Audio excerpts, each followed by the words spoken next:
Lying in bed and opening one eye, the young man quickly clenched his hand into a fist, which indicated that he was in danger. But the very next second, this guy, standing in a fighter's stance, heard someone addressing him, asking if he really wanted to die. The boys, sitting at their desks and watching attentively, laughed, clearly not understanding what was happening to their classmate. The teacher didn't understand this either, and rising from her seat, asked the boy to sit down, and so that he would understand the meaning of her words, she slammed her hand on the table. One of the boys in the class, turning to his friend, said that most likely this cripple was possessed, clearly hinting at the young man who was going to fight with someone. He, in turn, sitting down on a chair, thought that this was a school, however, from his past life. The guy stated that he was dead, although it seemed that the young man did not fully understand what was happening to him. He reflected that he had probably somehow managed to return to being 18. The young man remembered that his full name was Bai Li Yunxiao. He failed the university entrance exams, and 7 years later his parents died and he committed suicide. The young man accidentally came to the Jingyu Xiao continent, where he began his ascension and inherited the title of Yu Xiao's ruler, and later became the most respected cultivator among generations. True, on the second day after the ceremony, our hero was killed, and by his own bride. But the most amazing thing was that somehow the guy managed to reincarnate and go back 300 years. Looking somewhere into the distance with a smile in his eyes, the young man thought that all this was actually for the best, and therefore he could not help but rejoice. The guy thought that now he would improve day by day until he reached the very top of the world. And hearing the bell ring, Bai Li Yunxiao once again noted to himself that from this day on, his entire life would be completely different. Leaning on crutches, the young man struggled out of his desk and walked out of the classroom. At this time, two friends were whispering behind his back, one of whom was saying that our hero, who was crippled, was unlucky, although the second was convinced that the reason for his leg problems was an accident. Hearing the guys' conversation, Bai Li Yunxiao was not at all upset. On the contrary, he thought that this accident, which actually took place, changed everything in his life. And this is not a problem, since the young man will need only 1 day to recover. The young man, who was about to leave the schoolyard as quickly as possible, suddenly noticed the approaching girl. Shouting, she asked why he was following her around, since they had broken up not long ago, and he continued to stalk her. Once again, the young man thought to himself that Lan Miao Miao was actually his girlfriend, but she broke up with him right after he got into a car accident. Looking at the beauty, the guy told her to go away and not block his way, and thought to himself that he didn't need her, since she left him at the most difficult moment of his life. The young lady blushed and at first did not know what to say, but seeing the guy slowly moving away, she shouted at him to slow down and stop, but only to finish the conversation that he doesn't dare to stalk her and tell everyone that she is his friend. Still walking forward slowly, our hero said in a calm tone that if the beauty was finished, then he wished her all the best. While admiring the beautiful sunset, Bai Li Yunxiao thought that everything was happening for the best, and he also needed this situation to further strengthen his willpower. The young man heard his ex-girlfriend shouting the most indecent words after him, but he decided that he was above all this and therefore continued on. Not even a minute had passed before the red-haired schoolgirl's attention was drawn to a businesslike man who addressed her as Miss Lan. He politely stated that his boss wanted to meet her, but only to help the beauty teach a lesson to the poor cripple who was not worth her at all. Surprised and hesitant, the girl began to wonder who this man was since he wanted to help her. Smiling, the man began to explain that he belonged to the Yi family, but did not manage to finish the sentence. The very next moment, her mouth hanging open in surprise, the girl asked again if it was really Ye Ling. Confirming this, the stranger added that his master said that as soon as the girl got into the car, he would send people to break this guy's other leg. For a second, the beauty was lost in her own thoughts, thinking that this accident had crossed out a lot. If you look at it globally, her ex-boyfriend is not such a bad person. Besides everything else, he is very interesting and funny. And so, turning around and walking away, the girl said that Bai Li had nothing to do with her, and therefore she would not cooperate with any strangers. Sitting in the car, the man reported that Lan Miao refused to cooperate with them, stating that she was fine and no one was pursuing her. Listening to his blonde girlfriend's dissatisfaction, the young man believed that the reason was because Miss knew about the Yi family's place in the Yun Xiao clan. The stranger angrily declared that this bad family had brought him nothing but harm and a lot of problems, depriving him of his legs. But it turned out that the blonde only laughed at her interlocutor, but did not say anything encouraging to him. Leaving the champagne on the table, A minute later, the man himself began to laugh. But it was an unnatural laugh, or rather, some kind of hysteria. Continuing to smile slyly, he asked the girl whether the university entrance exams would really be taking place soon. Suddenly, he began to remember his past life, when his father came to Haiti, where he opened a large transport company and became very rich. But last year, an accident happened. One of Xiao's drivers crashed into Ye Ling's car, which the boy was in, and he subsequently became crippled. After this, a misfortune happened in their family which turned Bai Li Yun's entire future life upside down. Unexpectedly, he himself was hit by a car, after which his parents were forced to sell their empire. The father knew perfectly well that the Yi family was taking revenge on them, but he could do nothing about it and could not influence the current situation in any way. Our hero sat in his room and thought about the fact that he must recover as soon as possible, and therefore start practicing in order to avoid all the problems of the past. Closing his eyes and concentrating, the young man decided that it was high time to begin his studies. While meditating, the young man thought that he had to very quickly get 100 aura points for a complete healing. Imagining the blue stains, Bai Li knew that the world he was in also had spiritual qi. So for him, filling up with healing energy would not be a problem. Smiling, the young man noted that he had succeeded, although the process was too slow. But despite this, the ruler of the Yuxiao Palace would soon return. A new school day was beginning, and school children were rushing to their alma mater, although without much pleasure. The unknown guy, addressing our hero, noted that he had no idea that the young man was going to school after everything that had happened to him. But this did not bother Bai Li Yun at all, who asked calmly what they wanted from him. While the young man waited for an answer, he noted to himself that this Ming Hao was a fan of Miao Miao, which meant that he was closely connected to Ye Ling. Coming closer and pointing somewhere to the side, the guy said that there was a man standing there waiting for our hero, and added that he hoped that the young man would give him some of his time. Looking into the distance, Bai Li Yun couldn't believe his eyes, because the man standing in front of him had broken his leg in his previous life before the university entrance exam, which later caused his parents to suffer. The guy remembered that his name was Jin King. This man was very strong because he was engaged in martial arts. He belonged to the Ming Jin kingdom, and this was very serious, especially for those who had no idea what it was. In fact, in China, all martial arts are divided into 4 kingdoms: Ming Jin, An Jin, Hua Jin, and Dan Jin.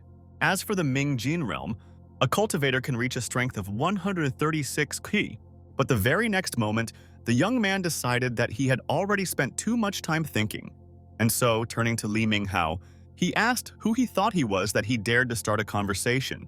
Hearing this, the young man reached out to our hero in a rage, shouting the most obscene words to express his indignation. However, Bai Li Yun not only did not meet this blow, but in response, he slapped his opponent and turned away from him in the other direction. After a short pause, the young man contemptuously told his offender to turn around and walk away, but he still wouldn't calm down. Gritting his teeth, he thought about how in just one night the young man had managed to become very strong and resilient. It seemed that Yun had become completely different, and, having performed some kind of pirouette with his foot, Li Minghao now said out loud how strong Bai Li Yun was, comparing him to a real monster. Our hero understood that the next blow could be directed at him, and therefore he struck first, so that it would not occur to his opponent to behave in such an indecent manner in the future. Sitting on the ground, exhausted, Li Minghao said with sadness in his voice that he never suspected that the young man could fight so well. Suddenly, Jin Kong approached our hero and said that if the young man wanted to die, then it would be better for him to go with him to the alley and talk like adults. And while the young man listened to the insulting words from his opponent, he thought to himself that by collecting 100 points of aura in his eyes, he would be able to dodge the blow of this brute. Not even a minute had passed before the man asked the boy if he really wanted to die and pounced on him, causing Bai Li Yun to bump into his chest. Looking closely at the ill-wisher, our hero directed a powerful stream of energy at him, which he had been thinking about not so long ago. Raising his leg, the young man decided that if he could gather 500 aura points, he would be able to perform a kick. Not even a few seconds passed before the leg that had been bent just a moment ago flew towards Jin Kong, who was forcefully thrown to the side. He, realizing that something was wrong, began to shout loudly and use foul language, saying that Bai Li Yun had gone too far. But the guy understood that he couldn't stop there, and so he decided to continue the fight to show his opponent who was who. As he walked away, the young man thought triumphantly to himself that with just one blow he had managed to get rid of his problem. Hinting at the big guy, the people who witnessed this fight said that this guy's name was Bai Li Yun Xiao. Some of the onlookers could not understand how this young man, who had recently been crippled, had done the impossible. Realizing that he had somehow managed to recover very quickly, an unknown girl, who had no intention of taking part in the general discussion, looked at everything that was happening with horror. The guys crowded in the courtyard began asking each other if the guy named Bai Li really had practiced martial arts before. Others noted that the young man used to be the captain of the football team, and his girlfriend was the queen of the school. But a year ago, due to an accident, the young man became crippled, and then everything changed. Jin Kong, trying to get up and come to his senses, wanted to start threatening our hero, but he could not gather his strength or his thoughts. As for Bai Li Yun, he smiled and understood that this scoundrel was threatening him, but all his words were just empty talk since he couldn't actually do anything. The next moment, a security guard appeared in the schoolyard and ordered all the kids to immediately go to their classes and forget about what was happening here. As the young man walked away, the thug thought to himself that everyone should be extremely careful with this crazy guy. It is quite possible that he simply pretended to be crippled and sick, but secretly practiced martial arts in order to then strike unexpectedly. Strangers, hearing Jin Kang talking about the guy, shouted at him to deal with him, and if he couldn't do it himself, then he would find other experienced people. However, the thug did not do this. Turning to the boss, he said that he needed 7 days to do his job. Then, the young man would not be able to pass the entrance exams. The man explained that he would hire as many professionals as possible to help, but they would also need to be paid. With a calm voice, the boss noted that money was not a problem, but if the thug failed again, then he should not blame him for cruelty. Meanwhile, in the school classroom, someone turned to Bai Li Yun and asked if his leg had recovered, noting that he looked much better and more confident than before. Coming closer to the guy, the classmate turned to him again and asked how he was feeling and how he was doing. It was Liu Dong, a good guy. Even though Bai Li Yun was a cripple, he did not look down on him and always treated him as a friend. The guys lived in the same area, and so this young man repeatedly drove our hero home, which Bai Li Yun greatly appreciated. Suddenly, one guy jumped on the desk and told everyone that he was throwing a party that evening to congratulate Bai Li on his recovery. The next moment, Miao Miao quietly entered the classroom and listened attentively to what her classmates were talking about. They were actively discussing where to go. Some suggested karaoke, where they could sing and enjoy the music, while others insisted on going to a restaurant where they could just chat. As for the girl, she stood silently, not knowing whether she should intervene in this conversation or just listen to what the guys were talking about. She was glad that her classmate had come up with the idea of throwing a party because soon everyone would finish school and go their separate ways. On the other hand, the beauty understood that this would be an opportunity to be with the young man, even if not for long, but close to him. Suddenly, class leader Xu Zhong spoke up and said that since this was their last meeting, it would be a farewell party and also a celebration in honor of their classmates' recovery. And everyone again joyfully shouted that this was a wonderful idea that everyone really liked and that the whole class supported unanimously. In the evening, there was a lively conversation in the club. Someone asked what interesting things happened at school. A young man asked a strange girl if she remembered who put her hair in a bun and who sewed her dress. Then the guy remembered how he shyly asked the beauty for a piece of eraser, afraid that she would refuse him. Listening to all this, our hero felt sad. It seemed that he mentally took all these words personally, remembering something of his own, personal and intimate, which did not give him peace. By slamming his glass down on the table, the young man made it clear that he was very angry and that he had no place in this room. As he left the establishment, he heard the last words of the guys who said that they were no longer the same, since everything had changed dramatically. As Bai Li Yun walked down the corridor, he thought that in fact all the past years were wonderful, so wonderful that it was hard to forget them.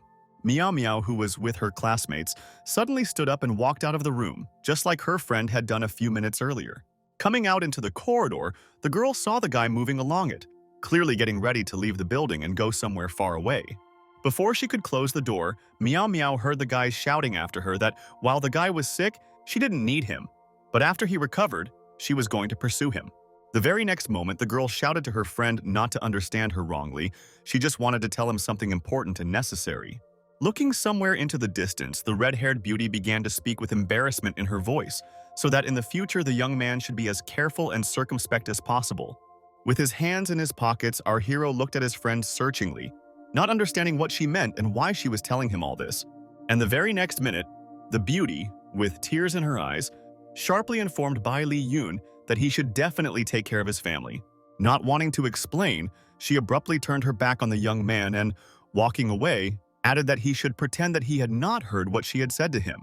As for the guy, he noted that Miao Miao is an arrogant and pragmatic girl, but she knows how to care for others, while his feelings for her have cooled.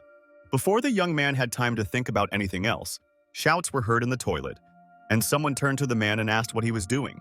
The man, talking to the girl in a greedy voice, said that she had a very juicy and beautiful figure. Turning to Miao Miao, the stranger stated that Brother Zhang had a lot of money, and he would pay the beauty if she agreed to have a few drinks and have fun with him. Realizing that things were taking a dangerous turn, the girl began to scream at the top of her lungs and ask for help, hoping that someone would hear her. Bai Li Yun narrowed one eye and hurried to the toilet.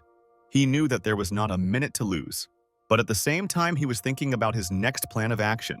And these actions were not long in coming, since the very next minute our hero dealt a crushing blow to the offender, who did not understand what was happening to him.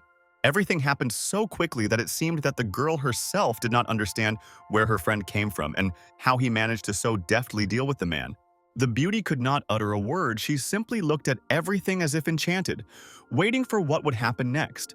Miao Miao's eyes widened as she realized that she had been saved by someone she had not only not wanted to see, but had also publicly insulted. But now it didn't matter, because the girl threw herself into the young man's arms and began to cry bitterly, beginning to pronounce his name. The guy clearly didn't expect this, and for the first few seconds he didn't even know how best to behave in such a situation. But after a couple of minutes he came to his senses a little, calmed his friend down, and told her that it didn't matter what happened in the past. The main thing was that everything was okay with them now.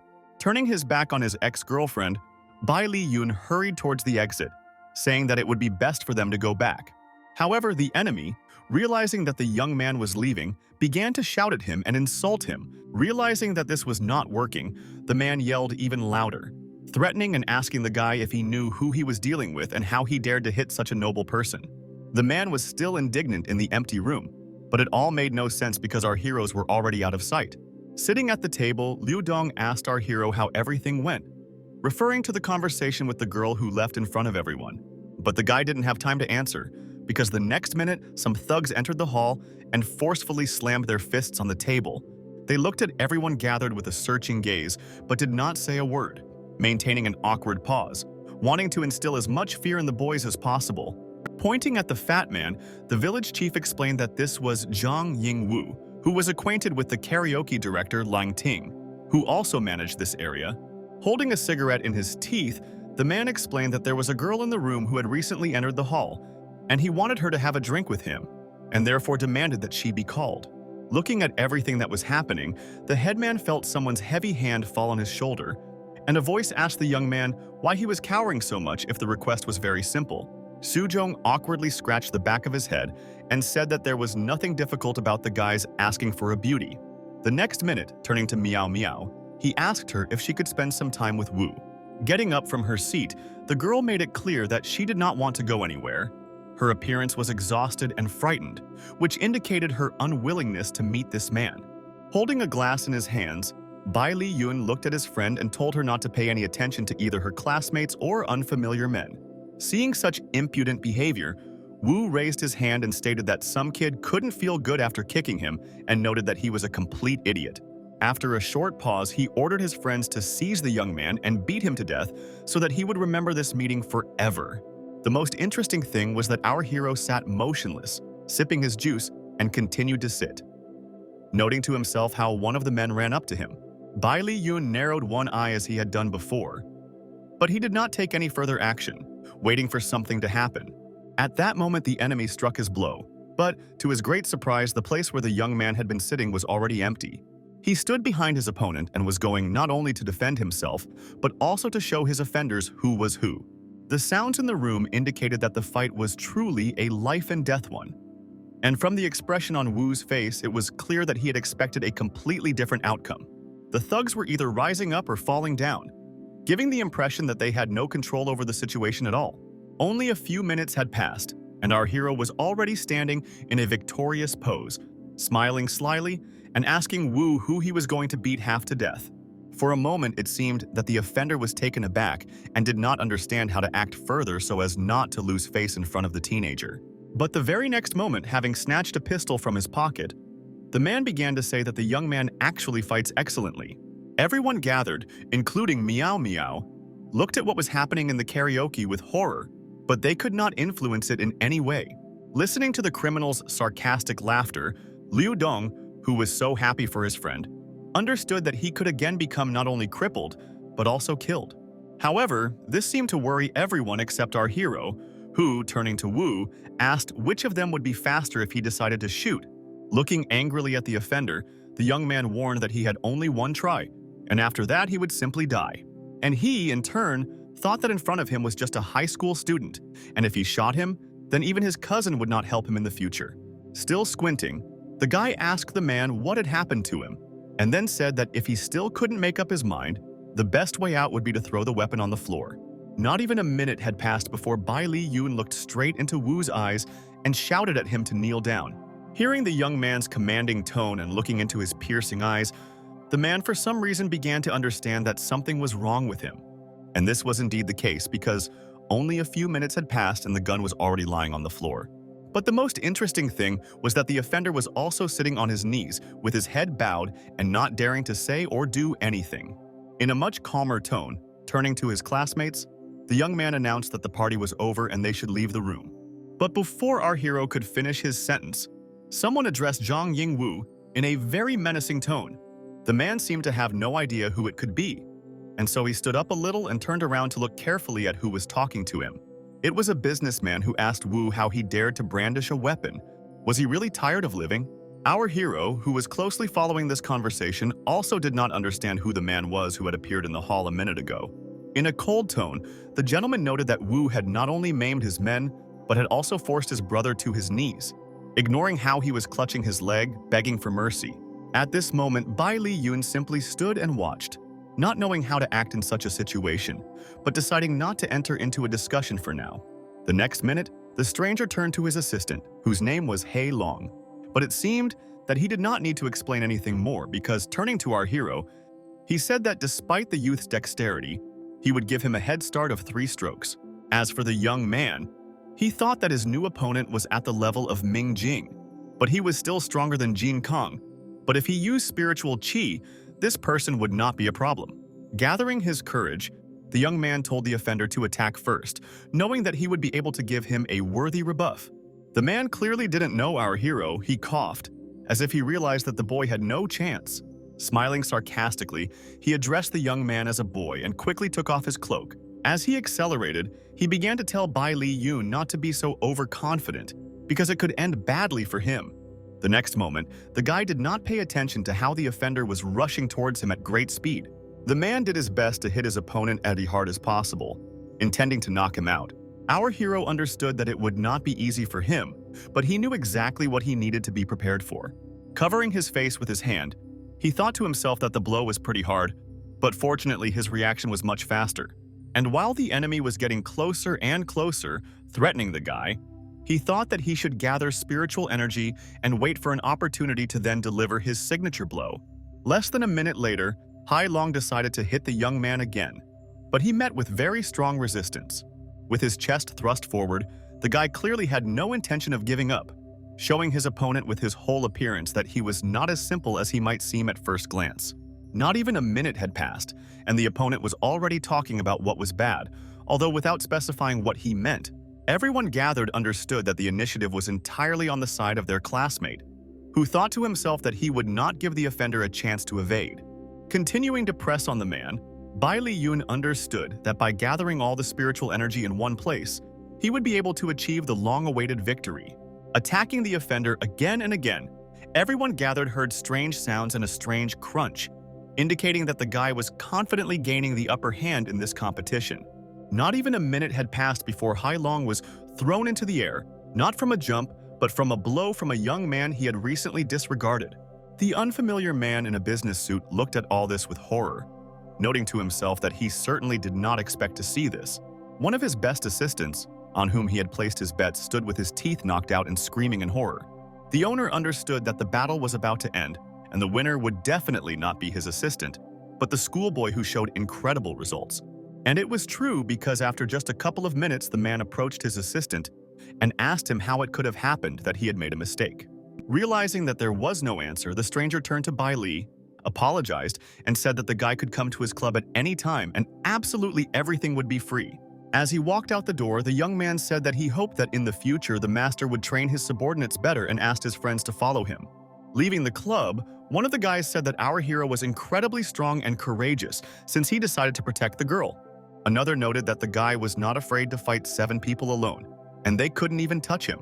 The third, realizing that it was the dead of night outside, suggested that after everything that had happened, everyone should go home.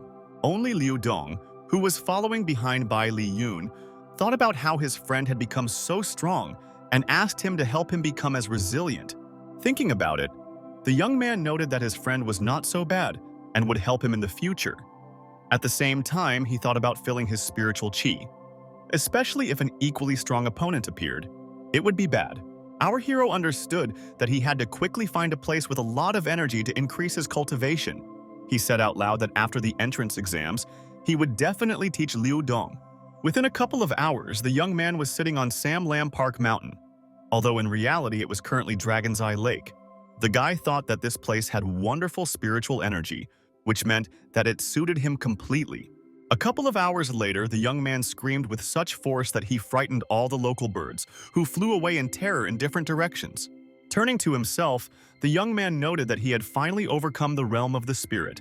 But the very next moment he heard dry branches crunching somewhere nearby, as if someone was clearly stepping on them.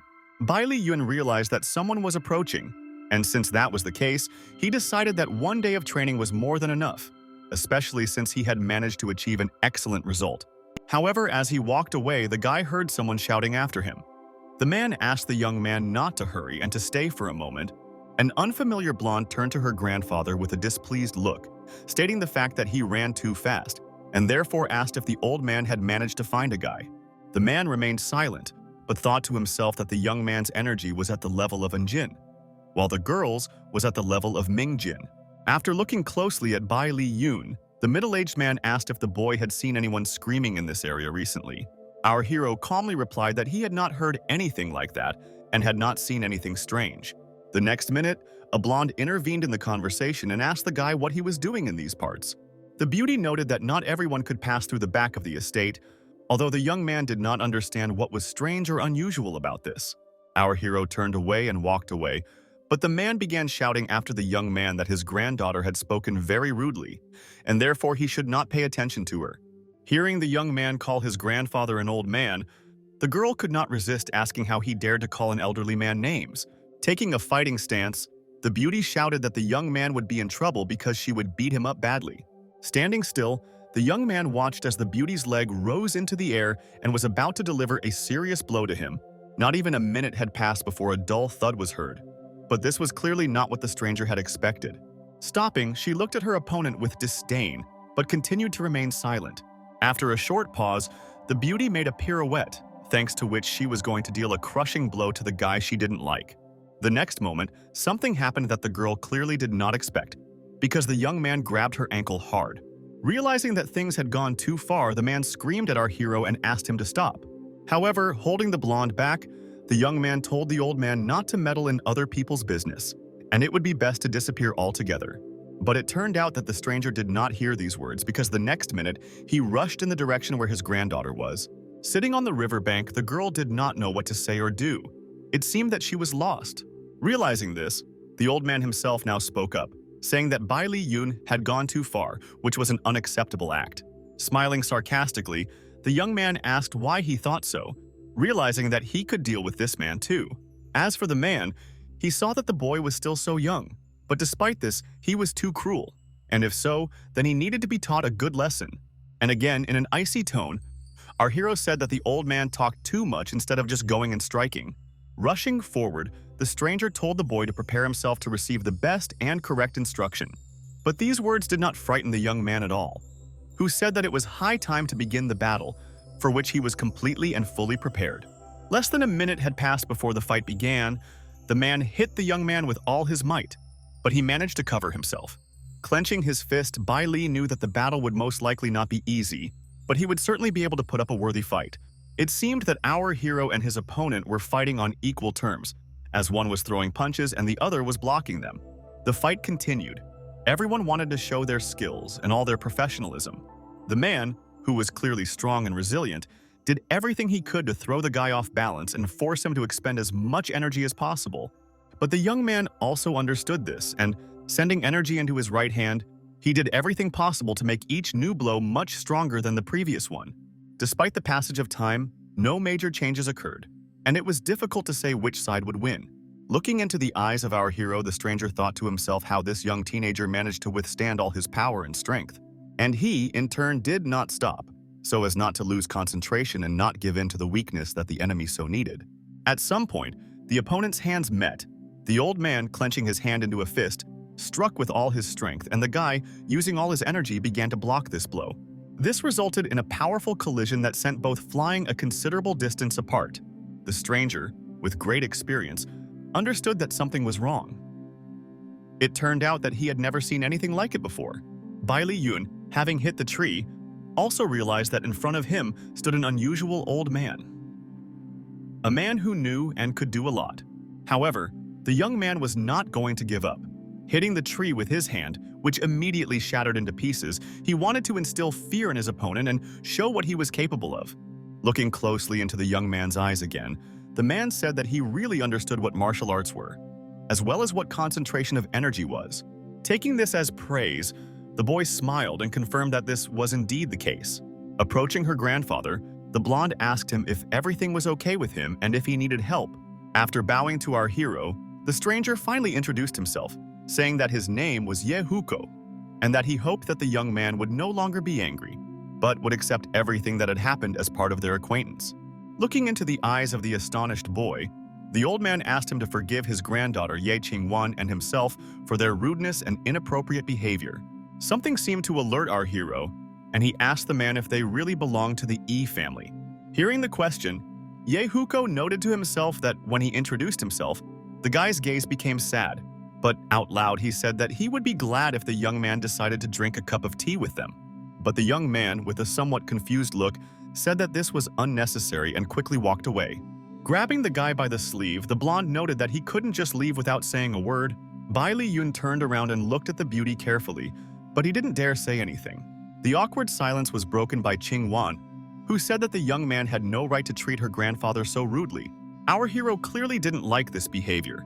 Looking closely at the beauty, he told her to stop, otherwise he wouldn't be able to restrain himself.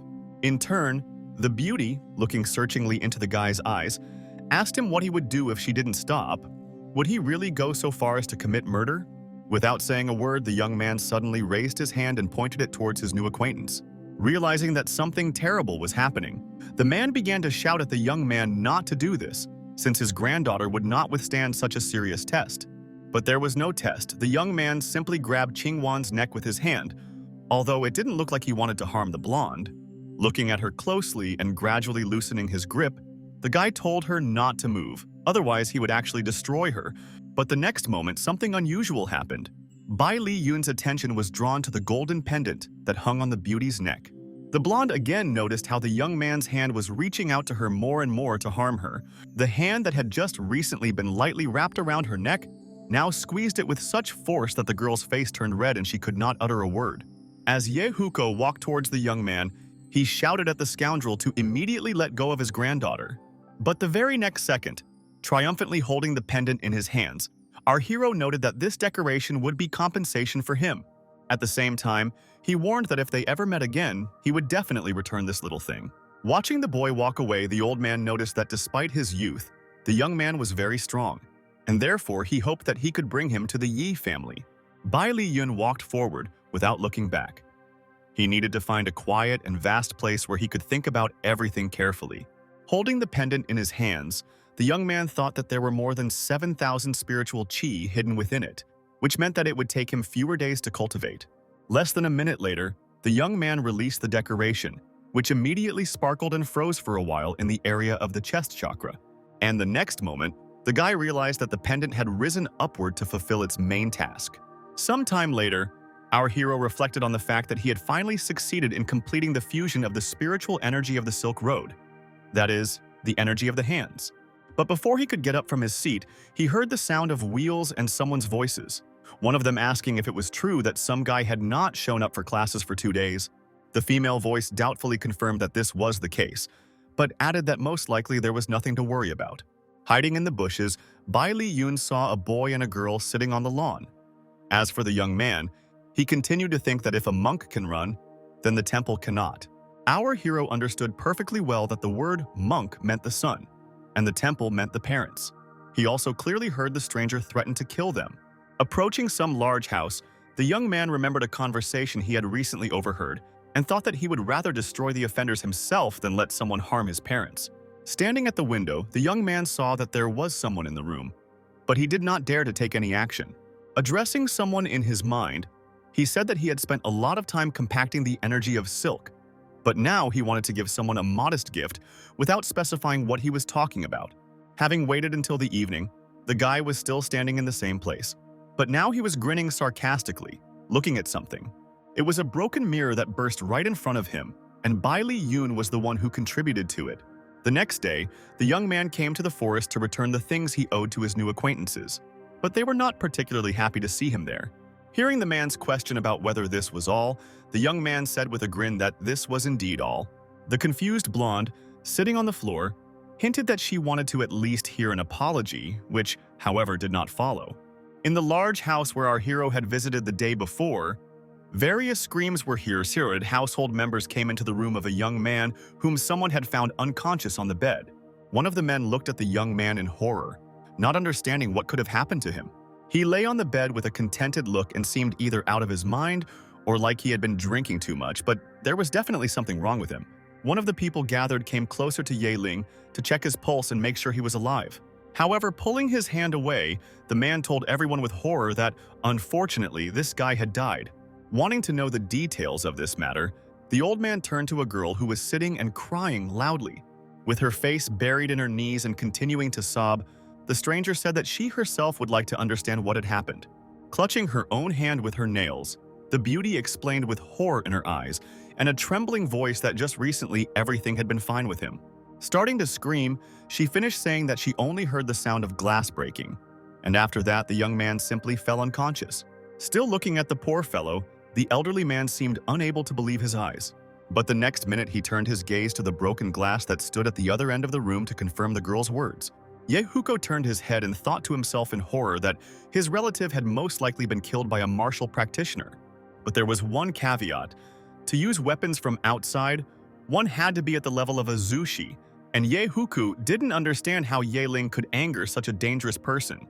So the next minute, he asked the girl again if she knew anyone with whom the young man had been at odds recently.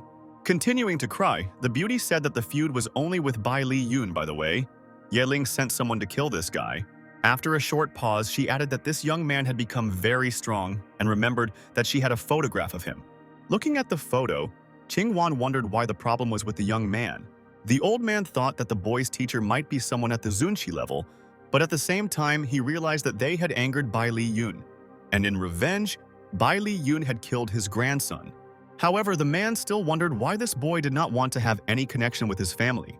He told everyone present out loud that none of them should ever mention this incident again. Looking at the confused faces of those gathered, the clan leader continued to insist that everyone spread the news that his grandson had died of cardiac arrest. A man, addressing the old man as his father, asked why he had made such a decision since the young man was his own flesh and blood, and he, with tears in his eyes, rudely shouted at him to never ask such questions again, since he had already decided everything, period. The next day, as Bai Li Yun was walking down the school corridor, he heard someone calling out to him in a very angry voice. The young man who followed our hero did not calm down and continued to reproach him for his arrogance, as well as pride just because he knew how to fight a little. While enjoying his ice cream, Bai Li Yun arrogantly stated, on what basis was this man talking to him like that? Who gave him such a right? He immediately said that the Ye family was looking for him, and they needed him very urgently, and this time everything was very serious. This statement threw the young man off balance, and he began to think that most likely the family either suspected or knew that he was the one who killed Ye Ling. But the next minute he threw this thought away because if they knew something, they wouldn't have sent Ming Hao for him. After that, he told the guy that he would go with him. After some time, our hero was already standing in a large and bright living room, in which his new acquaintances were located. Qingwan, sitting on the sofa and smiling, calmly said that she had found out everything she needed to know about the young man, and then asked directly if he had killed their relative. With horror in his eyes, the guy asked what would happen to him, even if everything the girl said was true. The beauty did not like his answer. She began to say that he was behaving like an idiot, since it was not she who wanted revenge, but her grandfather. And since that was the case, she asked him to tell her who his master was. It seemed that the young man did not understand what was being discussed. He looked with wide eyes at his new acquaintance and could not comprehend which master was being discussed. At the same time, Bai Li Yun knew that there was nothing wrong with his family believing that he had a master, since it was an additional benefit for him. Therefore, he said out loud that his master was not afraid of killing people, and Ye Ling was no exception. Besides, the family had probably already come to terms with the loss. However, this statement clearly did not please Qingwan, who slammed her hand on the armrest of the sofa and quickly stood up from her seat. With anger in her voice, she told the young man not to be so presumptuous and to quickly tell him who was teaching him. Suddenly, an unknown gray-haired man intervened in the conversation and said that the result of the duel between him and his relative was a draw. Therefore, he proposed to hold a sparring match in which he and Bai Li Yun would participate. Looking into the stranger's eyes, the young man understood that this old man was a very strong practitioner who would be quite difficult to defeat. But before he could answer, the man shouted at Ye Huko and told him to stop hiding. Hearing someone's footsteps above, the man did not calm down and continued to say that he did not think that the old man was such a sensitive person. However, he was not going to say anything in his defense. He simply stood on the balcony and carefully watched what was happening below. The prolonged silence was suddenly broken by Bai Li Yun, who asked if it was true that they did not want to let him go. Yehuko squinted and shouted that it was true, but there was one caveat. They wanted to see his master, and since that was the case, the guy had to call him. And so that the young man would understand what was being discussed, the unfamiliar gray-haired man once again ordered him to call his teacher. But he replied with an arrogant tone that this man was simply unworthy of meeting such a great master. As they went their separate ways, the gray-haired man acknowledged the fact that the young man would soon die, and then he would not be so self-confident. Looking angrily somewhere ahead, the old man asked the young man whether to finish him off right away or… He paused for a second and then continued, saying that perhaps his opponent simply wanted to suffer longer. But Bai Li Yun decided not to deign to answer his opponent and began to concentrate on getting through this battle with dignity. It was the right decision, because less than a minute later the old man pounced on our hero. However, given all the guy's skills, he managed to dodge in such a way as not to lose his balance and fall. The young man had developed his energy potential well, so he decided to use his new skills entirely. Concentrating all the chi in the area of his index and middle fingers, he sent a beam towards his opponent.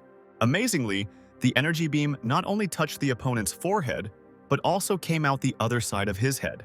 The girl who was watching everything noticed that this beam somehow caught the wall and even partially destroyed it.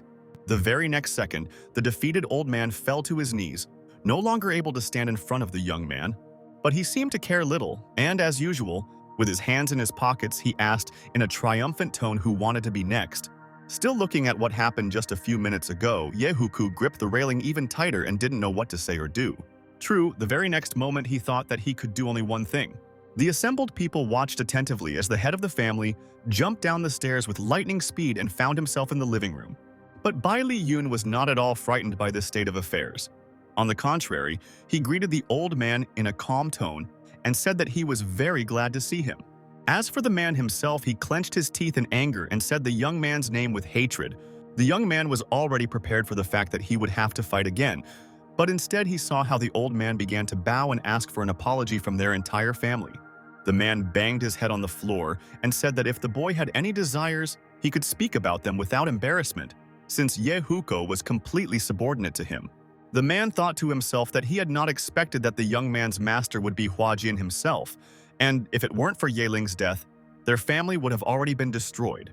At the same time, our hero was thinking that the Hua Jin kingdom was scaring him, because his eyes could barely keep up with everything that was happening, and if he had not used spiritual energy, he would already be dead. But out loud he decided to say that he really intended to destroy the entire family.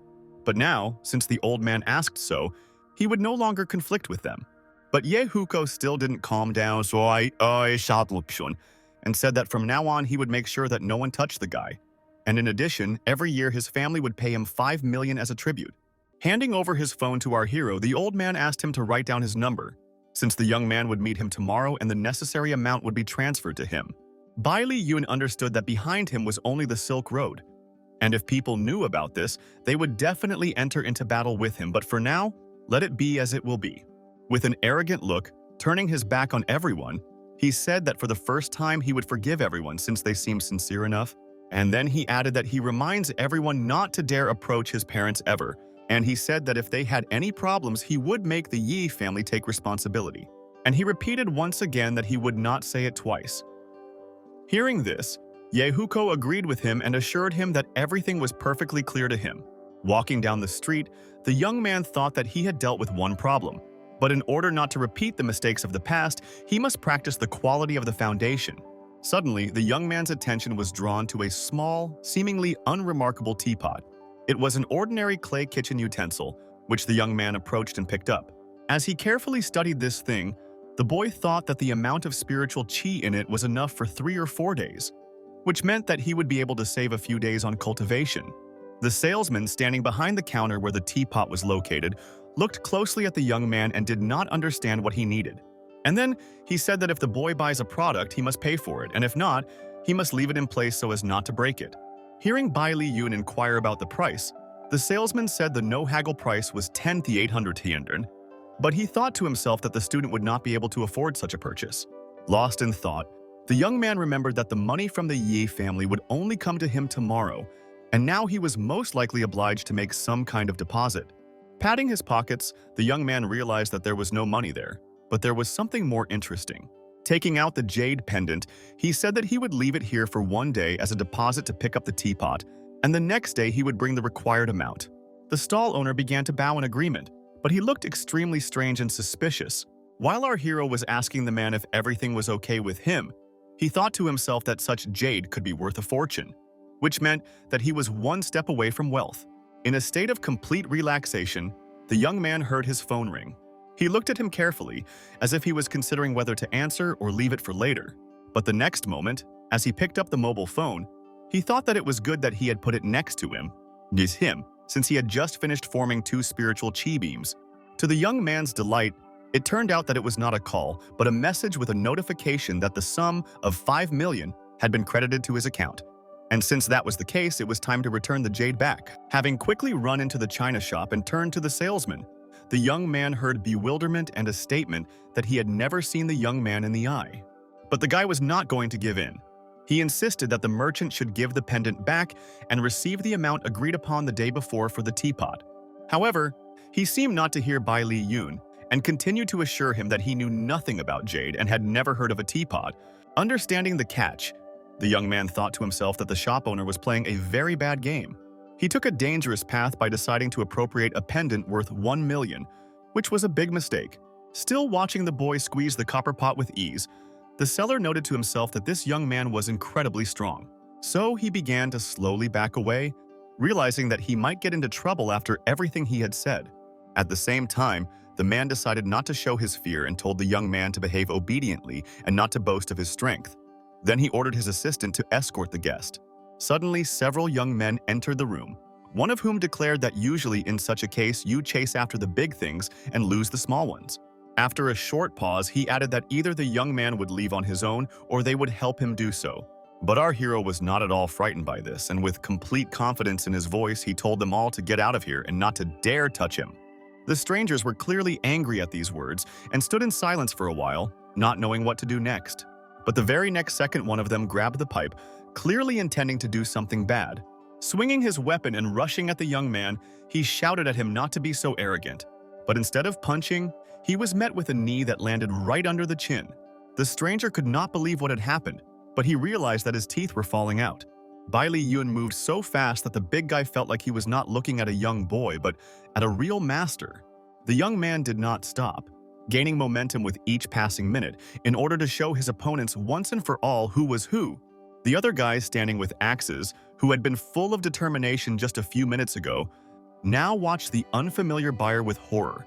With just one movement, our hero struck the blonde man who was standing closest. Then his friend followed, who was nearby, and thought that he would have time to dodge, but he did not succeed. The same unpleasant situation happened to the third comrade. He also felt the full force of the enemy. Moreover, he got it much worse than the others, because the young man hit him in the most painful and vulnerable place. Standing victoriously in the circle of the vanquished, Bai Li Yun turned to the shop owner and ordered him to come closer. Throwing his stick aside, the man looked at the young man in horror and did not know what to do. He understood that the guy was so strong that it was unlikely that anyone would be able to hurt him. Seeing the merchant hiding, the young man said that it was not worth doing, but rather that it would be better to just talk. However, the man, sitting behind the counter, quietly shouted out that he had sold the jade he had taken the day before, but at the same time asked the young man not to touch it. With calmness in his voice, our hero noted that everything was clear to him, since the pendant cost 1 million, and the seller sold it. And if so, then he needed to get up, go to the one to whom he sold it, and buy the pendant back. Realizing that things were taking a dangerous turn, the merchant quickly began calling his customer and explaining the situation. The man the seller was talking to said in a sarcastic tone that he was probably making fun of him and quickly hung up. As compensation, the man offered to pay 1 million and give another 100,000 on top, and also explained that the jade was bought by a man from the Guo family. Bai Li Yun remembered the white-haired man he saw in the Yi house and decided that he belonged to this clan, but at the same time, he understood that he was still weaker than his relatives. Addressing the seller, the young man stated that he was not interested in money. He wanted his thing, and therefore he demanded that the man take him to the antique shop immediately. As he walked along the road, the merchant announced in a joyful voice that he had transferred the money to the guy and also asked his name. In turn, Bai Li Yun, having given his name, asked how long it would take them to get to their destination. Stopping in front of a beautiful building, the man declared that their trip was over as they had already arrived. Once inside, the seller turned to a girl and told her that he had brought the young man he had told her about a little earlier. Looking at the girl, our hero thought that, firstly, she was too young, and secondly, she was also wearing casual clothes and therefore did not really look like a businessman. With a stern voice, the brunette declared that since they had come, they should follow her. As they walked, the man explained that his cousin's name was Yu Chen An, and she was a history graduate from Newton University and was now working as a senior auctioneer, although she didn't feel very good about the job. Pointing to the table, the brunette said that they could see all the antique goods in this place. Approaching one of the display cases, Bai Li Yun became interested in something. He looked attentively and scrutinizingly at the little thing that lay right in front of him. It turned out that the young man's amazement knew no bounds, since he could not tear his attention away from the small ball in the case. The guy noted to himself that he contained 9,000 spiritual chi energy. Not understanding how this could be, with calmness in his voice, our hero stated that he needed the night pearl, as well as the bracelet that was next to it. Yu Chen, naming the amount of 20 million, did not surprise the guy who said that he would transfer the money. But it was hard for her to believe that such a young man had such an amount. To hide her surprise, the beauty shook our hero's hand, saying that she was very glad to meet him and even more glad to work with him. Bai Li Yun carefully studied the girl and asked if he could use the auction to purchase the jade after hearing that it would be held during the day. After a short pause, he added that he would definitely come and see it, but first he would take the pearl and go to the nearest hotel to rest a little. The young man also said that they could attend the auction together after receiving approval from their interlocutors. A couple of hours later, the event was in full swing, with various amounts being floated around the room, ranging from 15 million per lot to 20 million. Just when it seemed that the tension had reached its maximum, a strange man stood up and offered his price for the jade in the form of 21 million. But the very next moment, our hero raised his hand and offered his sum of 21,010,000. Less than a few minutes later, the girl who hosted the event congratulated the young man on his wonderful purchase. While those standing next to Bai Li Yun were congratulating him on successfully purchasing the 2 gemstones, he thought that he should touch them first to check their quality and effectiveness. Therefore, the next second the young man slowly but confidently walked towards the stage where the decorations were located. Taking one of the stones in his hand, he heard the girl say that first the guy had to pay for it, and only then could he take it. But it seemed that the young man did not hear her, since he was completely and utterly concentrated on the energy emanating from the stone. It seemed that he was being filled with this power, which was increasing more and more with each passing minute. Just a few minutes later, Bai Li Yun put the stone back into the box and calmly said that he no longer needed these things. The girl angrily stated the fact that the young man could not afford these jades, but he must understand that Feng Chui would not let him go of them just like that. But this did not bother our hero at all, who in response asked if they really wanted to force him to buy these stones. A few seconds later, footsteps were heard in the corridor. Someone turned to the young man and said that everyone present could testify that he had agreed to the purchase and the deal was successful. If so, it's too late to refuse, since it's against the rules, so the guy should pay for what he bought. After thinking for a moment, Bai Li Yun realized that the price of the products was too high, and it was not good to deceive an ordinary high school student like him. Realizing that the young man was a minor, the young man told him to quickly leave the room, as Feng Chui was no longer happy to see him. With a smug look, our hero asked if the man really wanted him to obey him. In response, the man threateningly stated that he had offered the guy to leave on good terms, but he had refused this chance, so he would be taken away from here. Not even a minute had passed before guards gathered around the young man, clearly planning something bad. But this was not destined to happen because a female voice ordered everyone to stop. It was Yu Chen-an, who folded her arms across her chest and carefully watched everyone gathered. The young man didn't understand what she was doing, and the beauty said that she would soon meet Boss Jin himself, and if he told her brother to pay, she would personally buy the jades. Realizing that things had gone too far, the man began to retreat, saying that there was no point in reporting this story to the boss, and if the young man was her brother, he would be released immediately. Looking at her interlocutor carefully, Yu Chen did him a favor and said that the problem was resolved. Grabbing Bai Li Yun's hand, she pulled him away, telling the boy that it was time for them to leave here. The young man did not like this behavior. He shouted and asked the girl to let go of his hand, but she pretended not to hear, walking away. The young man looked closely at the forced fugitives, but did not know what to do in this situation. The silence was broken by one of the guards, who told the chief that he had been standing silently for 10 minutes while all sorts of guests were making fun of them. The people gathered in the hall looked at each other and actively discussed something, pointing their fingers towards the stage.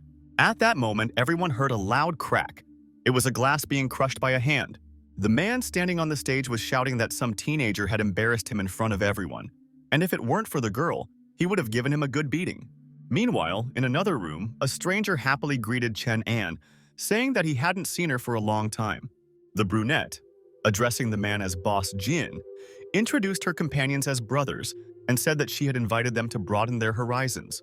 Still smiling, the boss asked the girl to come with him because he wanted to introduce her to new people who really wanted to meet her. Because she was a great expert, the merchant standing next to our hero stated that the Jin family could compete with families like the Ye and Quan in terms of financial capabilities. Less than a minute later, the boys were already standing in front of a display case, which displayed a painting depicting a fisherman. While the other person was asking Bai Li Yun if he knew what kind of painting it was, the guy was thinking about the fact that it only had 100 units of spiritual energy. Squinting a little, the guy thought that he couldn't waste a minute, and therefore he should pump up his energy flows a little. He then asked Wang if the price of this masterpiece could reach 10 million if he did the same as before. There was no answer, but instead a cry was heard from the red-haired girl, who indignantly asked if this boy was taking on too much by making such statements. She then asked him if he knew who the artist was before criticizing the painting. Our hero replied that this Wang Li was an ordinary jade master, and stated that he was not worthy of being called such, and therefore the beauty should not worry about this. Suddenly, dissatisfied voices were heard from behind Bai Li Yun, saying that he was talking too much and that he had no right to insult Master Wan Li. Following this, an elderly man approached the boy, offering him to compare other jade with this one and choose the one he wanted. Addressing the man as Master Wang, the girl said that she was Chen Nian and the boy was her brother, who did not know what he was saying, and asked for forgiveness for the young man. Looking at the young man with disdain, the man once again asked if he really belonged to the Yu family. Smiling, Bai Li Yun stated that it was not so, and besides, he did not bring his goods here, but he could still prove his case by challenging the man to a bet. Studying the guy carefully, the man asked what exactly was needed and what it was all for. In a calm voice, the young man explained that if his interlocutor brought a painting, he would show everything.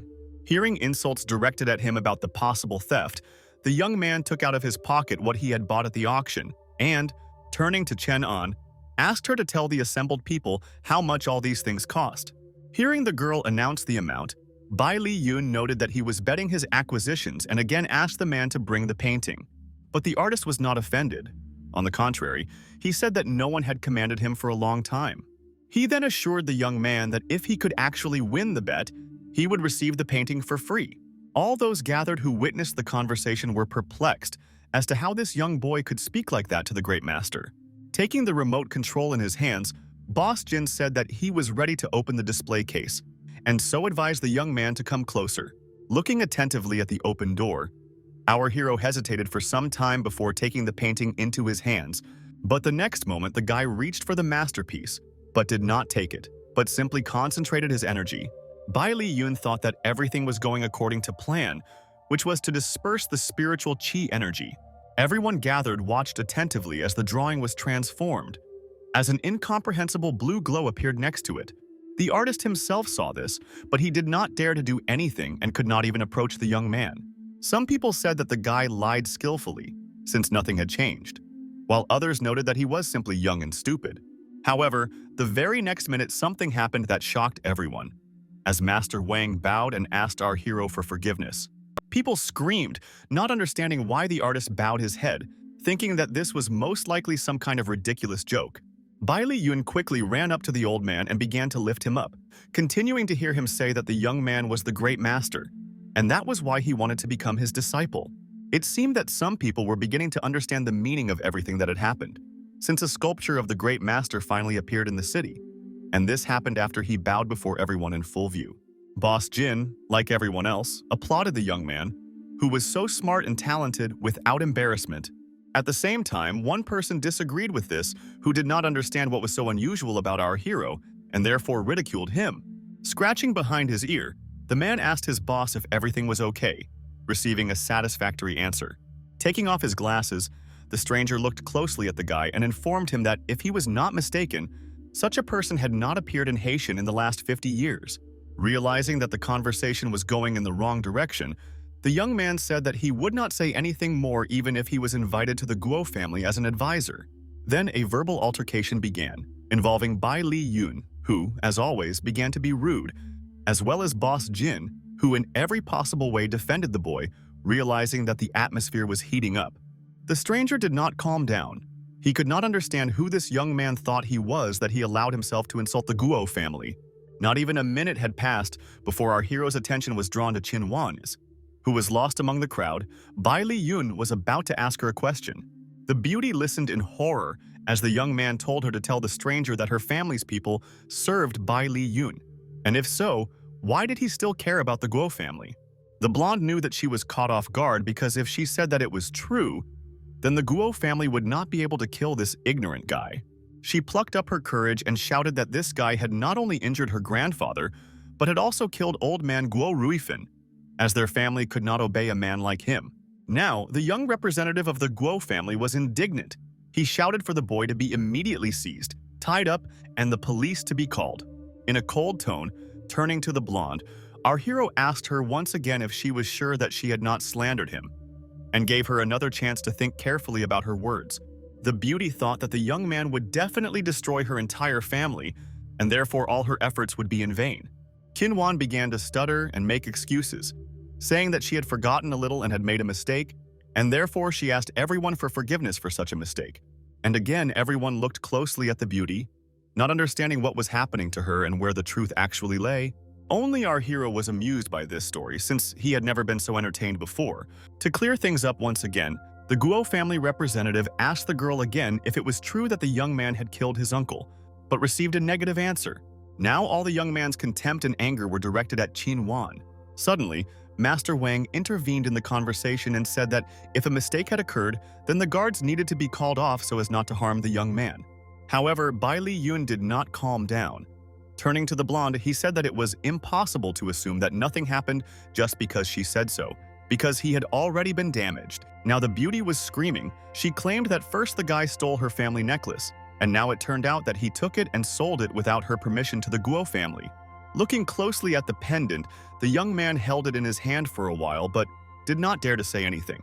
But the very next moment, turning his gaze to the blonde, he stated the fact that he had now finally returned the decoration to its rightful owner.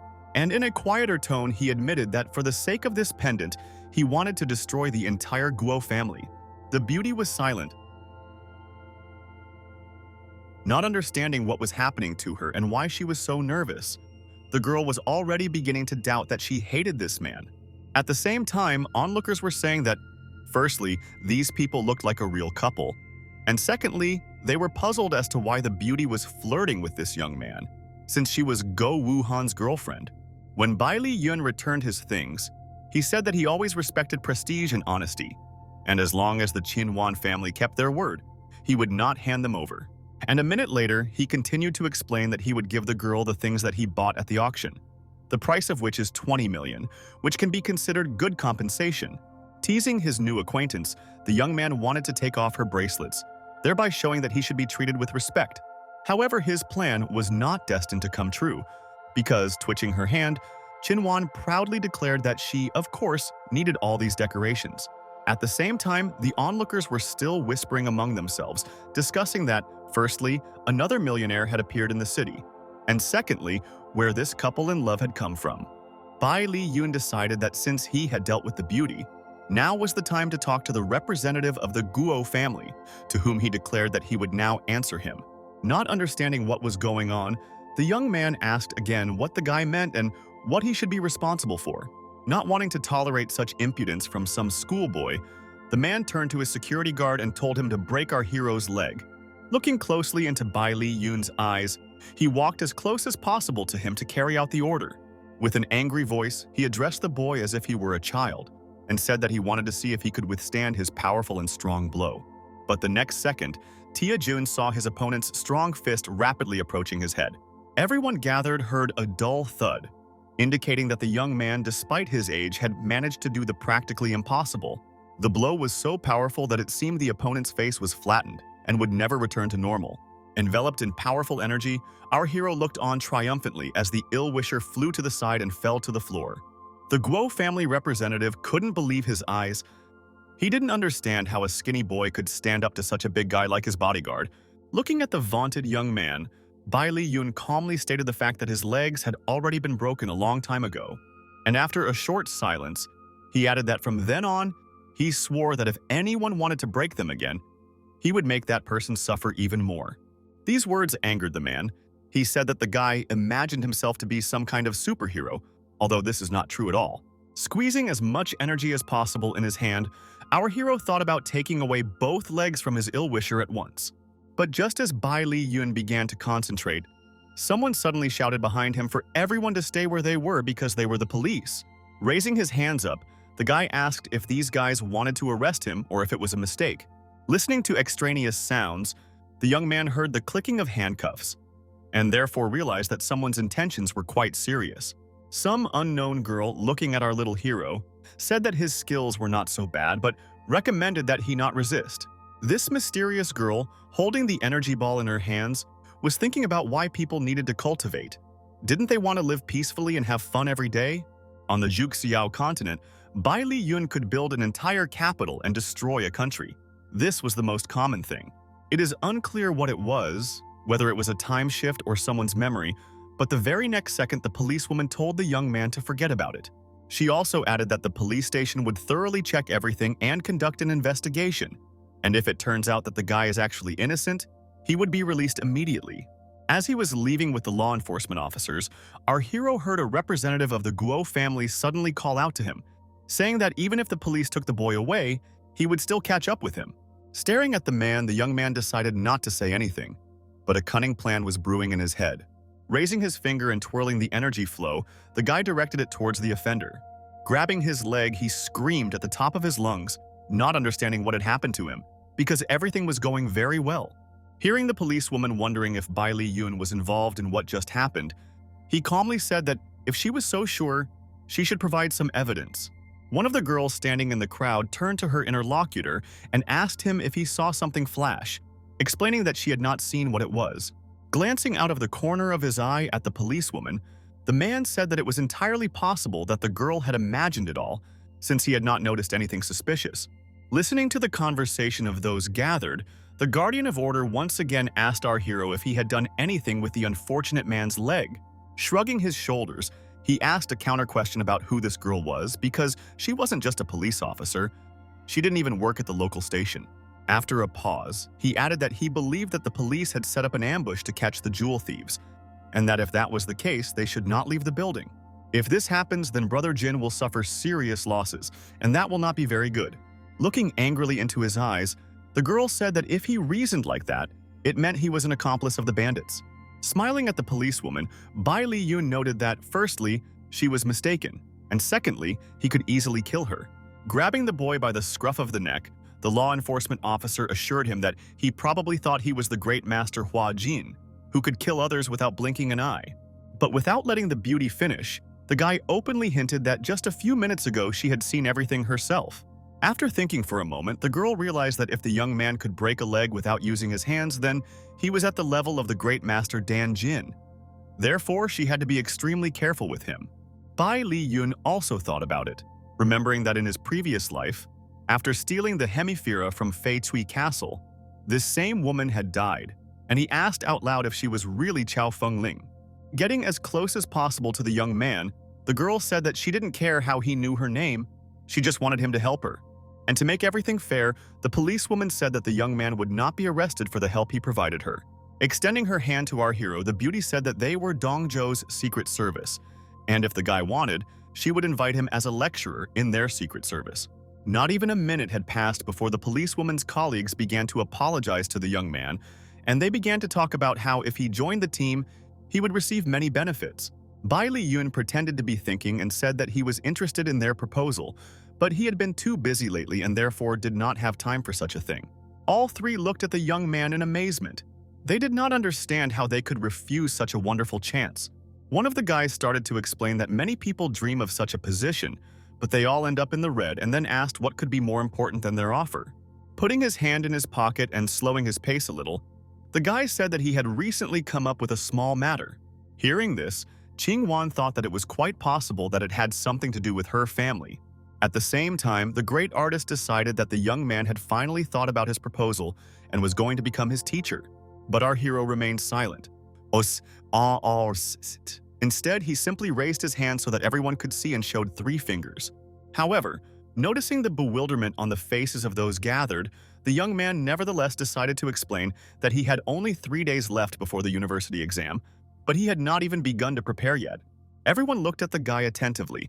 On the one hand, they breathed a sigh of relief, but on the other hand, it was difficult for them to understand how one could refuse an offer for the sake of exams. Cao Fengling was the first to break the silence. She said that she would wait for the young man until he finished all his business, and then meet him in person. Understanding Boss Jin's indignation, the young man added that there was something more valuable at this exhibition. If it were ordinary jewelry displayed in the hall, the thieves would not have taken such a risk. A minute later, the policewoman spoke up, saying that if she was not mistaken, one of the 4 miraculous stones was Da Xia, the phenomenon of Wukong. Then the beauty quickly turned her gaze to Bai Li Yun, realizing that he might have this jewel. She came as close to the young man as possible and grabbed him by the scruff of the neck, but was in no hurry to ask anything. This was not necessary, as Brother Jin spoke up, saying that the Wukong phenomenon would be demonstrated in the evening, but if thieves showed up, how would he be able to carry out the demonstration? The girl said calmly that she and her team were here, so the owner didn't have to worry, and she was counting on Bai Li Yun's help. When asked if Chao Fengling trusted the boy, she replied that if he belonged to a gang, the jewel would have disappeared long ago. Not deciding to wait too long, the boy added that he wanted to see this wonderful stone and therefore would help Brother Jin. But the next moment, the policewoman noted that there was no need to rush, that they needed to wait until the evening so as not to scare off the robbers. King Wan, approaching our hero with a glass of wine, asked if he wanted a drink to relax a little. But instead of answering, the guy put his hand on the girl's shoulder and only then noticed that she didn't need to pretend that she was his good friend. He added that if she and her family were obedient, he would protect them, as he had said earlier. After a brief silence, he remarked with disdain that if what happened today were to happen again, he would no longer be able to hold back, and no amount of money would help the Ye family, since he would exterminate them all. Without giving the blonde a chance to get a word in, he told her to drink the wine herself and that he had to go since the show was about to start. By 6 o'clock in the evening, a lot of people had gathered in the hall, so many that it was difficult to spot anyone. Brother Jin, standing on the stage, said that the treasures of Fei Kui Palace were about to be brought out, but at the same time, he was sure that many people did not even know what it was. Hearing the satisfied shouts of the audience, the man understood that there was no point in delaying this process, and so he pulled the curtain to open the glass display case. Grabbing the red fabric, the owner did everything possible to, on the one hand, maintain the intrigue, but on the other hand, to show as quickly as possible what they had prepared. For a while, everyone gathered was silent, looking attentively at the stage and at the stone that appeared in front of them. It seemed that not everyone understood what he was, and in order not to keep the audience in suspense, Boss Jin announced that they were seeing the apparition of Wukong. Looking at the stone in amazement, Bai Li Yun noted to himself that this was an innate spiritual stone, but the energy had dissipated inside the ornament. There was a sleeping soul there. The fact is that at the top of the best spiritual stones is the innate stone. It not only has the characteristics of life, but also gave birth to a hostile spirit. Master Wang, hearing the young man ask how much the stone was worth, replied that it was priceless and that no amount of money would be enough, but added that if someone could cure his friend of his illness, he would voluntarily give up the stone. And in a quieter voice, he added that it was strange, but he wasn't the only one with the illness. More than 100 people in the clan were suffering from it, not to mention the side effects. Hearing the young man say he could handle it, the man added that he believed in it, and moreover, hoped that the young man would get along well with his friend. But before they could finish speaking, the next minute the windows broke and people who looked like ninjas appeared in the openings. With horror in their voices, everyone gathered began to shout that the thieves they had talked about a little earlier had burst into the hall. The girl who had been leading the auction felt the blade of a knife touch her back and fell silent in horror. At the same time, the criminal shouted that she was too noisy and should probably understand that she could suffer for her shouting and verbosity.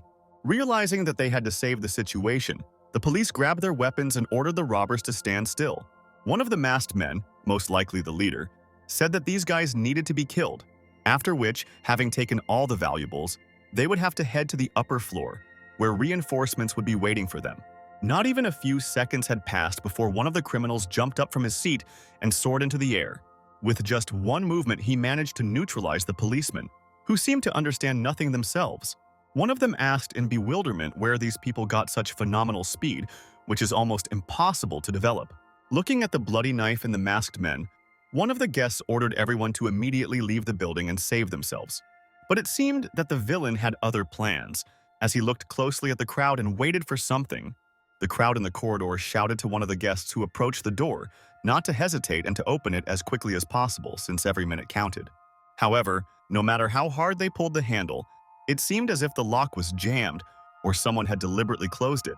A couple of minutes later, having finally managed to get the door open, the man saw the barrel of a pistol in front of him. The second group of bandits carefully studied the assembled group, wondering where they were going, and ordered everyone to return back. With horror in his voice, Boss Jin declared that they were hostages. At the same time, he reassured the visitors, explaining that the police were aware of the situation and would definitely call for reinforcements. One of the robbers, holding a machine gun, said that they only wanted the treasure. He gave the owner 3 seconds to open the glass case and take out the Wukong phenomenon from there. Looking menacingly at the criminal, Boss Jin said that he would not budge and would never cooperate with people like them. After counting to 3, the criminal stated that the owner probably wanted to feel the full sharpness of the blade on himself. And the very next moment, another ninja appeared in front of Boss Jin, waving his saber, trying to instill as much fear into the man as possible. But not even a few minutes had passed before everyone gathered noticed the flying chair that had recently stood next to the boss. People noticed the gleam of steel from the cold weapon, but despite all this, the owner did not move an inch from his place. The next minute, the criminals heard someone's voice speaking to them harshly and carelessly. Holding the dead girl, he noted that, as stated earlier, they only needed treasures, not other people's lives. So apparently the pavilion worker stabbed herself with a blade. Getting really angry, the ninja said that they were talking too much and if he wanted to know how she died, he'd better go to a place where he could ask her himself. Realizing that he had to act quickly, Bai Li Yun began to spin the energy flow around his fingers with lightning speed. Holding the girl in his arms, he asked to borrow her dead body for a while, saying to himself that she would take revenge on them. And the very next moment, something inexplicable began, as a stream of blue light passed through the unfortunate woman. However, less than a minute later, a robber approached the young man with a knife in his hands, saying that it was all over. In fact, this was only the beginning. because before the ninja could do anything, someone's foot quickly approached his head. It was the leg of that same murdered girl, whom the young man revived with the help of some kind of magical ritual. Realizing that things were not going according to plan, the criminals quickly ran towards the guy, threatening him and shouting that it was all over for him. However, the girl, controlled by energy, did not give up, and therefore very quickly switched to the two offenders of the young man. Bai Li Yun himself did not stand aside, and with one powerful energy flow, he forced the offenders to fly across the entire hall. The gang leader, seeing what was happening, shouted to his men that no matter what evil magic the guy was using, they were obliged to destroy him. But the next moment, the man noticed how all those to whom he had given the order followed the first two and flew to the end of the hall. While supporting the dead girl, Bai Li Yun pointed out that the body borrowing technique cannot be used because it is unethical to control the dead, but he allowed the body to avenge itself. After a short pause, he continued, noting that the leader was left alone, so he needed to think carefully about how to proceed. Smiling wickedly, the villain said that he would use his magical weapon and would never be afraid of some ordinary schoolboy. Watching the man closely, our hero did not understand what he meant, as he had never encountered anything like this before. At the same time, the enemy grabbed his pistol and began to point it at the young man. And the very next minute, some kind of white glow began to emerge from the barrel, similar to energy, but very weak. But something unexpected happened. With horror in his eyes, the enemy raised his weapon, from which flowers were sticking out, and began to shout that he was guilty and wanted to apologize. The people who had been in the hall all this time began to actively discuss the villain and his methods of struggle. Smiling, Bai Li Yun addressed the criminal and said that he saw that he had a sense of humor, but he would not be spared for murder and robbery. Then, reaching for his offender's cigarette, he added that he was punishing him for smoking in public, and fell silent. The next moment, everyone noticed how the young man's fist clenched to strike, and this blow was delivered, and with it he said that he could not forgive the man and therefore did not do what he should. The enemy did not hesitate. He did not want to continue and was ready to do anything so that the young man would spare him. So he shouted again and again that nothing like this would happen again. Tossing his cigarette, the guy noted that he had come across a fairly obedient villain, but he was still a criminal. Standing next to our hero, Master Wang said that the young man was very good. He was not only an excellent sculptor, but also an excellent martial artist. But the interlocutor was not allowed to finish speaking, because the next second a burst of machine gun fire was heard. Realizing that things were serious, the boy pushed his mentor aside, simultaneously shouting at him to leave as quickly as possible. It was the second group of bandits who were hiding on the upper floors. They were talking about how for the attack on their brother they would turn our hero into a sieve. Bai Li Yun knew that his only advantage was speed, so he began to move as fast as he could. While one of the bandits noted the young man's lightning speed, the second said that he had run out of ammunition and needed to come up with something urgently. But there was no time to think since our hero was already heading towards them to deal with both of them. Feeling his hands on their faces, the villains screamed that this man was too fast, so much so that they couldn't even notice when he approached. Bai Li Yun knew that there was no point in delaying and decided to send these two to the same place where he had sent their predecessors. Thinking that these were the last bandits, the guy did not hear how his friend, a policewoman, ran into the door and shouted for no one to move, everyone to raise their hands and surrender. Looking in surprise at our hero and the criminals who lay behind her, she could not believe her eyes.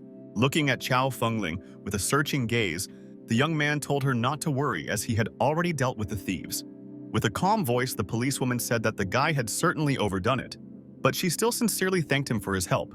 In response, the young man stated that he had promised to help and therefore did everything in his power. Less than a minute later, handcuffs began to appear on the criminals' hands, and law enforcement officers quickly led them out of the building. However, there were also those who did so reluctantly and shouted that they would never believe that Bai Li Yun had dealt with everyone on his own and was now a hero. Among them was a representative of the Go family, who threatened our hero, saying that he would easily destroy his entire family. However, this didn't bother the guy much, who calmly noted that he didn't care about all these insignificant words. He would only do what he considered necessary. Sometime later, Boss Jin, while holding a box to Bai Li Yun, said that he had a gift, hinting at the stone that was inside. The man said that he had one request for the young man. He hoped that he would become an advisor to the Fei Kui Palace, and for this, he would be paid 10 million every year, plus 10% of the shares. Looking closely at Master Wang, the young man asked if he would really be free. And Master Wang replied that it was true. He would be free and with a lot of money. With a smile on his face, the young man said that he would gladly accept this invitation and go to the master's friend to cure him. A few hours later, standing at the patient's bedside, the old man's son asked our hero with interest whether he was really convinced that he could heal the patient. Looking at the man lying down, Bai Li Yun said that he could cure this man's illness, but he would hardly be able to cope with hereditary albinism. With a smile on his face, the young man, who was the patient's son, said that he would leave the suitcase with the boy while he went to get some acupuncture needles. Sitting alone, the young man thought that he had managed to get rid of strangers, and therefore it was high time to begin. The boy reflected on the fact that he had received the stone in time. Otherwise, he would not have been able to carry out the healing properly. It wasn't even a few minutes before the young man began to concentrate on the jewel. He understood that he had to try his best to extract from the silk road of this stone all the spiritual energy chi that had accumulated in it. This turned out to be a difficult and not quick task. I had to work a little before the first results began to appear. The guy knew that his goal was not to pump himself with this energy, but to transfer it to the sick person, which is what he began to do. Our hero looked closely at the man lying in bed but saw no noticeable changes in him or his condition. After thinking about it, Bai Li Yun decided that perhaps the soul inside the Wukong had not yet completely dispersed.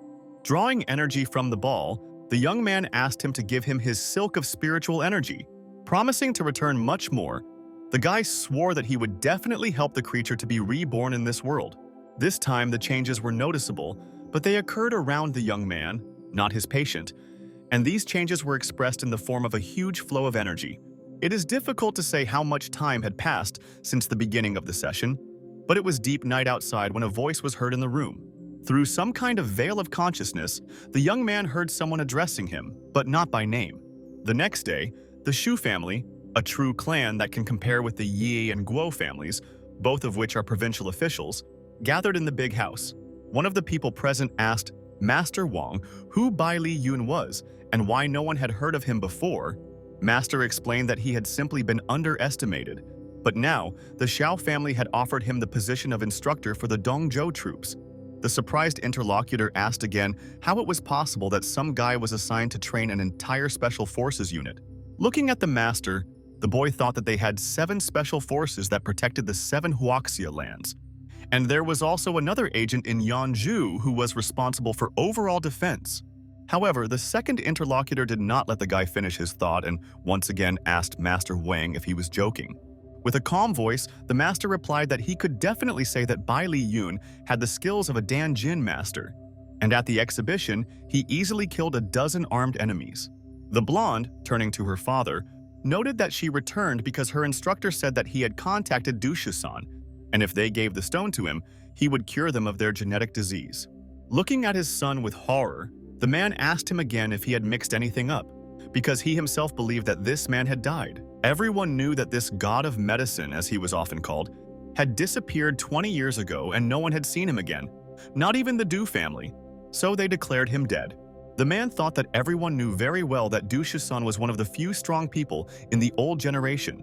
He should be around 80 years old now. He added that if the old man was really alive, then this was great news. And therefore, firstly, the father would go with his son to the Green Dragon Squad, and secondly, if Master Bai contacted Mr. Du, he would receive the stone. In turn, Master Wang asked Mr. Shu if Dr. Du came to them. What would they do with the promise they made to Bai Li Yun? He calmly replied that cancer cannot be cured in a couple of days, and if Du really comes to them, they will allow both masters to treat them, and whoever cures them will receive the Wukong phenomenon. However, it seemed that something was bothering Mr. Shu, which he decided to keep silent about. At the same time, the elderly gentleman, sitting on the bed, stated the fact that he had slept well. Studying the young man carefully, he asked if the boy had really been cultivating in his bedroom. Rising from the floor, our hero declared that this was indeed the case. Moreover, he was almost finished. After a short pause, he asked the gentleman to remove the blanket and sit up straight so that he could be treated. The elderly man was ready for anything, and therefore did not object. Politely looking at the needle in the hands of our hero, he did everything as he was asked. Sitting behind the owner of the house, Bai Li Yun warned him that he was starting and once again asked the patient's permission. The next minute, our hero grabbed his new acquaintance's hand with force. The old man's eyes widened and he screamed, because he had expected many things, but certainly not this. But that was only the beginning. because then the guy began to manipulate him in such a way that he quickly got out of bed. Bai Li Yun thought to himself that the Jade Snow Palace's needle method could control samsara. Despite the youth's limited abilities, it could still cure the genetic disease. Suddenly, a bright light lifted the owner of the house above the ground, who screamed, not understanding what the young stranger was doing to him. He, in turn, used jade light acupuncture, clearly using this method that could help the old man. If a few minutes earlier the man was unhappy with what was being done to him, now he was already noting to himself that the guy had taken advantage of good medicine. Continuing his ritual, the young man again began to support the owner of the house from behind as he continued to float. Looking closely at the man and holding the needle at the same time, the young man warned the old sir that the last needle would be painful, but he had to endure it. While lifting the needle, the guy spent some time collecting his thoughts and gathering courage, since this was the first time he had performed such a procedure. Standing in the hallway, the father and son were amazed to hear the screams of the owner of the house, which seemed to echo throughout the entire area. The men discussed among themselves in horror that they had never heard the old man scream so loudly, not understanding what was happening to him. But the very next moment, something happened that they least expected. The door to the room opened and Bai Li Yun appeared. Helping the owner of the house out, the man explained that thanks to the guy he was able to get up and now wants to get some air, and then added that his new doctor said that he would be fully recovered in less than a month. Embracing his son, the old man told Gene that he had made an agreement with Bai Li Yun and could not deceive him. And since this was the case, then as a token of gratitude, they should give him the precious stone. Looking closely at his father, the man began to explain that his son had found Dushusan, who was supposed to come and heal them all and receive that very stone as payment. The old man was silent for a while and then began to wonder how it could have happened that the doctor had been found, since he had disappeared a long time ago and no one had heard of him since then. The next moment, the grandson intervened in the conversation, explaining that his inspector had contacted this man and they had already agreed on everything. Our hero also spoke with contempt in his voice, stating that he was irritated by the fact that the whole family was discussing the stone without asking him first, because the jewel should belong to him. Looking closely at the young man, the head of the family told him not to worry. He would receive everything that was promised to him. And as for Dr. Du, he would only be invited into the family to compensate for all the inconveniences. Bowing, Bai Li Yun thanked the Shu family head with a smile on his face, confirming that he would continue to treat them until they were completely cured. And the old man spoke again and invited our hero to stay with them for a while, having received a satisfactory answer. That same evening, sitting on the terrace, the young man cultivated again, realizing that he needed the power of the stone not only to heal everyone, but also for himself personally. Looking attentively at his guest from the balcony, the owner of the house said that this boy's reputation was well-deserved. Then, hearing his son talk about Xiao Wu, the old gentleman demanded that he take him to her. Within a few minutes, the men were in the room of a young girl who was interested in how her grandfather was feeling and whether he had really managed to fully recover. The head of the family said that he had almost recovered thanks to the fact that they were able to invite an excellent doctor, which means that they are now saved. Hearing this, the girl asked when she could leave her room to enjoy the beautiful night sky again. Looking at the moon, the white-haired man said that Bai Li Yun was training by the lake, and he would take his granddaughter there, but she should not disturb the young man until he was free. Standing on the street and looking at the guy's back, the blonde asked her grandfather if this was really the young man she had already heard about. Turning around, Bai Li Yun asked how long they were going to look at him and why they had come to see him. With calmness in his voice, the old man explained that this was his granddaughter, and he would like the young man to examine her and decide whether her illness could be cured. Having concentrated, the guy decided for himself that inside the beauty's body there is a trace of a heavenly spirit, and if she does not begin to learn to control this power, then, most likely, she will have to live her whole life in darkness. But there is one important but. Addressing his new acquaintance, the young man said that she was not terminally ill, and the blonde should turn her illness into a special form of life. For this, she should study with him. From these words, the beauty's blue eyes widened to incredible sizes, since she did not understand what she should do and where to start. After thinking for a while, the young man explained that the girl should follow him and not betray him. Otherwise, he would kill her. So she first needed to think carefully about the offer. Mr. Shu's granddaughter had definitely never heard anything like this before, and she was so astonished that she didn't know what to say. But the very next minute, the beauty began to bow at the feet of our hero, saying that she agreed and wanted the young man to accept her student's bow. Raising her head, the blonde explained that in films they always show that a student must bow to his teacher, after which the master is obliged to become emotional and give something to his protege. With a chuckle in his voice, Bai Li Yun noted that, firstly, the beauty needed to watch as few movies as possible, and secondly, he didn't need a student, but a girl who learned to fence would be quite suitable. And he added that the blonde should sit down with her legs crossed, since first our hero would endow her with power. Asking how she felt, the guy heard the answer that she could not open her eyes, and when the sun rose, she would probably have to go back. Xiao Wu slowly opened her eyes and asked if she could call him Yun Xiao's brother. Turning away, the young man told her to call him by his full name and then asked her to move a little closer and raise her head. Seeing the blonde crawling as close as possible, the guy raised his hand and told her that she was getting close enough and could stop. Bringing his hands to the girl's third eye area, Bai Li Yun commanded her to freeze and not move for a while. The next moment, a stream of energy began to flow and the young man thought to himself about how to disperse it in the right way. Looking at his sister and the new doctor, the boy did not understand what he was going to do with her. So he screamed at the top of his lungs and began asking who gave him the right to be familiar with a pious girl. He continued to say that even if the young man was the god of medicine, he would still not be forgiven for his bad deed. Without any further ado or justification, our hero simply raised his fist and punched the Shu family member to stop him from distracting him any further. Understanding what had happened, Xiao Wu also spoke up and asked her brother why he had come to the training area. Looking at his sister with horror, the brother could not believe his eyes, so he asked how she could get rid of photophobia. The young man bowed before Bai Li Yun, apologizing for being rude to the doctor without understanding the situation, and thanking him for curing his sister. And then he added that Du Shisan should arrive soon, as well as the entire Green Dragon team. Looking attentively at his interlocutor, our hero said that he would like to meet this god of medicine in person. Not even a day had passed before Mr. Du arrived, looking at the head of the Shu family and noting that he looked so good that there was no need to even examine him. And looking at his granddaughter, the old man asked her to come over to greet the master doctor. Holding the teapot in her hands, Xiao Wu respectfully greeted the gentleman and said that she was very glad to meet him.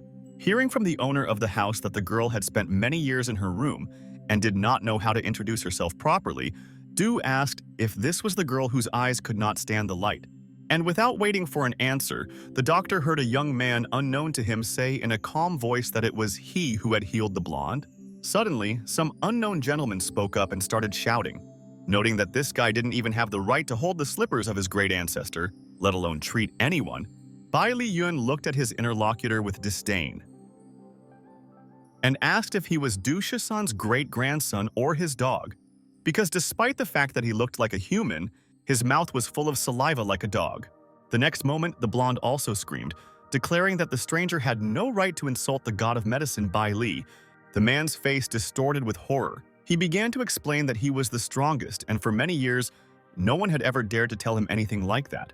But our hero, to whom these words were addressed, continued to drink tea, asking the man what he would do to him for such statements. Not even a minute had passed before the stranger shouted that for such expressions he would simply go and kill the impudent fellow. Watching his assistant closely, Dr. Du Shisan noted that he had a very fierce goal, and if so, the guy would get it badly. But our hero continued to sit in his place. The only thing he did was raise his index finger, but only in order to direct it towards the opponent's knee, or rather not the finger itself, but the energy charge that it emitted. And this was quite enough to not only surprise the ill-wisher, but also make him experience the most unpleasant sensations. With surprise in his eyes, the doctor, who just a moment ago had not doubted his assistant one bit, now thought that this guy could somehow be the master of Danjin. The brute, however, was not interested in such nuances, unlike his injured leg, which became like that in just a couple of seconds. Carefully examining his wounded knee, the man did not realize how the young man had managed to do the incredible. However, he did not see anything strange in this, since turning to the blonde, he said that the tea was quite tasty and asked her to pour more. Having come to his senses a little, the ill-wisher began to shout, declaring that his leg was broken, and turning to the lieutenant general demanded that the boy be arrested immediately. After thinking for a while, the law enforcement officer thought that this had nothing to do with him, because the young man was only 20 years old and he was already a great legendary combat practitioner. After a pause, Du Shisan himself spoke up and said that, unexpectedly for everyone, After 20 years of his absence from the world, such a doctor had appeared, but he could not simply break his grandson's leg. Our hero thought to himself that he should quickly return Yu Ling's power from the great continent, and out loud he said that he should be called Yu Ling Xiao. After laughing a little, the doctor said that the boy probably imagined himself to be a great king, but he would show him what was really what, and asked the young man to come to him. The man thought to himself that even if our hero was a master of Danjin, he had most likely only reached the initial limits, and if so, he was still far from perfection. Master Shu did not understand why the two gods of medicine needed to prove something to each other, but he saw that the doctor did not calm down and tried to explain that even at 80 years old, he would not allow some child to take his first place. Looking at his future opponent, the guy said that it would now be difficult for him to refuse the fight, but suggested going out into the yard so as not to destroy anything. Standing on the street, Dusha-san asked Bai Li Yun if he was ready, but the boy said with a smile on his face that he had been ready for a long time, while the old man had been grimacing for half an hour. Taking this personally, the man wondered if the boy knew how fast a person could be. And again, our hero did not take this seriously. He only repeated the previously spoken words about the old man finishing his presentation and getting down to business. However, the guy didn't have time to finish his sentence before he realized with surprise that something was not going according to plan. He looked ahead carefully to get a better look at Dushu-san, but he was not where he had been standing just a second ago. Turning back, our hero noticed only some kind of white shroud, but the man was nowhere to be found. And while Bai Li Yun was trying to find his opponent with his eyes, the latter appeared behind him again and was about to strike. The doctor shouted menacingly that the young man would be in trouble for everything he had done just recently. However, the young man knew what to expect, and so he quickly intercepted the hand of his ill-wisher. Our hero's skills had already reached a certain level, and this helped him to neutralize the old man's stone fist. Holding the man's hand, the boy said the word destroy to himself, realizing that this was the only way to harm his opponent. The trick didn't seem to take long to happen, because after that the man's eyes widened as much as possible. He couldn't believe what had happened. In order to somehow protect himself, the man instantly jumped away from his sparring partner so that he ended up at the other end of the yard. After thinking for a while, Dusha-san decided that the young man's abilities were strong, and if he did not retreat, he would be in trouble, all for the sake of showing his superiority over the future great master. Bowing before our hero, the doctor said that he had been told about the guy, and now he saw him with his own eyes, a man who could be called a rising star. After a short pause, he continued, noting that he had been wrong, but that he should have seen everything with his own eyes, and once again asked the young man for forgiveness. Realizing that the standoff had dragged on, Old Man Shu stated that both men were great masters and that losing one of them was not worth it, so they both needed to make peace. It seemed that this suited everyone except the doctor's grandson, who, having spoken to his grandfather, wanted to contradict him. However, he shouted at the young man to quickly come closer, bow, and apologize to Master Bai Li Yun. Not a minute had passed before the grandson of the famous master was already bowing to our hero and respectfully asking him for forgiveness, while the young man was wondering with bewilderment why all people loved to bow to him so much. Realizing that this was all dragging on, Bai Li Yun turned to Xiao Wu and suggested that the girl continue the practice she had recently started, receiving the beauty's consent. Sitting on the mountain, the blonde said that her new friend was so good at martial arts, but she didn't understand anything about them at all and would like to learn at least something. With a serious voice, Bai Li Yun said that he would teach the beauty how to fight, but she must completely obey his rules and had no right to pass this knowledge on to anyone. Feeling that the girl already understood everything, the young man nevertheless decided to add that if she suddenly broke her oath, he would kill not only her, but also the one to whom she passed on the knowledge. Realizing that the introductions were over, the guy, looking somewhere into the distance, told his interlocutor to listen to him carefully. While the boys were practicing, Dusha-san told Mr. Shu that a great dragon would soon appear in this world, possessing a firm mind and unwavering in all actions. And then, he abruptly turned the conversation to Bai Li Yun, saying that since the old man's granddaughter was studying with this guy, she would undoubtedly achieve success in the future and could even surpass their generation. And after a short pause, he added that, despite a number of disagreements, the young man still did not recognize the old master, and thought to himself that the young man had used an excellent method to treat Mr. Shu. Turning to his grandson, the head of the family asked if he was right in that the Green Dragon needed a chief instructor, and then added that perhaps this position should belong to their new acquaintance. Listening to the boy's dissatisfaction, the white-haired man ordered him to go talk to Lieutenant General Wu about his idea, claiming that he would not be able to contribute to the development of the nation. Quite a long time had passed since our heroes had gathered on the lawn, since it was deep into the night. It was only at this moment that Bai Li Yun slightly opened his eyes, realizing that he should finish training. The blonde sitting opposite greeted the young man, saying that she was very glad that he had finally woken up. Looking closely at the girl, the young man asked if she wanted to eat and then added that their lessons had gone quite well, since she had reached the realm of spiritual enlightenment. Standing up from his seat, he added that now Chao Feng Ling was bound to feel a bright spot in Dantian. When she delved into the ether cult, her albinism would be cured by itself. With joy in her voice, the girl began to talk about what this meant, that soon her hair could change to black and become as beautiful as others. Smiling, the young man assured his friend that it didn't matter at all, since it was she. She was the one and only in the whole world, and quickly changing the subject, he said that it was time for them to have something to eat. Sitting at a large table, the head of the family said that they needed to wait just a little bit, as the food would be brought soon. At the same time, the man introduced Lieutenant General Wu Tianjun, who works in the Dongju area. Our hero was surprised by such a meeting, but at the same time he did not want to seem rude and therefore said that he was very pleased to meet him. Raising his glass, the Lieutenant General said that most likely everyone was interested in knowing why he had come to these parts, and noted that in a couple of minutes he would tell them everything. Looking at Bai Li Yun, the man stated that he wanted the young man to take on the role of the Green Dragon's chief commander, after which he would be promoted to the rank of general. It seemed that our hero had never experienced such surprise. He did not understand what to answer, or how to behave in the current situation. Having recovered a little from this statement, the young man asked the Lieutenant General why he valued an ordinary high school student so highly. Without a shadow of a doubt, the interlocutor explained that, despite his youth, the guy's abilities were at the stage of the Great Kingdom, and therefore, if he agreed, he could go to the detachment the very next day. After a moment's hesitation, Bai Li Yun noted that he had to take a university exam soon. There was little time left, and therefore he did not want to be burdened. Besides, he had his own dream. Mr. Wu stated that if the boy wanted, he could be accepted into any university in the country. Moreover, he just had to stay in the Dragon for 2 months, and then he could do whatever he wanted. Lost in his thoughts, the young man decided that with his knowledge he would be able to pass the exam to a regular university. But thinking about his parents, he decided not to develop this thought further. And he said out loud that he wanted to study in this small town and therefore chose Dongju University. At the same time, the next day he had to set off on a journey so that he could personally see the squad.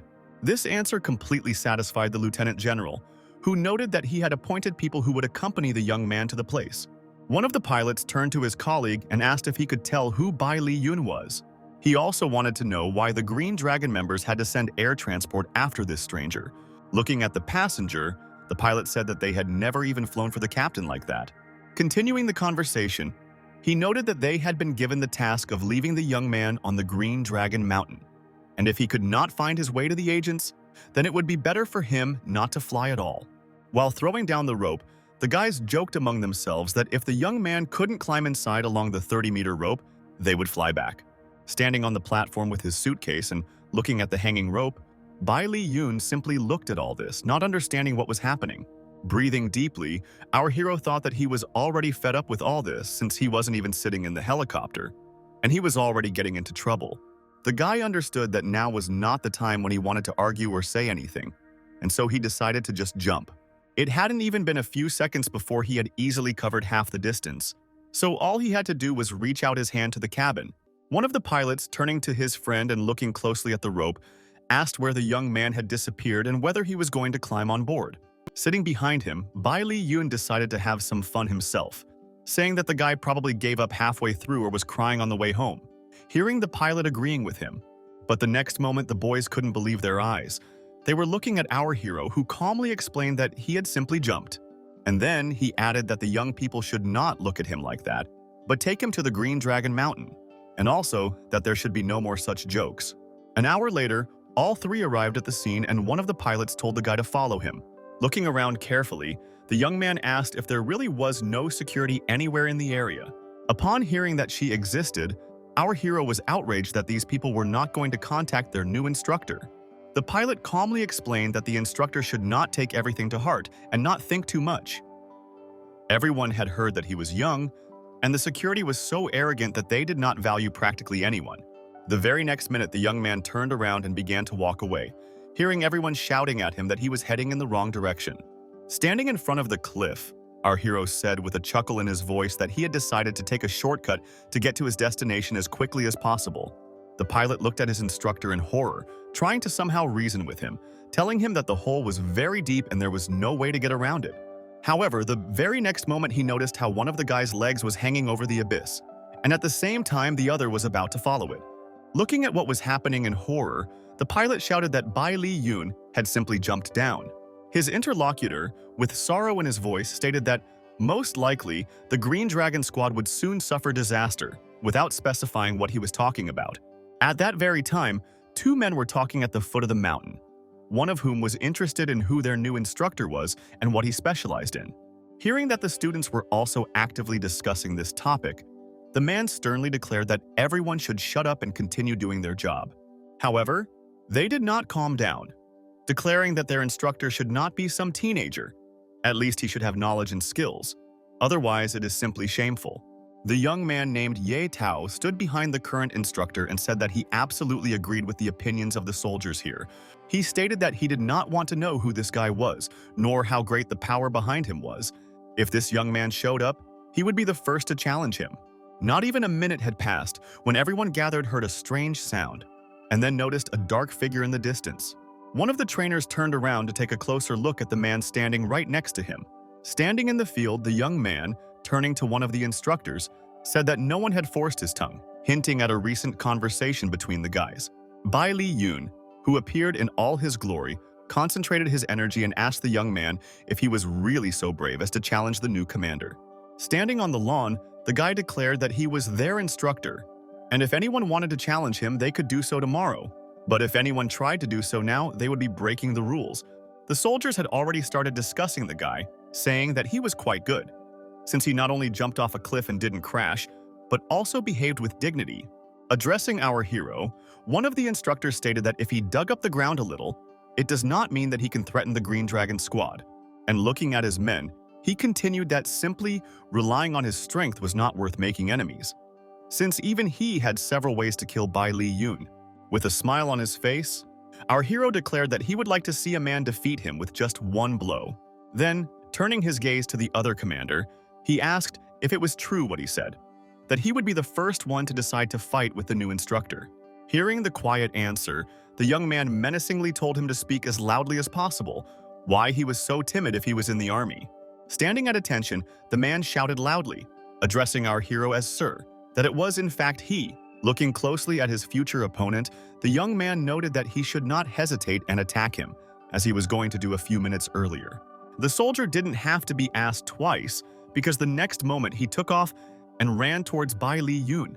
Our hero watched what was happening, but he waited for the stranger to show himself in order to assess the attacker's abilities. Less than a minute later, what always happened in such cases happened.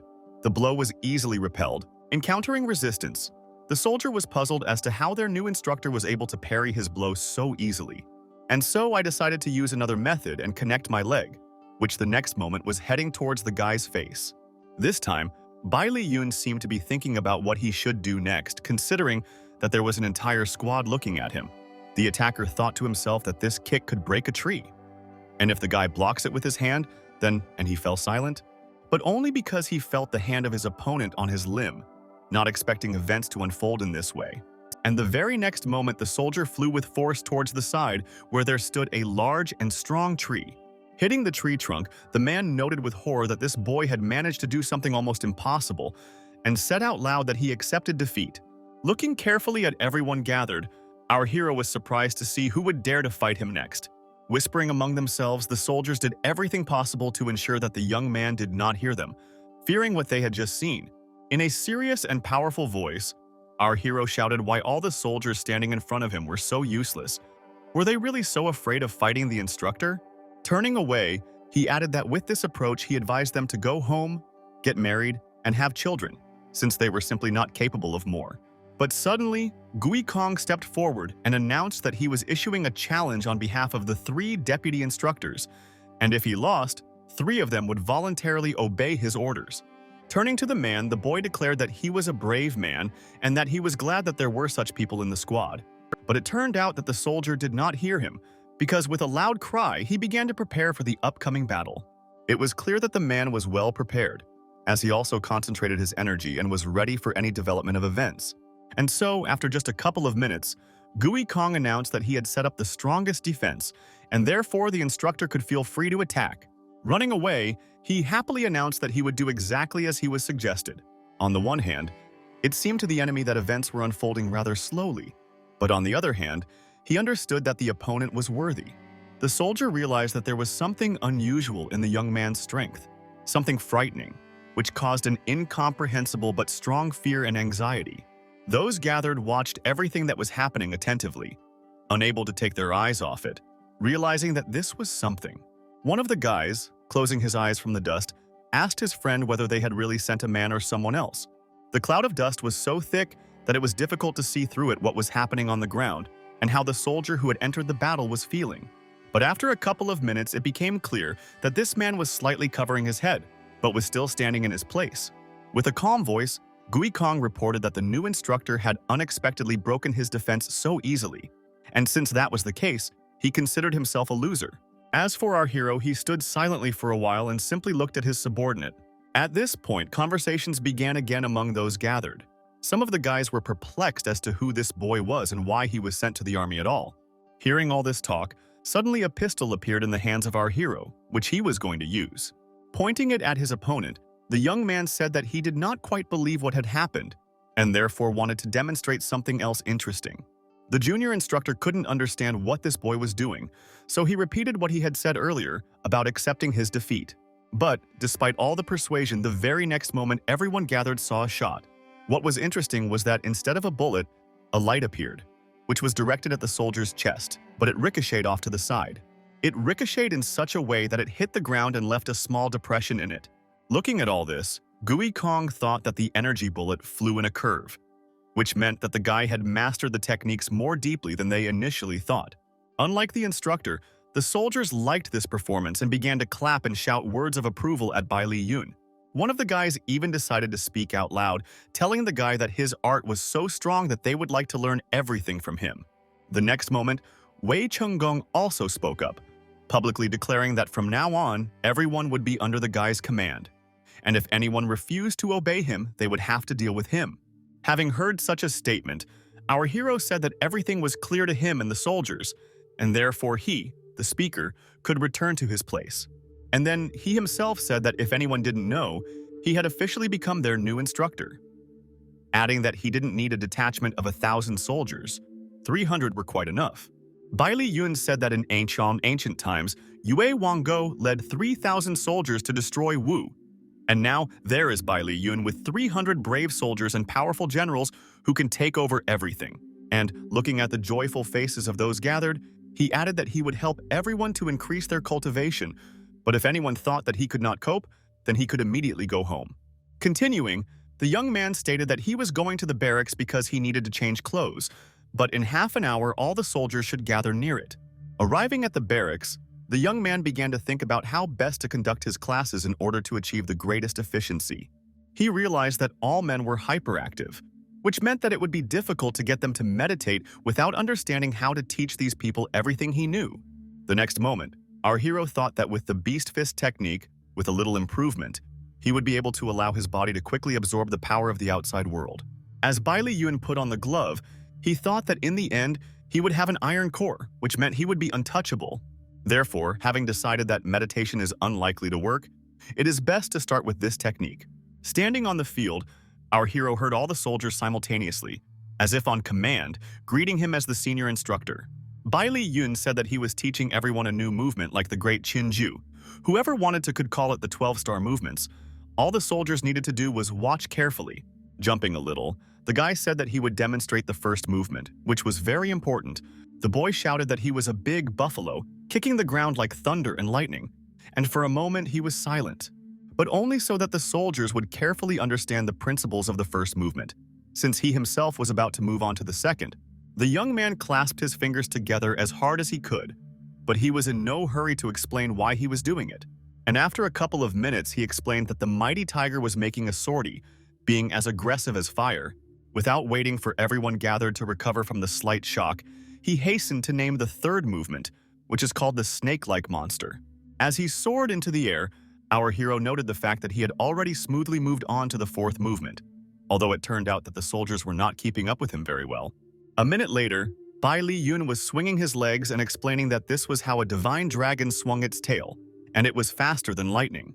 And again, watching attentively as the effigy fell to the ground, the soldiers had little understanding of what was happening. At the same time, their new commander was explaining the fifth movement, which was called Divine Snake Rapprochement, the sixth movement called Tianma Travel, the seventh exercise, and the 11th. Suddenly, the young man began to explain that, with the exception of the last one, he had finished performing 12-star movements, wondering why there were exactly that many if there were only 11. Without waiting for an answer, he proudly declared that the boys would practice the last movement with the main god if they suddenly failed with the first 11. But everyone must understand that this will not be an easy task, since the young man can force them to become a buffalo, a dog, a mouse, a rabbit, and other animals. After several hours of training, standing on the lawn, the soldiers said that it was very difficult. It seemed like they were holding on with all their strength. But instead of hearing the command about free time, our hero placed a vat of water in front of the boys and said that they could undress and take a bath. Carefully examining the vat, the guys were happy, hoping that they would have long-awaited relaxation after such a difficult day, although there were still some concerns about a catch. Sitting in the vats, the soldiers noted to themselves that it felt as if the water was a sharp blade cutting through the muscles. At the same time, Bai Li Yun, who was taking a kind of bath together with his students, noted that he was very comfortable and the temperature was just right. Smiling and hearing the complaints, the guy thought to himself that a little time would pass and all these people would remember him with great gratitude. The following week, sitting in his office, the new instructor decided he needed to do something, so he dialed a familiar number. Turning to Xu Jianfeng, he asked him to prepare a helicopter so that he could fly home for a few days. As Bai Li Yun stepped off the helicopter, he was surprised that they had landed at the best hospital in Haiti, not understanding why he had been brought here instead of home. The girl accompanying the guy said that she was Wu Qi Yun, and that they had come here because the young man had been personally invited by General Wu. Entering the room, our hero saw the general, who was sitting in the corner and greeting him, but he still did not understand what had happened. After starting the conversation, the man explained that he invited the young man because the commander of General Zhu District Dongzhu had some health problems, and they wanted the young man to examine him. The general's family explained that the old man's health had only worsened in recent months, while doctors could not understand the cause. Continuing the story, the relatives explained that this man had previously led the Da Xia army to beat the old generals of South Vietnam. Despite the fact that the old man is over 70 years old and has long since retired, he is still devoted to the nation and therefore helped as best he could. Looking closely at the patient, the guy thought that he was in a very critical condition, and if he lasted 3 days, it would be very good. The next minute, General Wu, realizing that he had forgotten to introduce the young man to the general's relatives, quickly began to correct this oversight. The young girl, hearing that Bai Li Yun was called the god of medicine, began to ask him if it was true that he could cure her grandfather. As usual, with calmness in his voice, our hero said that it probably wasn't that difficult to do. Raising his hands up, the old man's son noted that if the boy managed to heal his father, then he would do whatever the young healer wanted. Suddenly, a pompous blonde spoke up and asked her relative if he really believed in the child's abilities. The man standing next to him began to ask what medical university the guy graduated from and how he dared to call himself the god of medicine. Still, calmly but confidently, the young man said that he had not yet finished high school and was not going to take the university exam, and therefore had no achievements. Hearing this statement, the blonde man began to laugh, saying what right he then had to even approach Grandpa Zhu. This behavior clearly did not please the granddaughter, who said that Liang Wei should not dare to disgrace their family.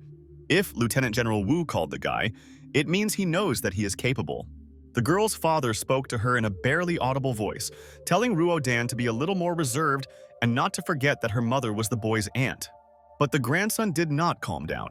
He did not understand who this girl was to lecture him. And secondly, for what purpose they invited a minor who would most likely harm the old man. In a calm tone, General Wu noted that he had no right to talk about his guest's abilities, nor could he reveal his identity, but he wanted him to show what he was capable of. Bai Li Yun, who heard everything, said that he would not have come if it were not for the general's request. And since that was the case, everyone gathered could diagnose and treat the old man's illnesses themselves. But they had better hurry because he had no more than 3 days left. For some reason, this statement offended the old man's daughter, and she began to ask Wu why he had called the impudent fellow that this guy was. Holding a piece of paper in his hands, the bald man explained that it stated that the old man would live for at least 1 week, which meant that there was no point in listening to the guy who was making up who knows what. Lieutenant General Wu spoke again, turning to Zhu. The man asked him not to interfere and let the guy try because he had healed Mr. Shu and Shu Fing. Hearing this statement, the family was almost stunned. It seemed that they could not believe that all this had actually happened. The next minute, the bald man was already calling the Shu family, where they confirmed to him that in fact, a guy named Bai Li Yun had healed not only the head of the family, but also his granddaughter. Smiling happily, General Zhu's relatives once again turned to our hero with a request to help their father heal in exchange for fulfilling any request.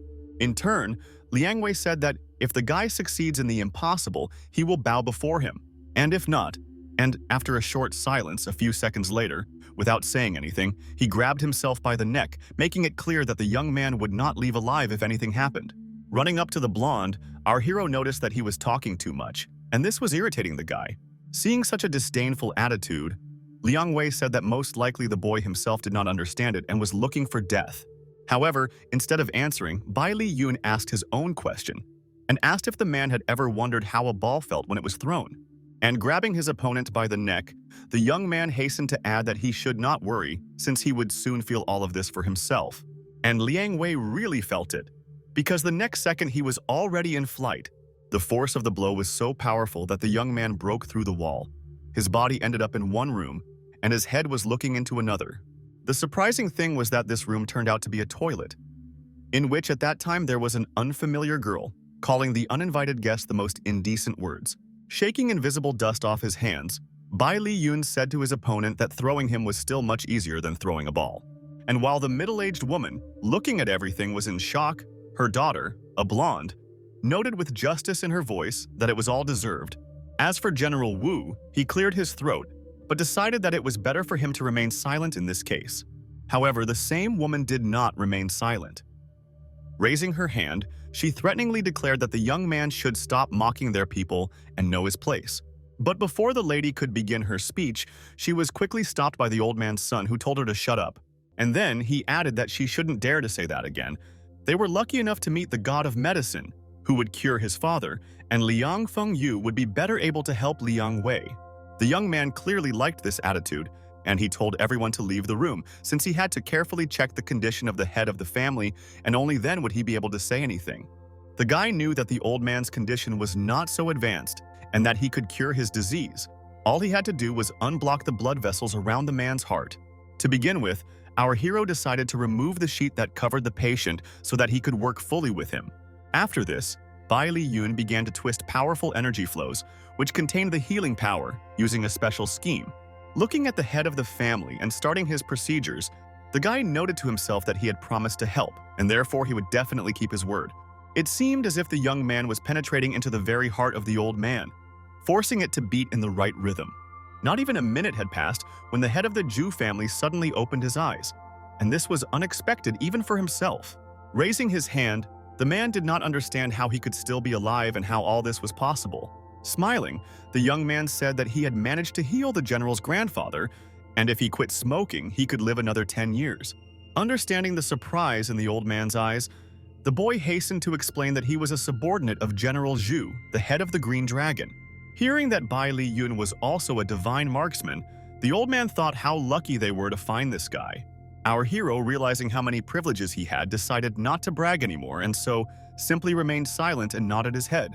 At this time, outside the chamber, a discussion was taking place regarding the young man and his outstanding abilities, which could be considered a real miracle.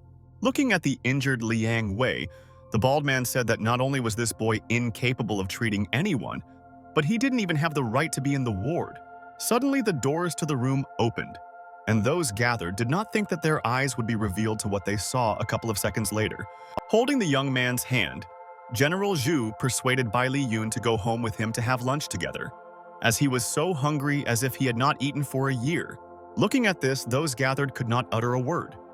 It seemed to them that they had been transported to some parallel reality.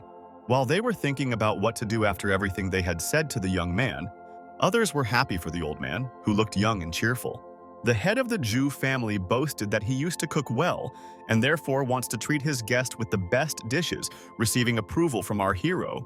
Not wanting to accept the obvious, the bald man with a smile on his face stated the fact that it was quite possible that only the symptoms had been cured, while the root of the disease remained. Hearing this, the general told him to stay away from him, adding that everything that happened was top secret, and if anyone violated the ban, he would be punished in accordance with military law. After some time, the entire large family gathered at Zhu's house. The men treated their guest with respect and told him to eat as much as he wanted and not to be shy. True, Liang Wei had no time to eat. He was thinking about how he hated the young man because not only had he beaten him, but he had also taken the wrong place at the table. Realizing that the recovery would not have been possible without General Xiao Wu, who brought the young man, Old Man Zhu said that he was very glad to have met such a person, to whom he would always be indebted. In a calm tone, the general noted that the head of the house was very polite, and now he was also healthy, so he asked him to continue leading his team as he had before. However, the man ignored these words as he turned to his guest again, saying that he was so talented at his young age and that when he contributed to the country, he would be promoted to Major General. But the young man did not have time to respond to this remark because his phone rang, and when he picked it up, he realized that it was his mother calling. After talking with his parents, our hero said that he should return home early. His mom and dad were very worried about the guy, and therefore it was time for him to go. Realizing that the guest was leaving, the white-haired man asked Bai Li Yun to eat a few more dishes before leaving. But instead, everyone gathered looked at the empty window, behind which the young man had disappeared just a few seconds ago. Annoyed and angry, Liang Wei stated that the boy had shown disrespect in front of everyone in the room. However, no one was interested in his opinion, so the generals unanimously declared that the young man should stop whining, complaining, and slandering the good young man. Looking carefully at his interlocutors, the guy wanted to say something, but he didn't dare, realizing that hardly anyone there would listen to him. Turning to Liang Wei, the family leader stated that he relied on the reputation of the Zhu family, and that was fine. But he still had to know his place and remember that compared to Bai Li Yun, he was nothing. Meanwhile, on the other side of the country, our hero was running as fast as he could, and it seemed he was using all his resources to make it on time. While talking to his mother, the young man asked her to wait just a minute and assured her that he would be there any minute. Putting his glasses on the table, a man said that his vision had suddenly been restored, noting that Bai Li Yun had surprised him again. At the same time, the interlocutor of this unknown person said that all the information about the guy is in the dossier that they collected, but it does not indicate where he got such phenomenal abilities from. While carefully studying the documents, the man's eye caught something that greatly surprised him, and he fell silent for a while. Standing up from his seat, the man shouted out loud, asking his interlocutor whether the young man really belonged to the Bai Li family. General Wu, who turned out to be the interlocutor, briefly told the story of Bai Li's family, emphasizing that at first the father kicked out his son, and when he got married, the couple was not accepted by the wife's family either. The stranger noted that Bai Li Yun's parents should be ashamed of how they despised the family, but now the boy is the head of the Green Dragon, which is very prestigious. At some point, the general asked his interlocutor to leave the discussion about the family for later, since a military operation awaited them ahead. The gray-haired man closed his eyes and sighed heavily, as if hinting that he didn't like this conversation. With bitterness in his voice, the stranger noted that he was proud of the Green Dragon, but at the same time disappointed with the army. He added that they were planning to create the Great Silk Road, but there would be many dangers along the way. This is precisely why a security company needs to be set up in the center of Yanzhou to make the merchants feel safe. The man explained that bodyguards who want to go global must fight the country's criminal underworld because they are truly strong. He thought to himself that he also needed Bai Li Yun, who would never let him down. Running into the room, Bai Li Yun saw his confused parents shouting his name. Crying, the young man's mother said that she missed him and was very glad that he had returned. Hugging the young man, the woman said that she missed him very much, and then began asking how he had been eating lately, Noting that her son had lost a little weight, looking lovingly at his mother, the boy tried to calm her down, saying that he was fine and she didn't have to worry about him. The father, also worried about his son, asked with tears in his eyes how the wound on his neck had healed. As always, smiling, our hero assured his parents that everything was fine with him, and moving his leg showed that his leg had completely healed. Realizing that the greeting was taking too long, the woman remembered that her younger sister was visiting them and asked her son to say hello to his aunt. The pretty blonde said that when Bai Li Yun was just born, she carried him in her arms a lot and often. As he greeted the young woman, the boy thought that at the moment his parents no longer had any relations with the Bai Li clans, and therefore did not understand why this guest had come to visit them. Having gathered in the large hall, our hero's mother said that their family was going through hard times, especially since the guy would soon be entering university. She noted that after the exams he would be living with his aunt. Upon hearing that they wanted to send him to Yanju, Bai Li Yun protested, declaring that he would not go anywhere and asked if his parents were really afraid of the Yi family taking revenge on them. Li Xiaoyan and Ying Jie realized that the guy knew everything and admitted that the Ye family was considered one of the strongest. They had good relations with merchants and officials, and outsiders should not interfere in the affairs of these clans. The sister intervened and said that this problem could be solved by taking the son home and then apologizing to the parents. Then they would not be angry anymore. Recalling the past, the hero's mother said that on that day she came to her home with her child, but her father called her shameless and drove her away. She added that Bai Li Yun was too young to understand this, but for his sake, they would apologize to their parents again. Smiling, the boy assured his parents that they didn't need to worry anymore because the Ye family would most likely return the company to them, and besides, Yeling was already dead. Worried that her son might do something reckless, the woman heard from him that a member of the Yi family had died many days ago and that Bai Li Yun had nothing to do with it. Yingji, not understanding what was being discussed, asked his son directly what he had done and how he knew everything. After a short pause, the young man said that everything was fine and promised that he would tell her everything in a couple of minutes. Standing up from his seat, Bai Li Yun proudly announced to everyone gathered that he had been chosen as a member of the plane's crew, and now that he had joined the army and could study at Dongju University, the Yi family would not bother them anymore. Listening to her son's story, the woman found it difficult to believe what was happening, as events were unfolding too quickly. However, this could not help but make her happy, and the touched father began to cry again, praising the young man and rejoicing at his wonderful news. While sipping her tea, the aunt noted that, as far as she knew, it was quite difficult to become a member of the army. And so she asked which general had demoted his nephew. Knowing that he couldn't tell the truth, Bai Li Yun said that it was an elder named Zhu Baoguo, and the Ye family had to respect him. It seemed that the young man's words did not reach the girl at first, as she was still dispassionately sipping her drink. But the very next moment she was taken aback when the young man once again said thanks to whom he got into the army. The young man, having told his aunt that he had already dined with this man, turned to his mother, who noted that they should all dine together, since the whole family had not been together for a long time.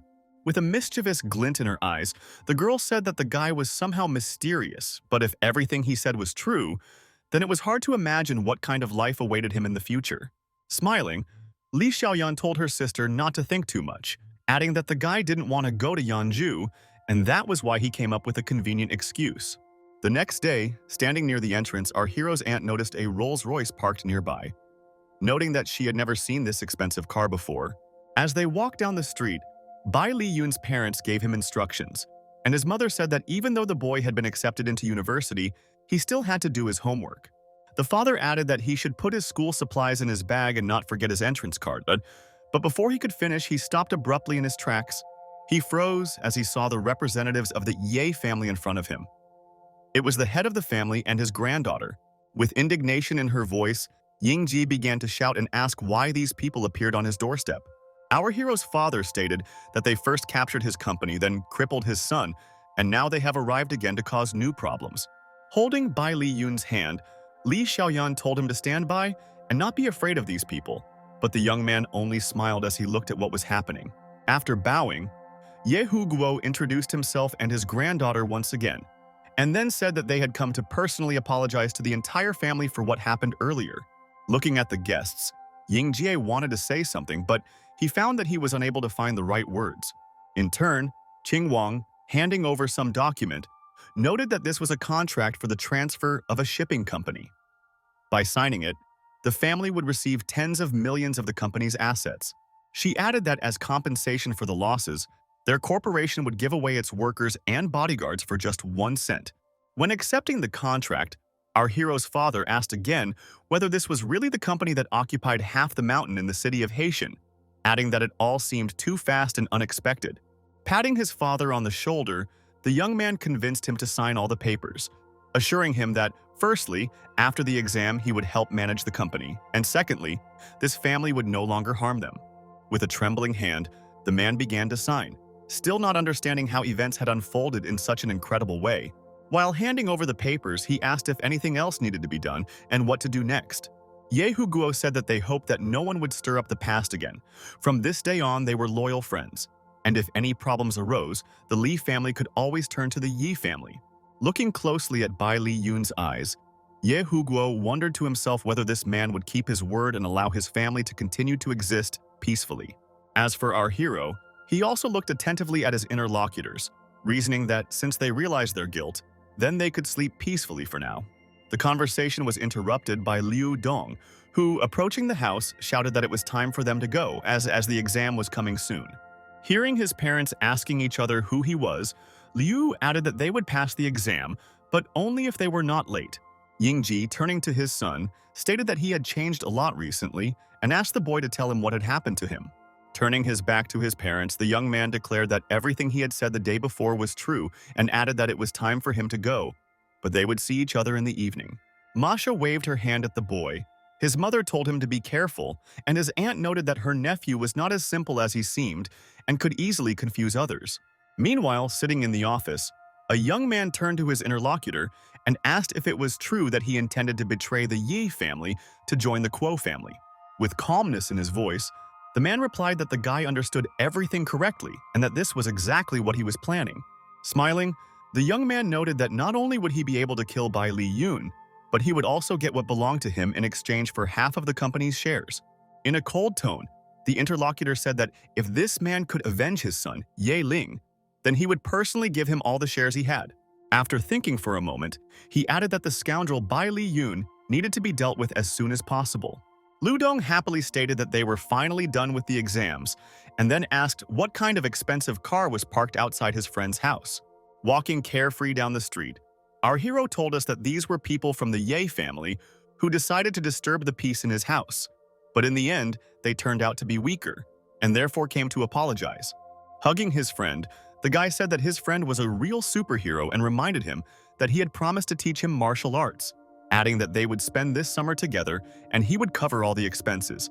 Listening to his friend's enthusiastic speech, Bai Li Yun said that before leaving, he would call his parents and then they could set off, warning his friend not to whine and complain later. The young man called his parents and said that he would most likely be away from home for a couple of months, but they should not worry.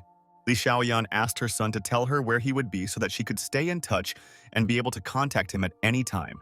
But the young man noted that since it was related to military affairs, he could not divulge classified information, because if he did, he would be punished.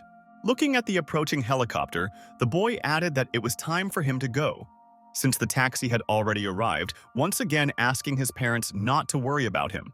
Looking closely at the military helicopter, Liu Dong did not understand why exactly this type of transport had come for them and where they were going.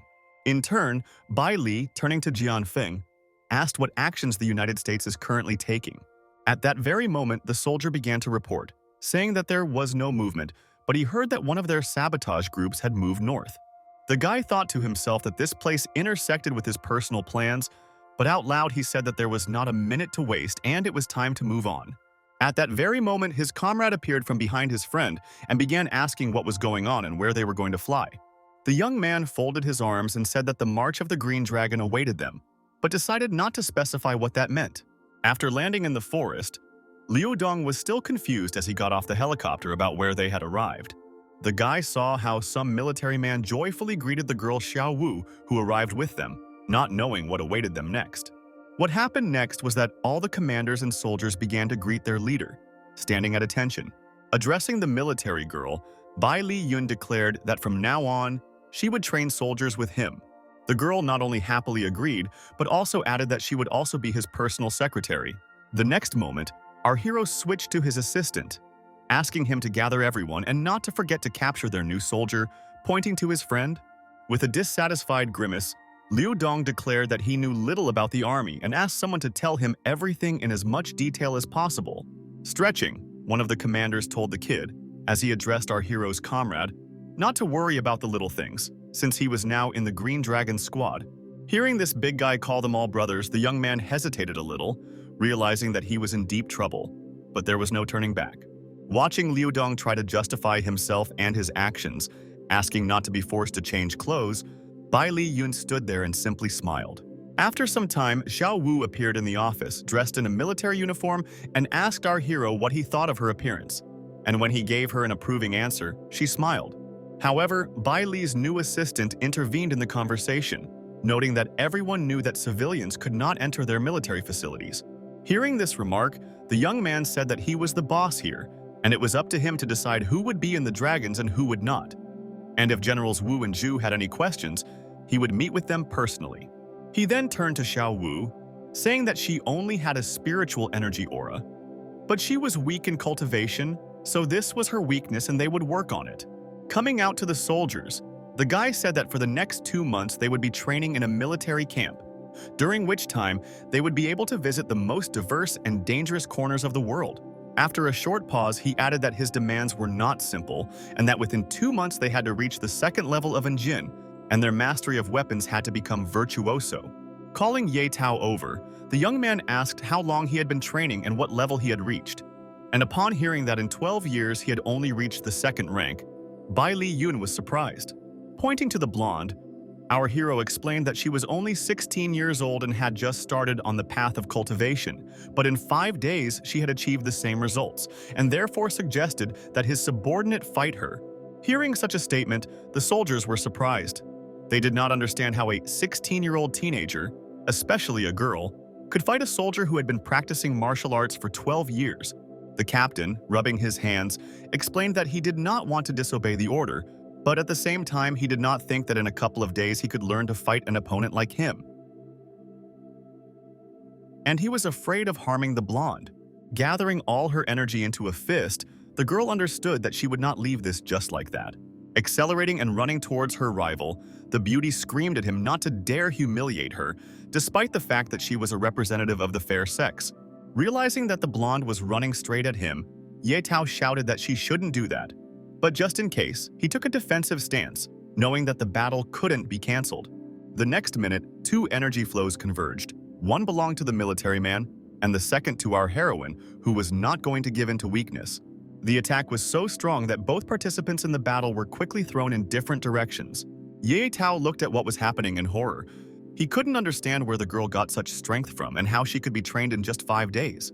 The soldiers who witnessed the battle watched the duel with their mouths open, and just as unable to comprehend how the teenager managed to do the impossible, Xiao Wu seemed to be pleased with herself, which she didn't try to hide, saying out loud that she had somehow managed to cope with the task at hand.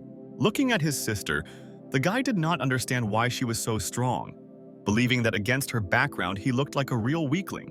However, his thoughts were interrupted by the voice of Bai Li Yun, who said that the most important thing was not to be lazy and to train to the fullest. And switching to another topic, he decided to talk about the upcoming practices. The guy said that all the guys would start from the military camp and then get to the top of the mountain, which, by the way, is on the opposite side.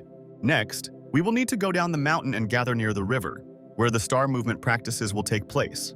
The commander assured that he will keep an eye on them, and the last 100 people will be left without lunch. One of the soldiers asked how the commander would keep an eye on them, since first he would have to at least arrive at the destination himself. But there was no one to answer, since in the place where the young man had stood just a minute ago, only a shadow remained. Realizing that the commander's response was impressive and they didn't want to be left without lunch, the soldiers immediately turned on maximum speed and ran to complete the task. Bai Li Yun, standing on the top of the mountain, personally counted the soldiers who were climbing up one after another. Finally, he marked the 1,000th person who climbed with difficulty but still did it. One of the soldiers noted that being the last one was not very good, pointing to the 1,000th guy who could not say anything in his defense. However, the commander thought to himself that there was another young man for whom he had to wait. Addressing his friend, the commander stated that he had arrived 1001st, noting that it had taken him 3 hours to run 5 kilometers. But if he wanted, he could give up. It seemed like Liu Dong's strength was leaving him, but he thought to himself that since he had decided to follow his elder brother, he had no right to give up. Dripping with sweat, the young man said out loud, addressing his friend as an older brother, that he would be with him until the end, and would study martial arts even if it was very difficult. Hearing this, Bai Li Yun shouted that this was an army, there were no elder brothers here, and the young man should call him chief. Taking as much air as possible into his mouth, the guy shouted, addressing the highly respected leader. The young man said that he was not a person spoiled by luxury, who did not like to strain himself and only wanted to receive benefits, and therefore would not give up, even if he was very tired. Hearing this statement, the commander said that if that was the case, then he would allow the soldier to run further.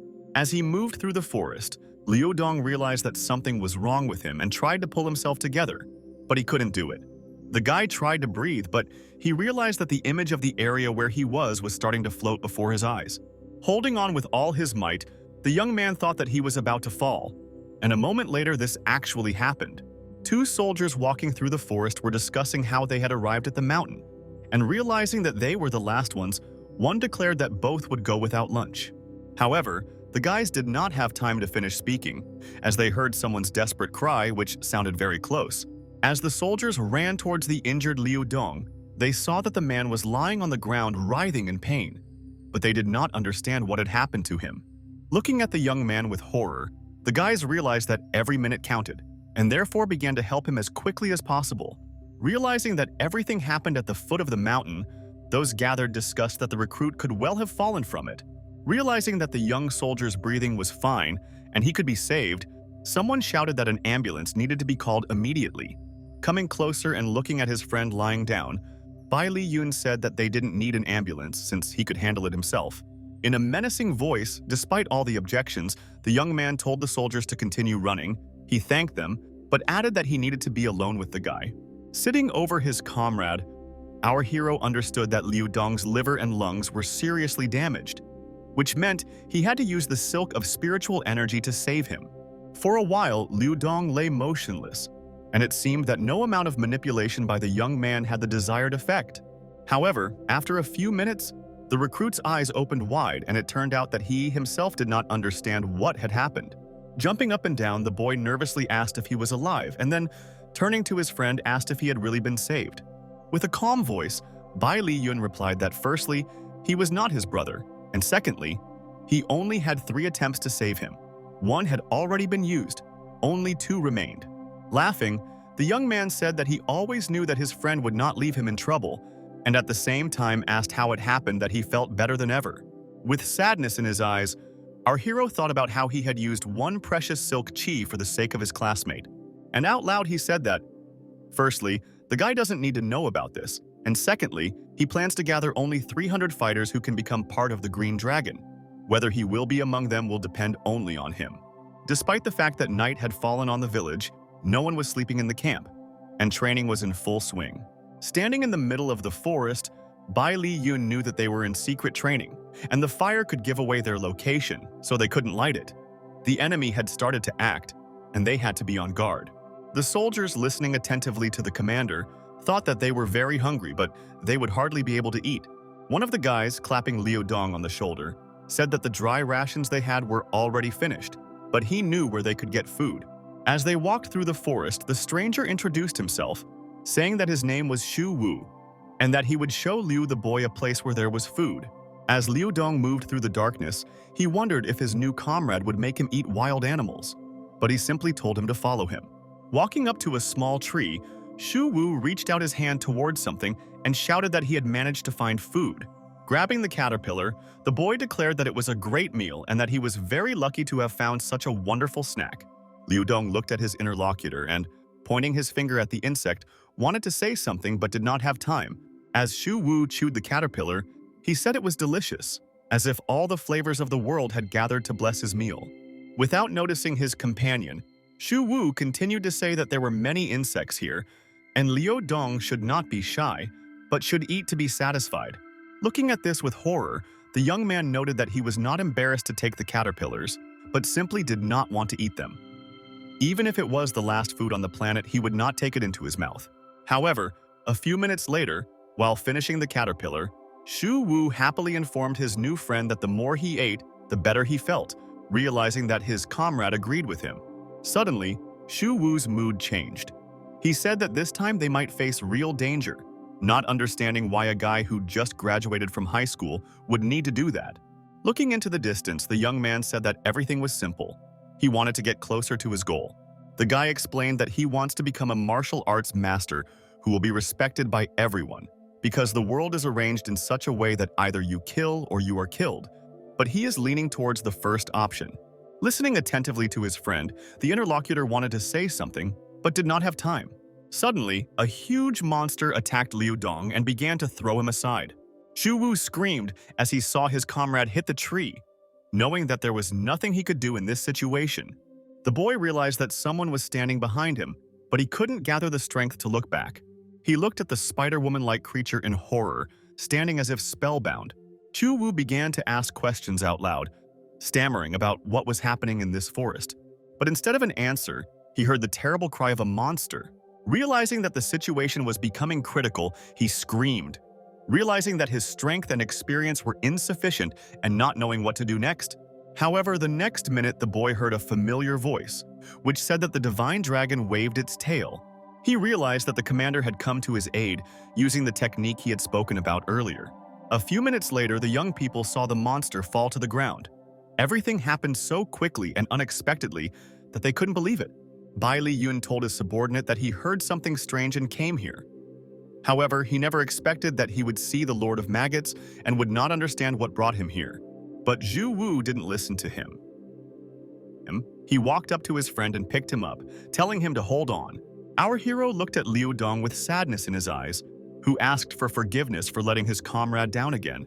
However, he decided not to say anything and thought to himself that the Lord of Maggots' poison had no antidote. The power and spread of this poison was frighteningly fast, and only the blood of a cultivator could be used as an antidote. It had to be mixed with the poison from the tail of a monster, although cultivators do not like to share their blood.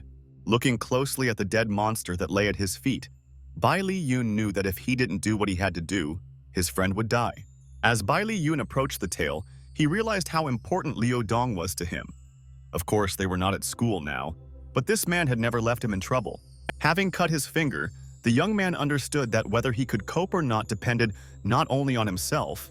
After a few minutes, everything was over. Shu Wu happily ran up to Liu Dong and said that he was very scared for him.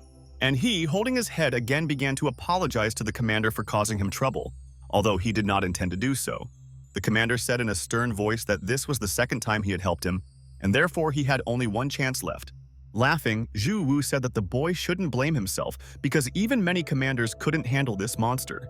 But instead of agreeing, Liu Dong responded in a loud voice, addressing Bai Li Yun as a brother, that he would definitely become stronger, show what he was capable of, and would not disappoint him. For the next half-month, the Green Dragon Squad trained in the forest and desert. At the very beginning, there were 1,001 people. However, moving according to plan, the commander left 503 fighters. On the 16th day, Bai Li gathered everyone and declared that everyone must survive in extreme conditions without any protective equipment against the cold. The soldiers have 12 days to do everything, and they must split into small groups of 2 to 3 people, but at the same time they must remember that every squad is for itself. Bai Li told his assistant Wu Qi-yun that they needed to build some shelters in case of cold weather, only to be asked in return how they could survive in the mountains for 12 days.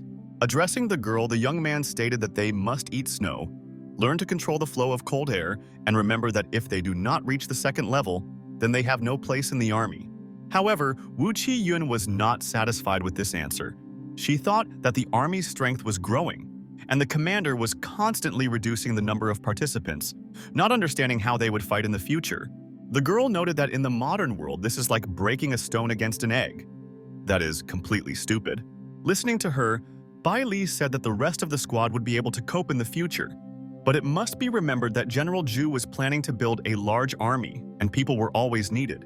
In the same dispassionate voice, our hero declared that he did not need a palace, and he had no need to keep all these people, And besides, he did not need advice. A few minutes later, Xiao Wu approached Bai Li Yun and asked why he spent his precious silk qi on some stone.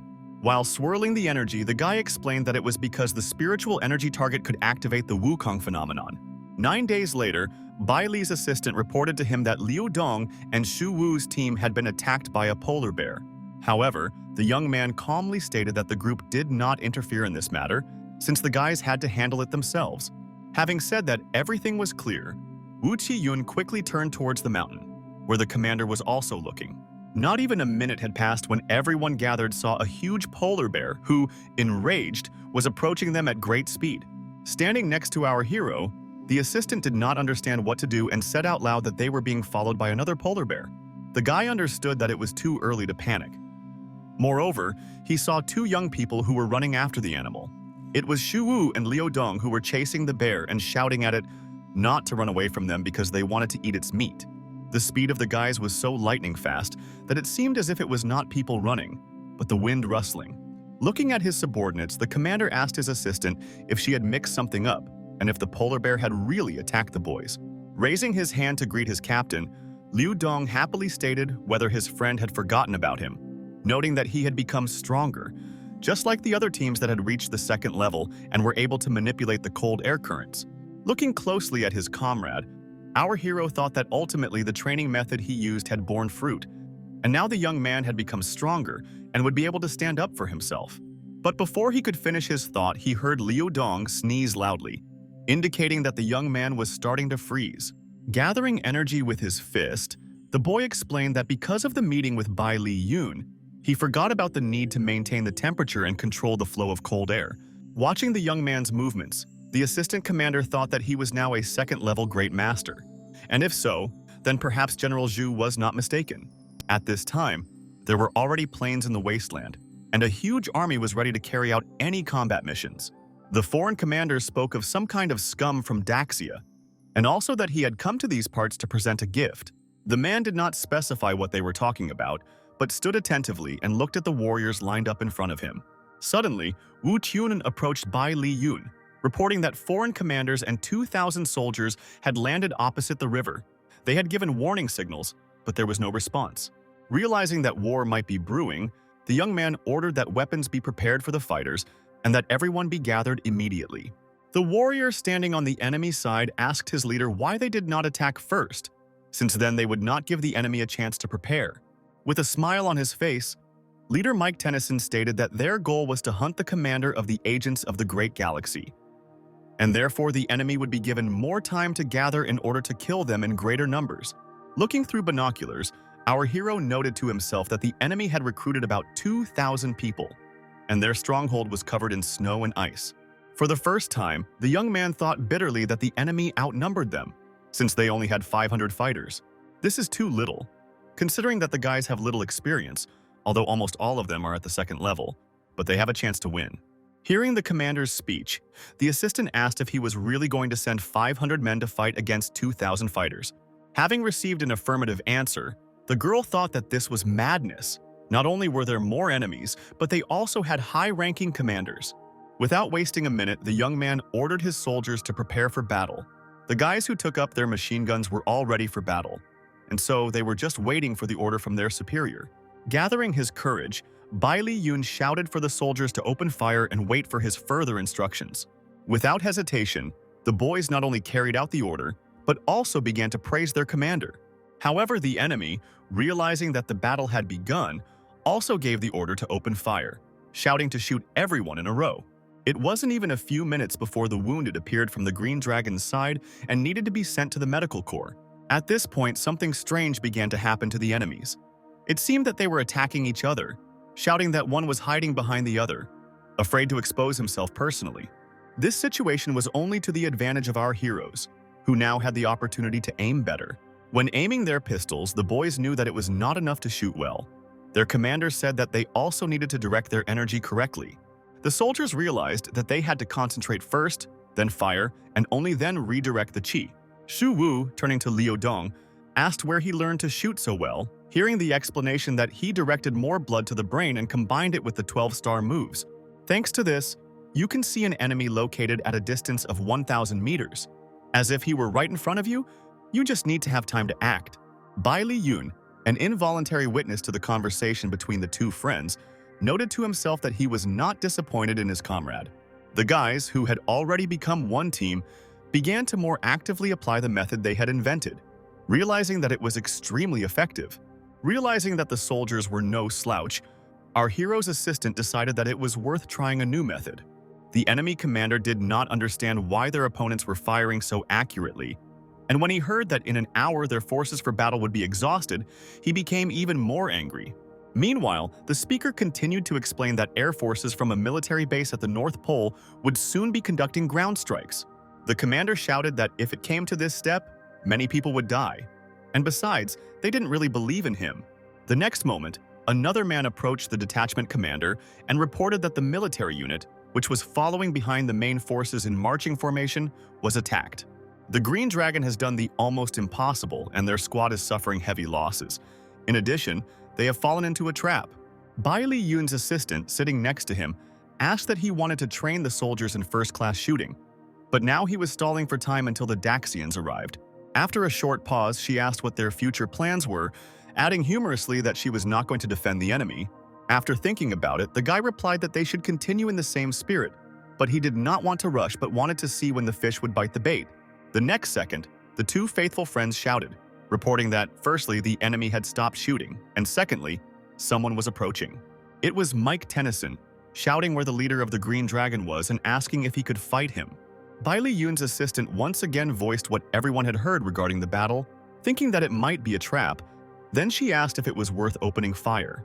Bai Li Yun explained with a dispassionate expression that he was waiting for the big fish to bite, adding that if they captured the leader, his soldiers would be left without a commander and would immediately desert. The young man added that the girl should tell the Green Dragon forces not to do anything and wait for his command, and he would take care of the rest himself. Standing before our hero, the commander of the opposing army declared that he wanted to fight without weapons, and if Bai Li Yun won, his troops would surrender. Bai Li Yun noted that if he won, he would let them all go, but in exchange they would be forbidden from ever attacking them again. Meanwhile, enemy soldiers noted that even a child could become the head of an army, but to fight in personal combat with a professional requires skill and excellent physical training. Our hero's assistant thought that the commander had some strange plan, because everyone knows that the leader of the opponents once defeated their special agents in 2 hours. Tennyson laughed, amused by the fact that such a young leader dared to challenge a general like himself. With anger in his voice, he openly threatened Bai Li Yun, saying that he would make him suffer, and this thought gave him strength. The assembled boys were angry. They were unhappy that they could not help their commander or avenge him, since according to the rules, commanders fight one-on-one. However, our hero did not seem to need any support. With his characteristic calmness, he said that the enemy should cherish the time while he was still able to speak. Tennyson raised his hand and shouted that the talk was over, and it was time to get down to business to get this over with quickly. Realizing that danger was approaching, the young man hunched his shoulders slightly and began to consider his next steps. Suddenly, the boy's eyes widened in surprise, as for the first time in his life, he felt the energy of a 4th-level master. The next moment, the battle flared up, and the energy flows became so bright that they blinded the eyes. The guy, who was angry for almost the first time in his life, screamed at the top of his lungs that it was really time to start. The soldiers watched the events closely, and for a moment it seemed to them that they had witnessed the northern lights. So many were the flows of qi. Liu Dong thought to himself that he had only seen this level of fighting on TV and in comics. At the same time, our hero noted to himself that the enemy's blow had managed to wound him, which had never happened before. Tennyson waved his arms triumphantly, as if he had already won, although the battle was in full swing. Bai Li Yun knew that the situation was a little more serious than he initially thought, but the young man was not one to give up. Laughing out loud, the rival leader shouted that in a one-on-one fight the boy was just a brat, and that this kid should pay for his arrogance. But the next moment, a targeted stream of energy rushed towards the general, although it hit a block of ice located nearby. None of those present understood what had happened, because they saw steam coming from the place where the blow had fallen. A minute later, Tennyson also began to cough, noting to himself that some young man had hit him. He didn't know how he had managed it. Looking at his opponent lying on the ice, our hero asked him if he really thought he was stronger than Bai Li Yun. Wiping the blood with his hand, the young man said with anger in his voice that this whole performance that had happened earlier was all that such a powerful general was capable of. Not wanting to say anything more, he began to spin up powerful streams of energy, but if before there were several, now there were dozens of them. Having created a sign from them that resembled the symbol of infinity, the guy stood among this light, but was in no hurry to take further action.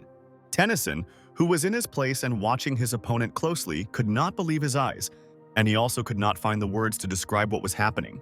Looking closely into the enemy's eyes, Bai Li Yun said that he had come to their land and attacked the soldiers and residents of this country, which was a great sin that he would atone for with his life. The next minute, the young man directed the most powerful stream of energy he was capable of towards the general. The soldiers watched as a huge chunk of ice fell away and wondered how this was possible.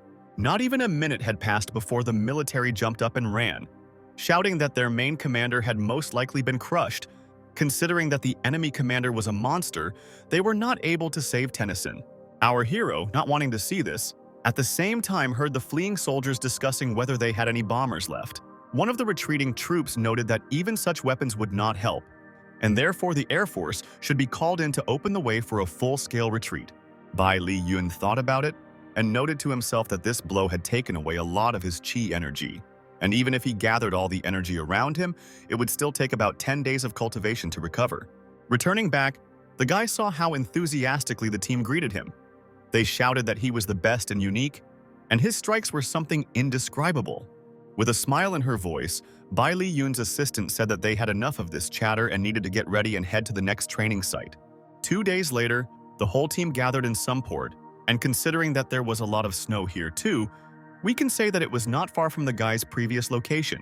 Standing in front of his subordinates, Bai Li Yun noted that they had suffered heavy losses in the recent battle, and he regretted that it had happened.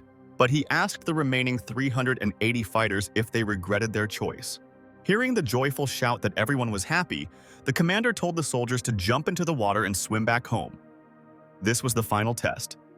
Only after covering tens of thousands of nautical miles would they complete the course. After saying goodbye on the run and running to dive, Liu Dong, again addressing Bai Li Yun as his senior, said that everything was fine, and they would do as he said. Looking closely at his assistant, who was also preparing to swim, the young man noted that he thought that she would not want to go into the sea, not understanding why the girl did not go against his order. Remembering the events of the last few days, the beauty thought that perhaps their commander was actually capable of performing a real miracle. She said out loud that from now on, she would completely obey all his orders. While diving underwater, our hero thought that this was a spiritual land, and if the Wukong phenomenon began its cultivation here, then it would take no more than 10 years for its revival. Looking around carefully, he noted that he should first remove the sea mollusk from the path. However, not even a minute had passed before the guy had an idea that if this sea mollusk had lived all its life on spiritual land, and at that point his thought was cut short, all because instead of thinking, the young man decided to act. Gathering himself, he hit the shell with force. Looking at the beautiful pearl inside, the boy finally finished his previous thought, noting that the result was a spiritual pearl, and it contained at least 300 silks of spiritual chi energy. The young man spent the next 10 days in this place, away from everyone, to gain the strength he needed. He has been absorbing all this time, and now he has 800 units of spiritual energy.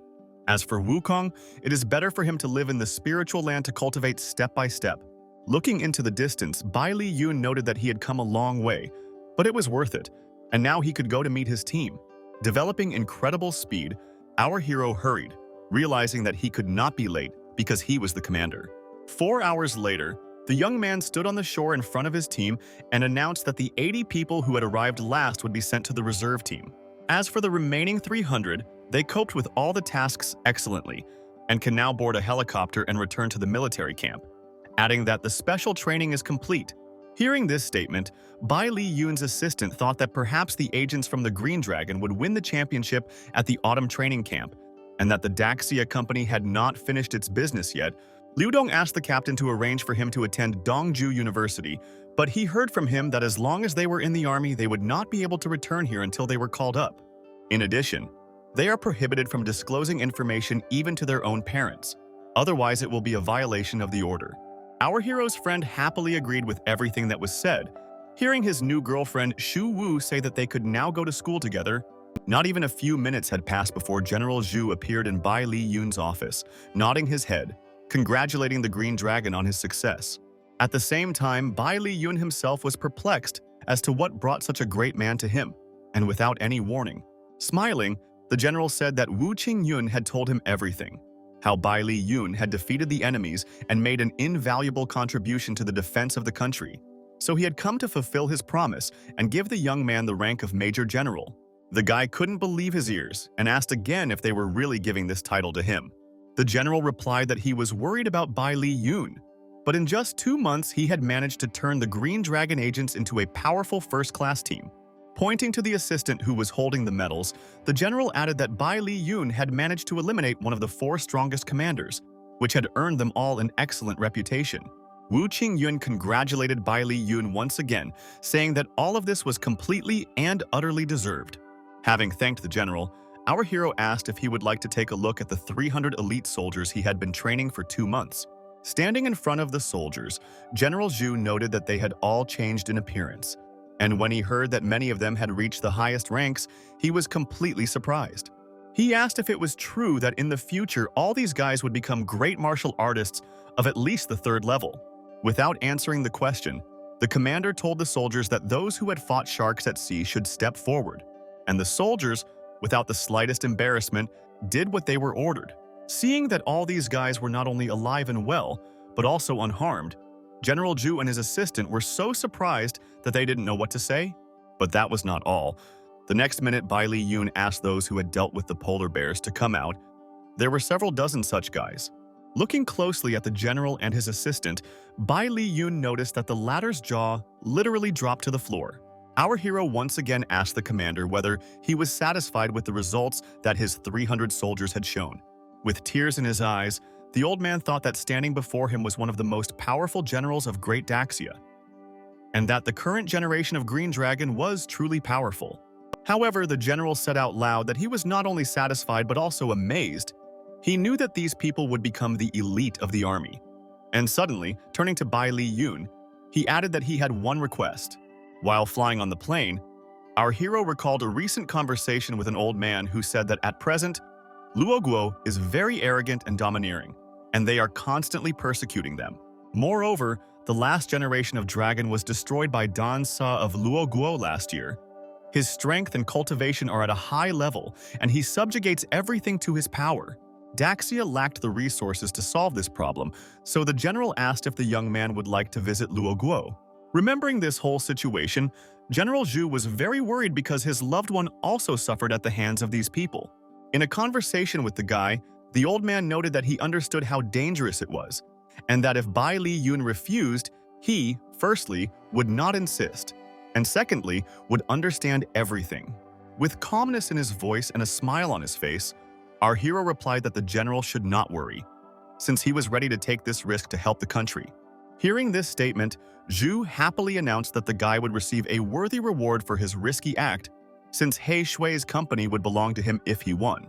Sitting on the plane, Bai Li Yun thought that he didn't need any money or property, but if he had a company located all over the world, he would be able to achieve the highest development. The most important thing is that he must do everything that he had not done in his past life, but the young man was not given the opportunity to think about his next thought, because a flight attendant came up and said that he was wanted on the phone. After picking up the phone, Bai Li Yun didn't immediately understand who it could be, because almost no one knew where he was or how to find him. Qing Wan screamed that everything was bad. Ye Guangshen had contacted the Guo family who had harmed her father and grandfather. Crying and sobbing, the girl said that she had lost the trail and that the Ye family had been captured by these terrible people. She begged the young man to help her. The young man did not understand how the Ye family members could harm their own family. He killed one of their representatives, so it was logical to assume that they would want to harm his parents. The next minute, he said out loud that he would help Qing Wan, but from now on, their entire family must follow him, to which the girl agreed. Bai Li Yun asked the flight attendant to call Wu Qingyun and tell her that the Ye and Guo families wanted to harm the Haitian people, and that the situation was dangerous. 2 people were already being held hostage, and the opponents had to be eliminated. He thought to himself that there were 800 cycles of spiritual qi energy in his body, and with Wukong, there would be another 200 or so. Now he had to use this to reach the level of a spiritual great master. The flight attendants looked at Bai Li Yun attentively and discussed that he was the guy of their dreams. They would like to date such an intelligent and attractive young man. However, the next moment, feeling the wind lifting their dresses, they began to wonder where the wind came from in the plane and what was going on. What was happening was that Bai Li Yun, standing at the open door, was telling the captain that it was time for him to go do his job, which was now his #1 priority. Looking closely at the young man, the flight attendants asked in horror how the captain dared to open the door and let the passenger out, since at such a height he could fall and crash. But the very next moment, our hero was in flight, which did not bother him at all. As for the captain, watching his recent passenger, he took a deep breath and told the flight attendants not to ask anything, as this young man was a very strange person. At this time, a small ship was sailing in the sea, and some man was joyfully reporting that what they had been waiting for so long had finally happened. The unknown youth noted that now their master would be able to reach a level higher than Dan Jin. All those gathered listened to him attentively, but they were more interested in the stone that was in the suitcase. The next moment, the passengers of the ship noticed something strange.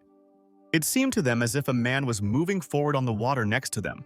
Above the water, next to the ship, our hero thought about how someone had dared to encroach on the Wukong that he had left at the bottom of the sea a couple of weeks ago.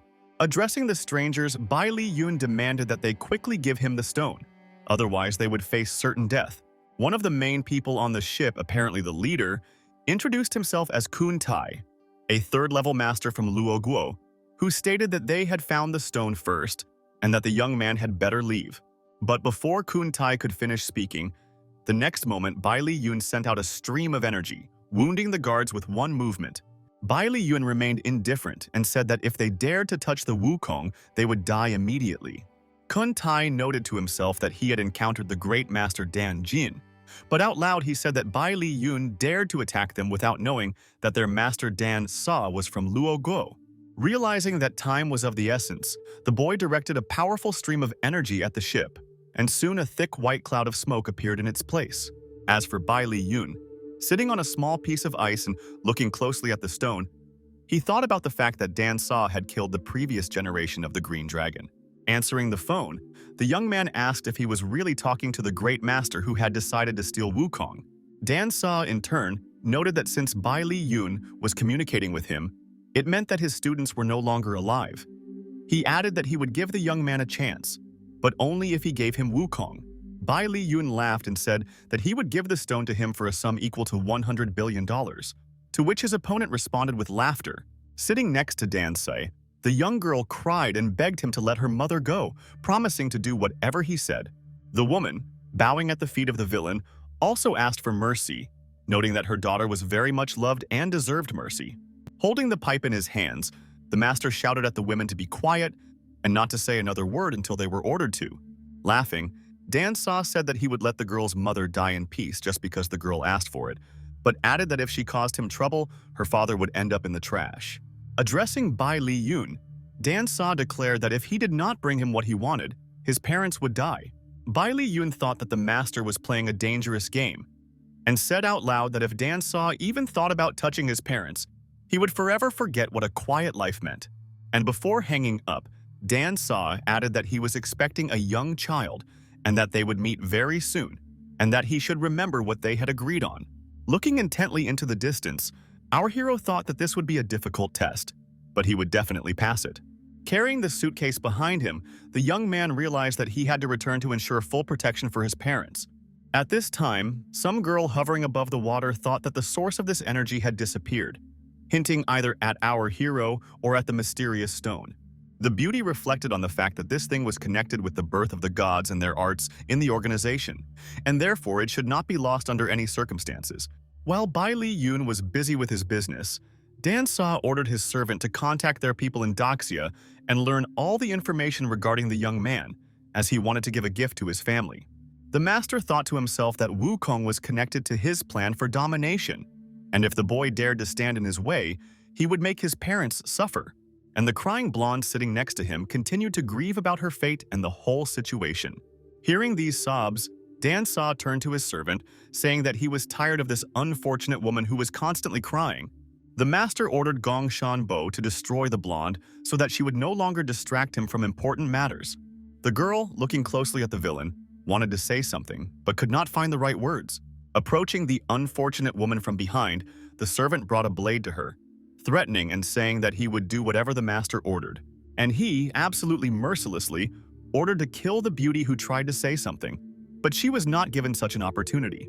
With anger in his voice, Dan Sa declared that those who dared to disobey him must be punished without fail, and that the same fate awaited Bai Li Yun. Although the guy clearly had other plans, as he directed the energy onto the floor, he thought that he had completed the preparation of the spiritual array. In his thoughts returning to his home, the young man noted that all the rooms were protected. If someone below the 4th level got inside, he would be killed immediately. The boy remembered how in his past life his mother, holding his hand, said that they would all go through dark times together. He was lying in the hospital, and the woman repeated over and over again that she was there and that everything would definitely be fine. Li Xiaoyan looked at the boy lying on the bed, and the nurse said that he would most likely remain a cripple forever. In his past life, our hero heard all sorts of ridicule. He remembered how he was called the scum of society, who would be better off jumping out the window. He recalled how his father once saved him from some unknown person who was harassing him for no reason, and the man quickly called the police. At that time, the man also recalled that the criminal was a rather heavy-set person. But despite this, he surrendered very quickly. Sitting on the floor and looking into the distance with a detached expression, the boy asked why his father was late and why he was not around. And he, with a book in his hand, happily declared that the young man had recently become interested in short stories. And since that was the case, he had to stand in line for almost 2 hours to buy a new issue. And again, transported to the present, Bai Li Yun said out loud that before, his mom and dad protected him secretly, and now it was his time to protect them. But the next moment, all of our hero's thoughts were dispelled, as his parents, who appeared from behind, began asking why he had drawn a sun on the floor. Hearing their voices, the boy said that he learned to draw this array in the army and installed it here to protect them, adding that he was tired and wanted to go to bed early.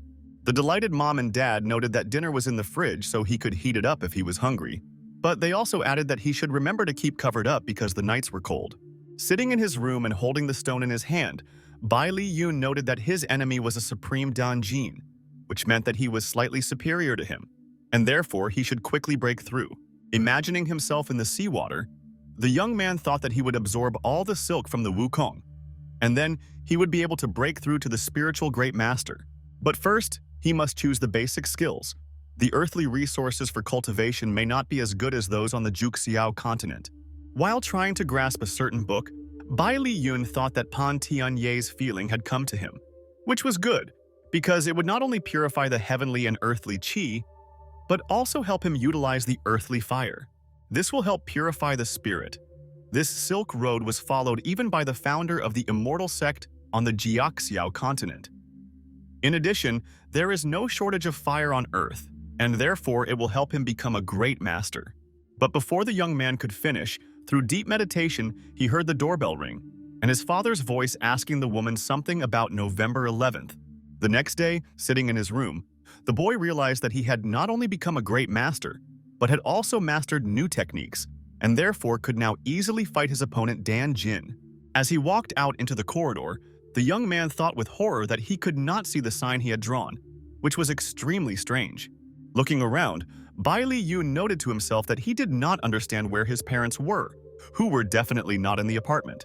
For the first few minutes, the young man decided that they had most likely gone outside or gone about their business. The next moment, he saw a strange box in front of him. Not only was it empty, but there were some very strange signs on the bottom. Looking at the strange courier, the young man realized that he had been deceived.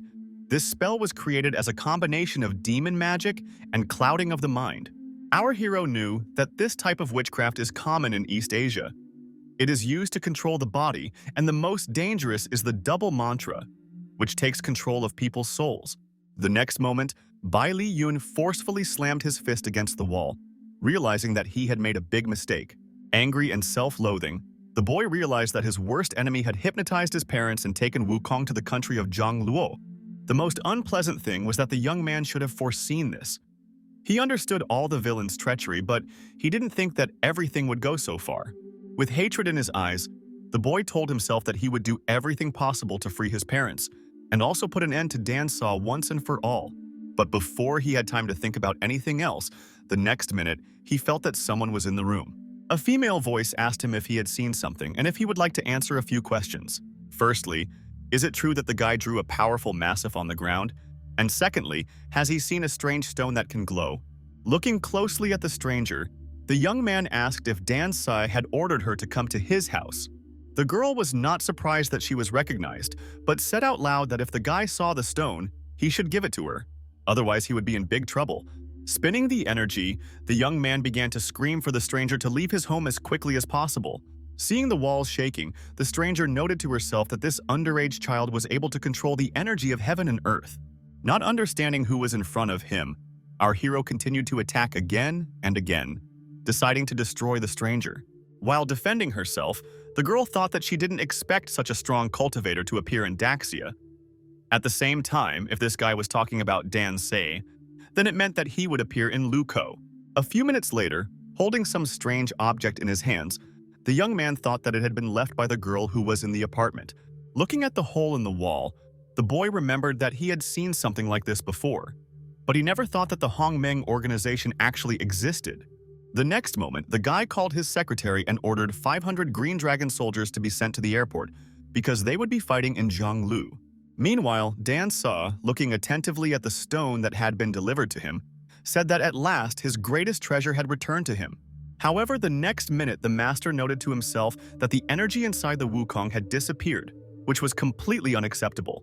Pushing our hero's father away with force, Dan Sa shouted that Bai Li Yun was vile and impudent for daring to deceive such a great man. Grabbing the woman by the head, the villain shouted that their young son would regret deciding to play such dangerous games with him. But the next moment he stopped, and it seemed as if some interesting thought had come into his head. Dan Sa decided that the guy had probably hidden the energy elsewhere, so he couldn't get rid of his parents. Turning to his assistants, the master said that they should take the man to the airport. There, the servants must wait for Yun Xiao and tell him that if he wants to save his mother, he must sacrifice his own life. The battle for energy will take place in 2 days. After a short period of time, our hero was already at the airport. Turning to Kwai Hong, he ordered the young man to be his assistant. The guy added that he should contact 500 fighters and ask them to wait for him at the Daxian embassy. It is very important that the soldiers do not go anywhere until they receive orders. But before the young man could do anything, his attention was drawn in another direction. Smiling maliciously, the two people who were holding our hero's father tightly announced that Bai Li Yun had finally appeared in person. One of the guards smirked, saying that their leader had been right when he said that by bringing in the father, they would immediately lure in the son as well. At the same time, Bai Li Yun silently watched what was happening. Thinking about his next steps, realizing that the lives of his parents depended on them. The next minute, the guard announced that if the young man wanted everyone to stay alive, he had to bring energy that would help their boss level up in the battle for the kingdom in 2 days. Having carefully examined the ill-wishers, the guy asked if these were their last words. The masked man asked what else he had jokingly, and added that perhaps Bai Li Yun wanted to add something, and began to laugh loudly again. Not even a few seconds had passed before huge pillars of fire appeared in the place where the guards had recently stood. At the same time, the young man did not stop, continuing to support the streams of fire to give the villains time to think about their actions. Hearing someone screaming through the flames, asking for forgiveness and admitting their mistakes, Bai Li Yun decided to end it. But he changed his mind. Remembering how these people mocked his parents and what they said about them, a minute later, the 2 pillars of fire turned into 2 small fireballs that rose above the ground. By controlling them, Bai Li Yun knew that he was doing absolutely the right thing, since such villains were not to be trifled with. The energy was so powerful that our hero's father was thrown to the side, and he barely held on with his last strength. After finishing his business, Bai Li Yun carefully walked up to his father and took his hand. Realizing that the man was unable to stand, he asked Kwai Hong to cancel all plans and take him to the best hospital in Zhangluo. For a few more minutes, Bai Li Yun hugged his father and quietly asked for forgiveness for everything that happened. Meanwhile, the unknown man, talking to someone, said that Bai Li Yun was in front of him. Sitting in his office, the man wondered if it was true that the head of the Green Dragon wanted to create problems for Dan Sei. Knowing that the boy had reached a high level of skill, he added that he needed to immediately send people to this young man and tell him that Hua Chao from Zhongluo wanted to cooperate with him to destroy Dansa. After hanging up the phone, Bai Li Yun thought that Dan Sa had been bullying him for a long time, relying on his strength. But now, a foreigner had appeared who was ready to destroy him. And this time the Liu family would get rid of the villain. Looking closely at the photo of the woman and Liu Dong, he thought that they would meet soon. Sometime later, Bai Li Yun was in Zhongluo Hospital, where his father was taken. Looking at the man, he thought to himself that his father's internal organs were in a terrible state. In addition, the magic had bent his mind to complete control, but did not have a strong effect on the psyche. Bai Li Yun's thoughts returned to his father. He told himself that the Nirvana Phoenix art would restore his body in 49 days. It would be painful, but he believed that his father would endure it. The boy knew that he had to enter the battle for the kingdom, but to do so, he had to be represented by 10 famous people of the Zhang family. But his enemy's power was great, and no one would dare to help him. The next moment, our hero's thoughts were interrupted by the creaking of a window, through which someone was trying to climb. Redirecting the energy, the guy became interested in who dared to interrupt his thoughts and who was going to break into the room. The stranger who appeared in the doorway called the young man a hero and said that they were friends. He asked Bai Li Yun to listen to him because it was very important. As he entered the room, the man thought that the young man's strength was so profound that he could go beyond Dan Jin. He was so powerful that it was unclear who would dare to be his opponent. He said out loud that he was the butler of the Liu family, and that Hua Qiao from Zhongluo heard that Bai Li Yun was a great warrior, and so he wanted to help him eliminate Dan Sa. With a smile on his face, the butler stated that Bai Li Yun should not object, but should take the token.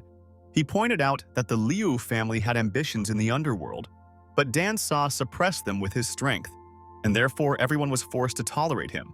Hearing that the Liu family had a purification technique that would help his father, Bai Li Yun agreed, on the condition that the Liu family would ensure his father's safety. After arriving at the competition and standing backstage, Bai Li Yun called his assistant, explaining that the entire team should go to Zhongluo's underground and wait there to lure Dan Sa. Listening to the organizer introduce the participants, our hero understood that, most likely, they would not be a big problem for him. Watching closely as Bai Li Yun entered the arena, the fat man said that he had bet $1 million on this evening and thought that our hero was a super great master, but he turned out to be a child. The young man didn't care much about other people's opinions. He felt that the fat man and the girl had recently reached the level of the Great Fourth Realm. As for the guy, he seemed a little strange. Smiling and turning to the butler, Bai Li Yun asked if he could borrow $20 million, noting that if he won, he would pay double that. The man, sitting in his seat, said that there was no problem since Bai Li Yun could borrow his own money. The unwitting witnesses of the conversation began to shout and call the butler names, convincing him that Bai Li Yun would not last even 5 seconds, which meant that he would lose all his money. At this time, some stranger exclaimed that if only his master could come here. Hearing this, Bai Li Yun asked if this man was really Dan Sa's pet dog. Without waiting for an answer, he stated that no one could stop him, and he would become the best of the best. Not everyone liked this frank statement. Many shouted that it was nonsense and that Bai Li Yun would soon pay in full for his words. One of the competitors, clenching his fist, shouted that the guy was going to get a swift fist, and therefore he should prepare himself. Smiling and swirling fire energy, Bai Li Yun laughed, wondering if this fist was really called swift, and after a short pause, he added that he would show the fist of the great Daxia. Not even a minute had passed before our hero began the battle. He began with the first movement, which was called the 8 trigrams. The opponent, who was met with a powerful stream of fire, was clearly not prepared for such a development of events and did not immediately realize what had happened. Meanwhile, the fat man began to swing, shouting that he was about to start destroying everything around him. Looking at this big guy, it seemed like Bai Li Yun didn't immediately understand what technique to use to neutralize this man. One of the spectators happily declared that Dao Sen's best fist would show itself in all its glory, and this child would simply turn into an incomprehensible heap. Having loudly declared that the guy had started some second movement, he noticed out of the corner of his eye how a stranger was approaching him, about to strike. Already in flight, she said that Dao Sen and Shishin were defeated with just one blow, not understanding what awaited her ahead. As she struck Bai Li Yun, her opponent heard him shout about some kind of anti-ret exercise. The guy jumped slightly, and everyone gathered noticed the powerful stream of air that literally swept the brunette off her feet. Not only was she thrown back quite far, she was also swirled around by a light stream of fire. Realizing what had happened, the organizer declared to everyone gathered that something almost impossible had happened. No one expected it, but the child from the Great Daxia seemed to be offended. Sitting with a glass in his hands, a young man turned to Uncle Yan, saying that he had said everything correctly. He had bet 60 million, and if he had lost, his father would have skinned him alive. Addressing the young man as Master Zuo, the man asked him if he thought the big organizations would allow the Liu family and Bai Li Yun to take all the betting money. But before he could answer, the next moment he heard a strange sound, reminiscent of gunfire. Turning around, our hero realized that there was something like a bullet next to him, but he didn't know what to do in this situation. However, the very next moment, a white cloud of smoke rose up near the place where the young man stood, making it difficult to see anything through it. Looking at the archers carefully, the man said that even if the young man was a wizard, it would still be difficult for him to obtain anything from Wang He Long of Dongying. The stranger hoped that he, or rather his assistant, would be able to deal with our hero, not realizing how strong he was. He was able to verify this a minute later, when the white fog dissipated, and in its place appeared Bai Li Yun, engulfed in a powerful energy flow. Holding the bullet in his hand, the boy asked with fury in his voice if the strangers really hoped that this pathetic trick could kill him. Not wanting to hear any excuses, our hero decided to strike his offenders with fire, realizing that he still had a lot of work ahead of him. After a short pause, he asked those gathered if this was really how Zhang Luo's country treated its competitors. Talking among themselves, the spectators noted that this young man was hardly human, while others said that they did not understand why they thought he could lose. Master Zuo, sitting in the chair, shouted, "How is this even possible? Why does this guy's fist have extremely powerful fire energy?" The young man, turning to his uncle, said that they could not control this guy. And since that was the case, firstly, they needed to call Ji, and secondly, they needed a lot of ammunition to destroy the young man. Listening to Zuo getting nervous and convincing Yun that he couldn't let Bai Li Yun go because he needed that energy for his father, the man wanted to say something back, but he didn't dare. As our hero left the room, he thought that he was lucky this time, and fortunately he came across a rather simple trick. However, before the guy could reach the exit, he felt someone's hand above his head. After parrying the blow, the guy noticed that his opponent, who had recently been in the third stage, had suddenly moved to the fourth, becoming so powerful. Looking into the eyes of his opponent, the young man heard an ominous voice that said that they had finally met.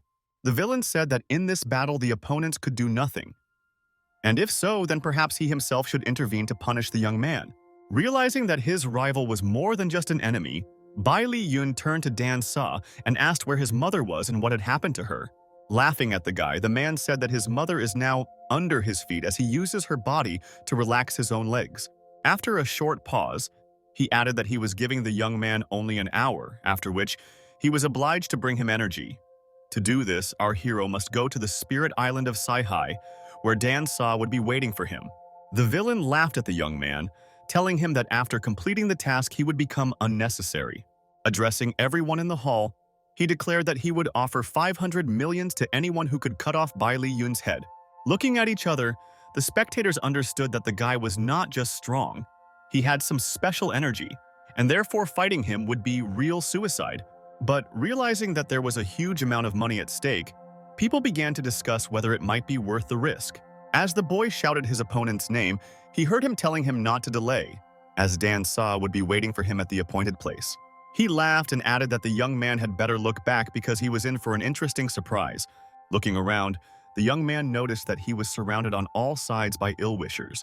Each of them had some kind of weapon in their hands, and some even had more than one.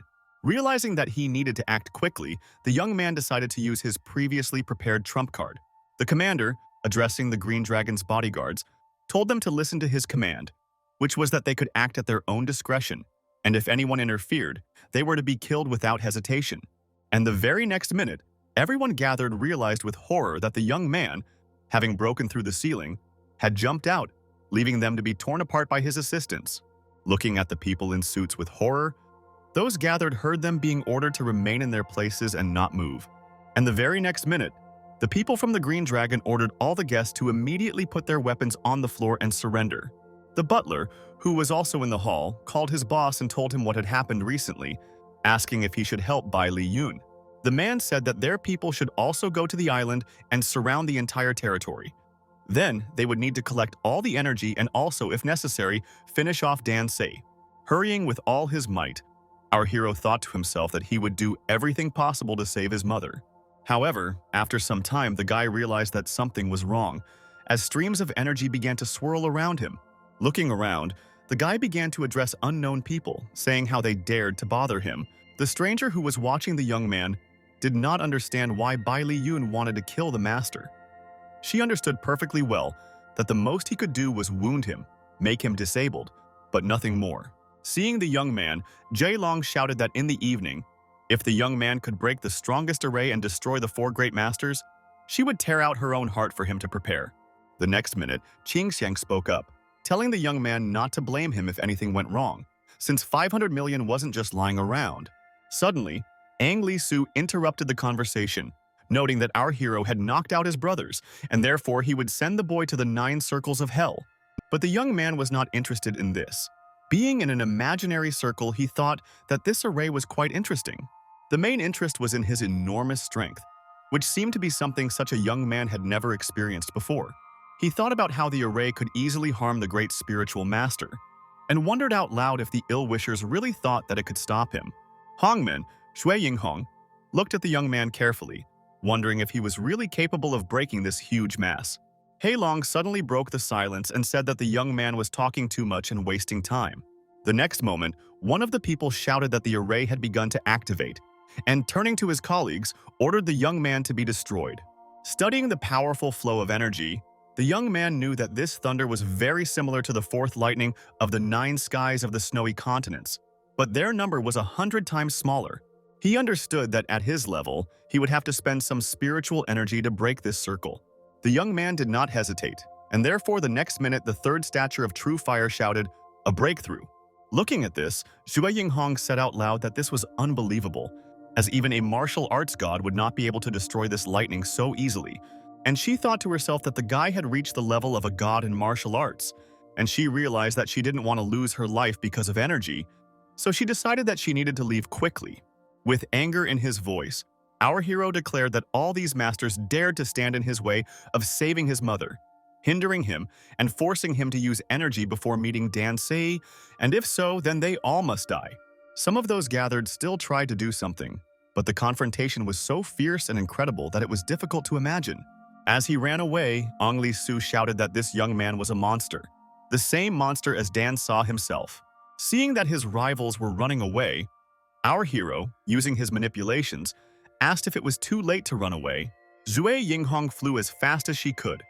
She knew that she needed to get to the port as soon as possible, where her colleagues were already waiting for her. The men shouted that Bai Li Yun was about to catch up with them, so the girl had to hurry and then push him back, otherwise they would all die.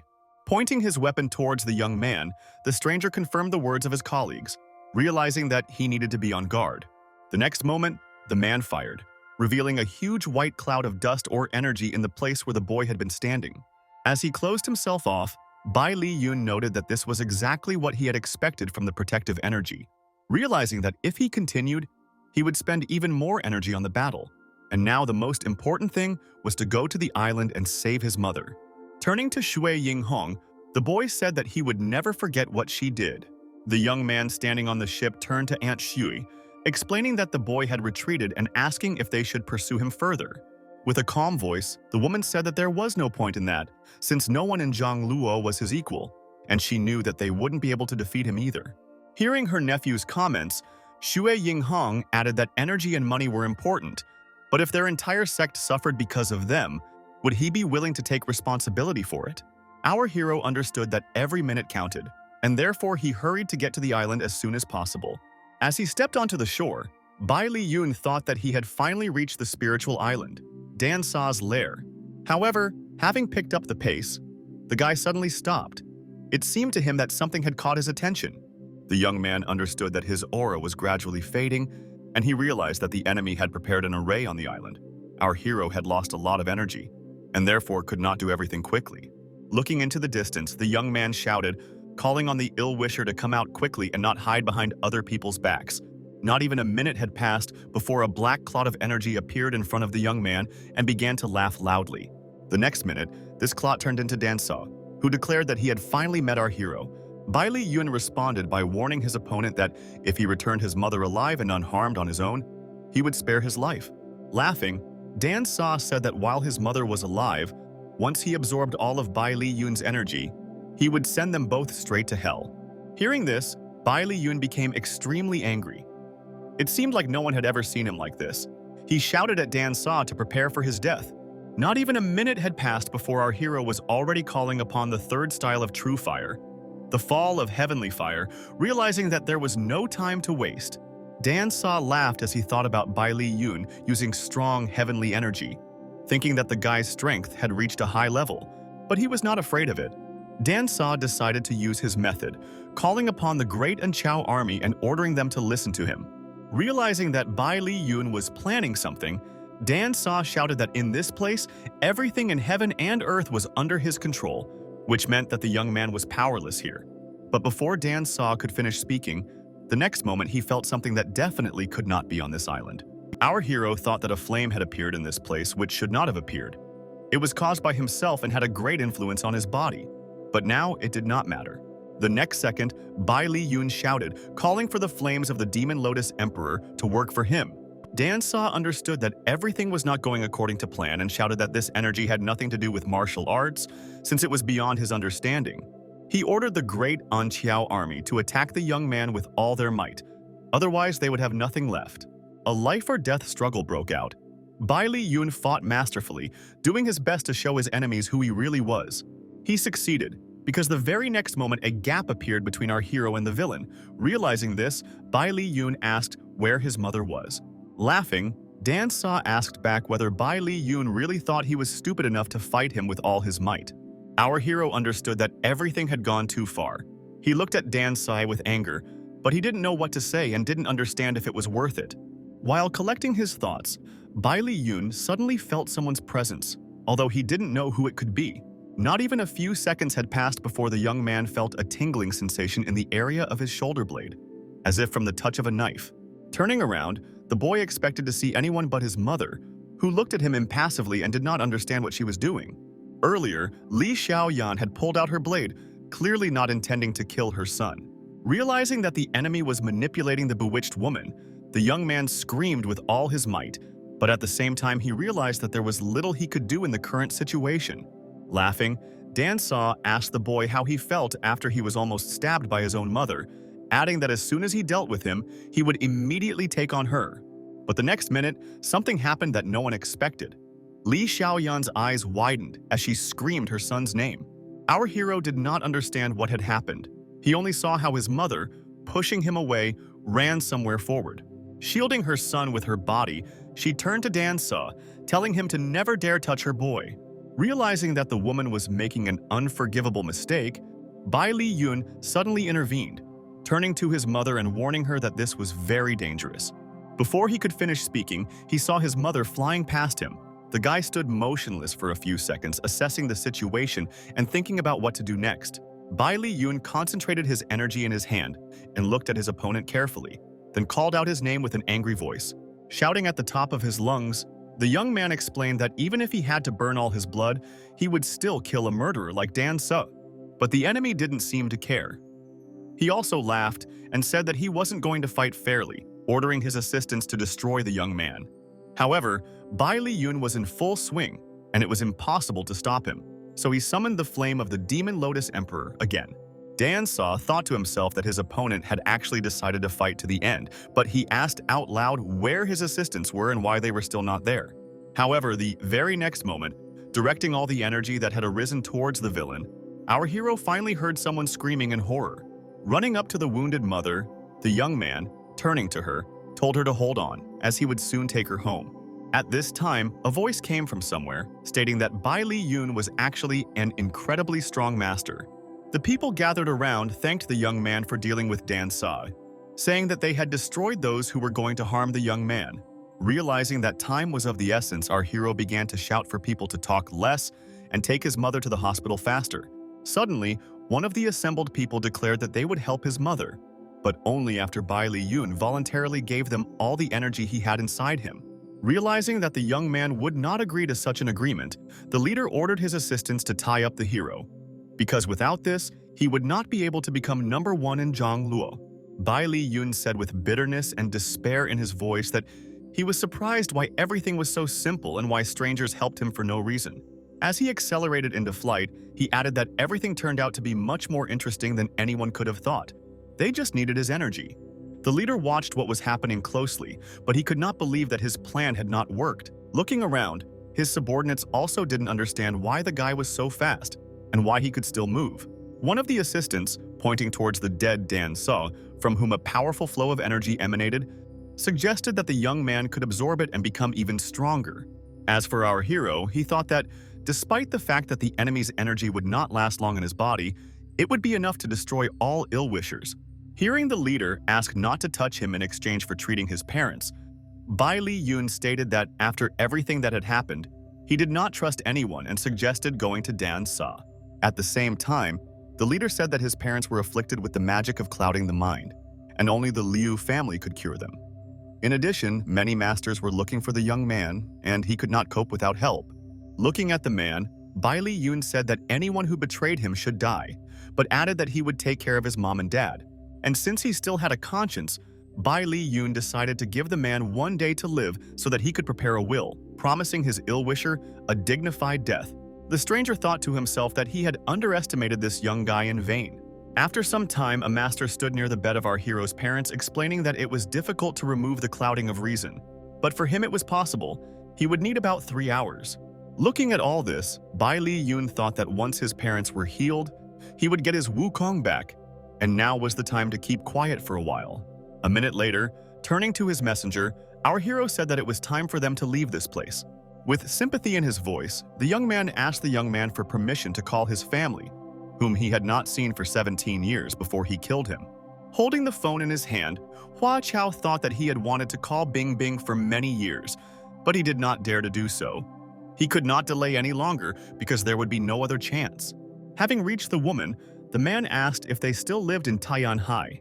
He was most interested in his own son, Liu Dong. Listening attentively to the conversation, our hero could not believe his ears when he heard the name of his friend. Bing Bing, crying, explained that she wished he would not bother their family anymore. After hanging up, the man made excuses, saying that he just wanted to know if everything was okay with his son and how they were getting on. Looking at Liu Dong, the woman noted that they were fine, but it was better for him not to bother them anymore. As for our hero's friend, he was not bothered by the conversation, as he was happy that he could increase the level of his equipment. Hua Kao saw that his interlocutor was ready, but there was no response as Bai Li Yun was thinking that the one who took advantage of him was Liu Dong's father, who never spoke about his parents. After clearing his throat, the young man remarked that there was no need to die hastily, since he had heard that the man's relatives lived in the Great Doxia. So why shouldn't he go there and improve relations? With a sad voice, Hua Chao said that he had never told anyone about this. But since he was going to die soon, he shared this story with the young man. The man said that during his gangster days he met his beloved, and they had a son. He did not know who revealed his home address, but the villains left a scar on his son, and his wife drove him away. The young man recalled how his wife held their 5-year-old Liu Dong, and said that, firstly, he was deceiving her, assuring her that he had found a normal job, and secondly, being a gangster, he could not protect the family. Hua Kao tried to show his wife some papers and explain something to her to improve their relationship, but nothing worked. Bing Bing said that she no longer had a husband. It was for this reason that the man came to Zhongluo and swore that he would prove to his wife that he could protect his family, but it was all in vain. Our hero noted to himself that now he understood where Liu Dong got such stubbornness from. Besides, he decided that it would be right to reunite the whole family, given the strength of the Liu clan. Bai Li Yun stated that Liu Dong was his best friend, and so he forgave his father, but he had to assign 8 4th-level masters to go with him to Doxia and protect his family. Hearing this, Hua Chao began to thank the guy, saying that he would definitely return home. Moreover, if the Liu family had to put everything on the line, they would do it. That same evening, all the newspapers wrote that the most powerful master in Zhongluo was killed by Bai Li Yun from Doxia. He was only 20 years old, but he had already shaken the entire Asian world. Newspaper readers noted that, of course, this was a huge achievement, but it must be understood that after their victory, the remaining forces will not sit idly by. At this time, A stranger approached the girl, saying that a couple of days ago Bai Li was seen in the Liu family estate. Suspecting that the Zhan Luo underworld may soon belong to the Liu clan, the interlocutor noted that it took the Liu family only 18 years to become equal to Dansa. Everyone knows that the owner of the Liu family is a simple man, and therefore our stranger must be careful. Driving along the highway, Jun Luo Fengbu thought that his people would be able to destroy our hero because his headquarters is Hongmen, the #1 organization in the world. Having called someone on the phone, the young man gave his name, but said nothing else.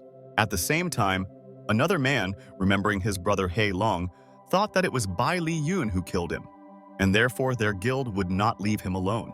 Sailing on a yacht to Daxia, our hero informed someone that in 2 days, exactly at 12 Antuk, he would arrive at the Haitian port where he was to be met.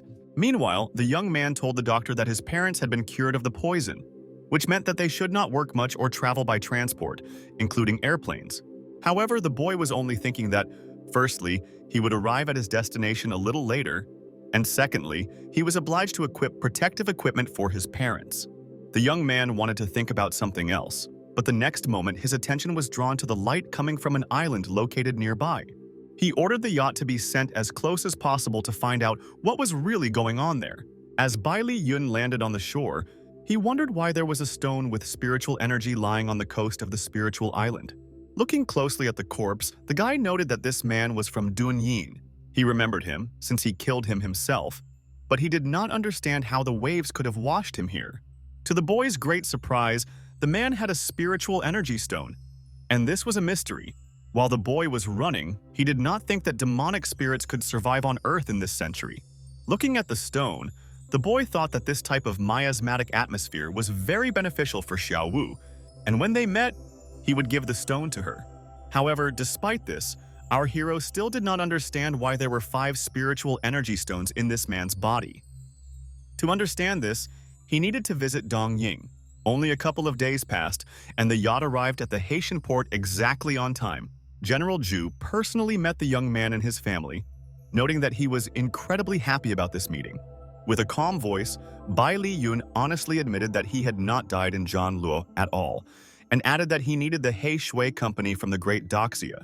The general noted in an understanding tone that the boy was not afraid, and went to Zhan Luo, where there was a great commotion, so the entire company of bodyguards now belonged to the young man.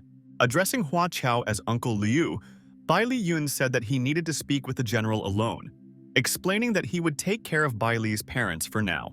Not understanding what the conversation was about, the man treated the young man with respect and asked what he wanted to discuss, assuming that the young man had decided to rename the company.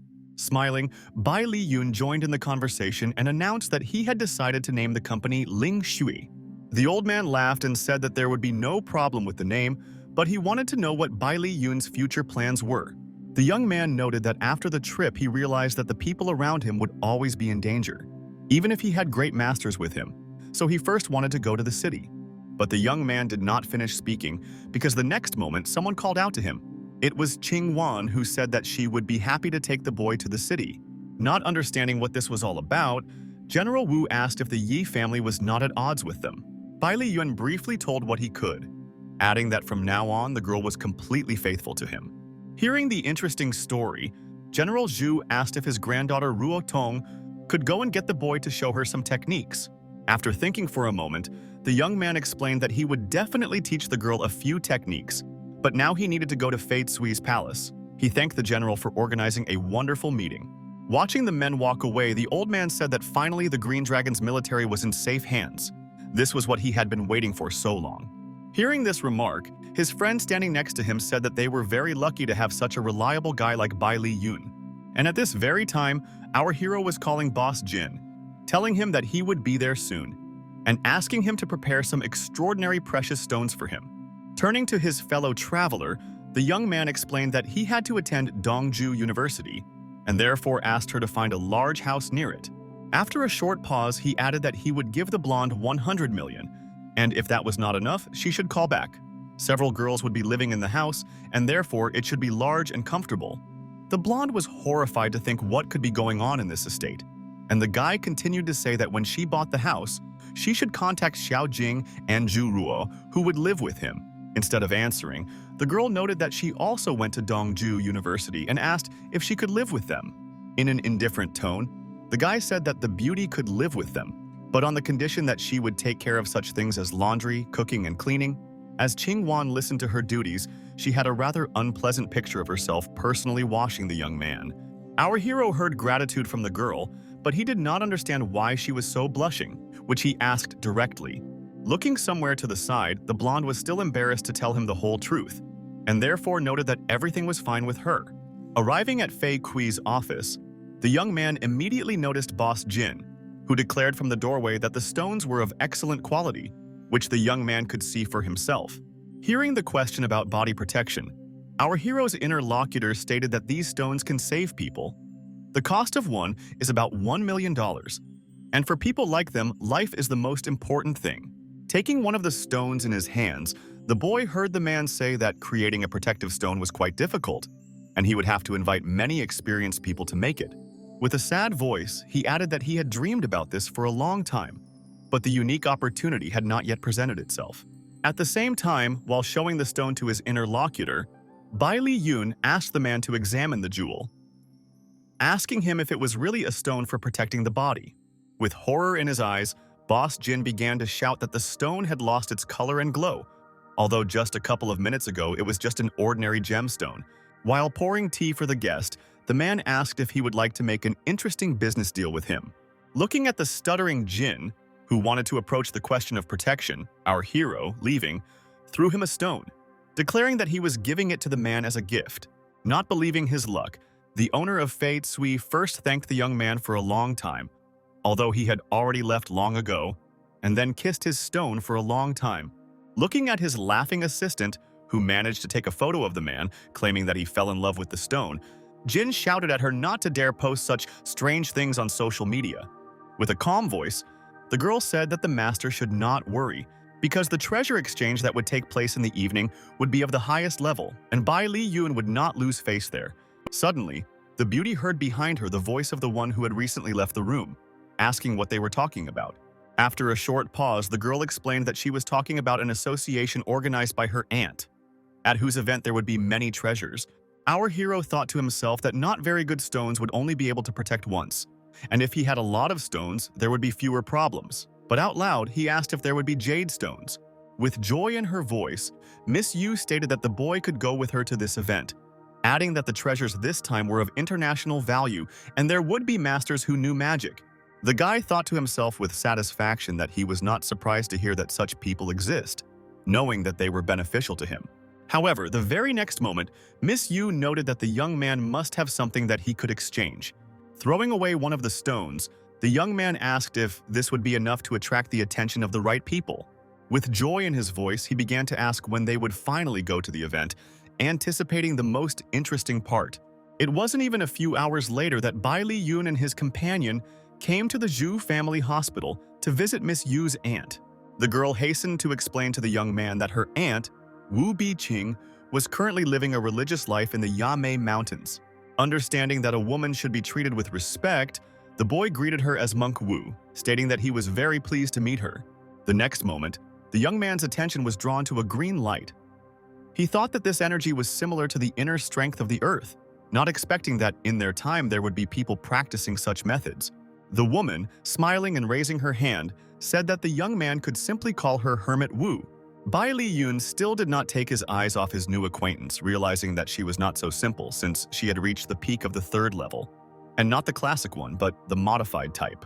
The next moment, the young man decided to show the woman the jade stone he had brought. Opening his palm, the guy looked in surprise at the woman, who seemed speechless when she saw the jewel.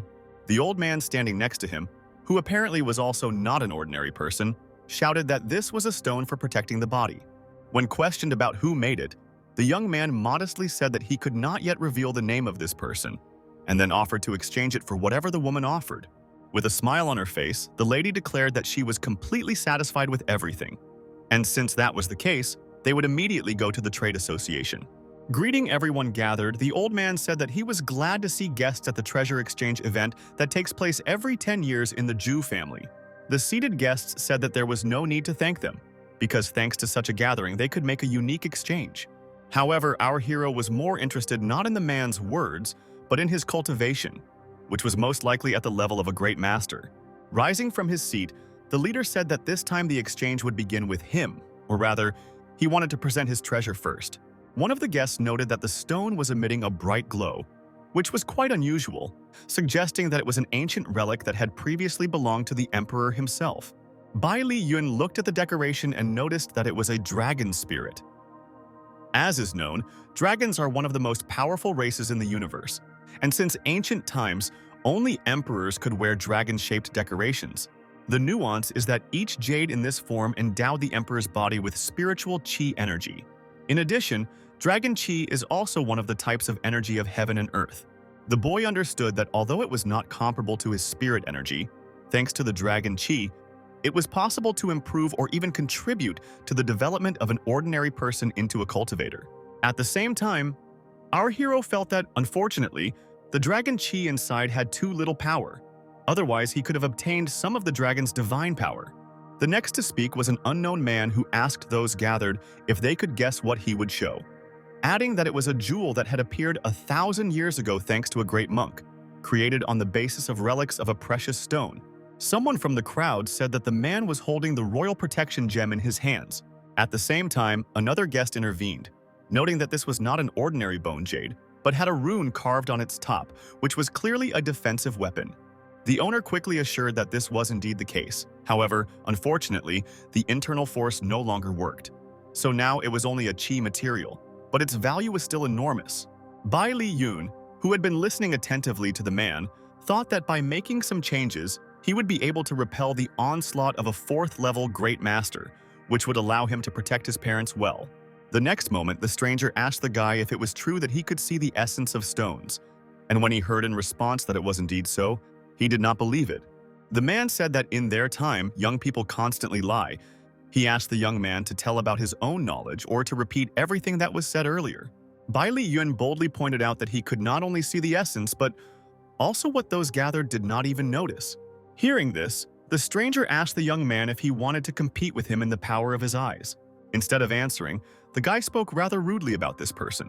Jumping up from his seat, the stranger declared that his name was Tang Hongji, and that he was the great martial arts master of Dongju, adding that the guy probably didn't even know what the Dharma teaching was.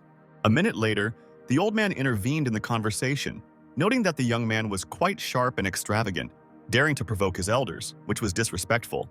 His interlocutor added that it is unclear what the future holds for Great Daxia with young people like this man. Listening to this, our hero said that religion can be discussed at any time, but age does not matter. Moreover, the old man said that he was a child, and in his eyes, our hero looked like an even bigger child. A moment later, the event organizer shouted, calling Bai Li Yun an impudent person who did not respect his elders and demanded that he leave. With despair in her voice, Miss Yu asked her grandfather not to be angry, saying that the young man was her good friend. But the man did not want to listen to his granddaughter and told her to shut up and not say anything else to justify this boy.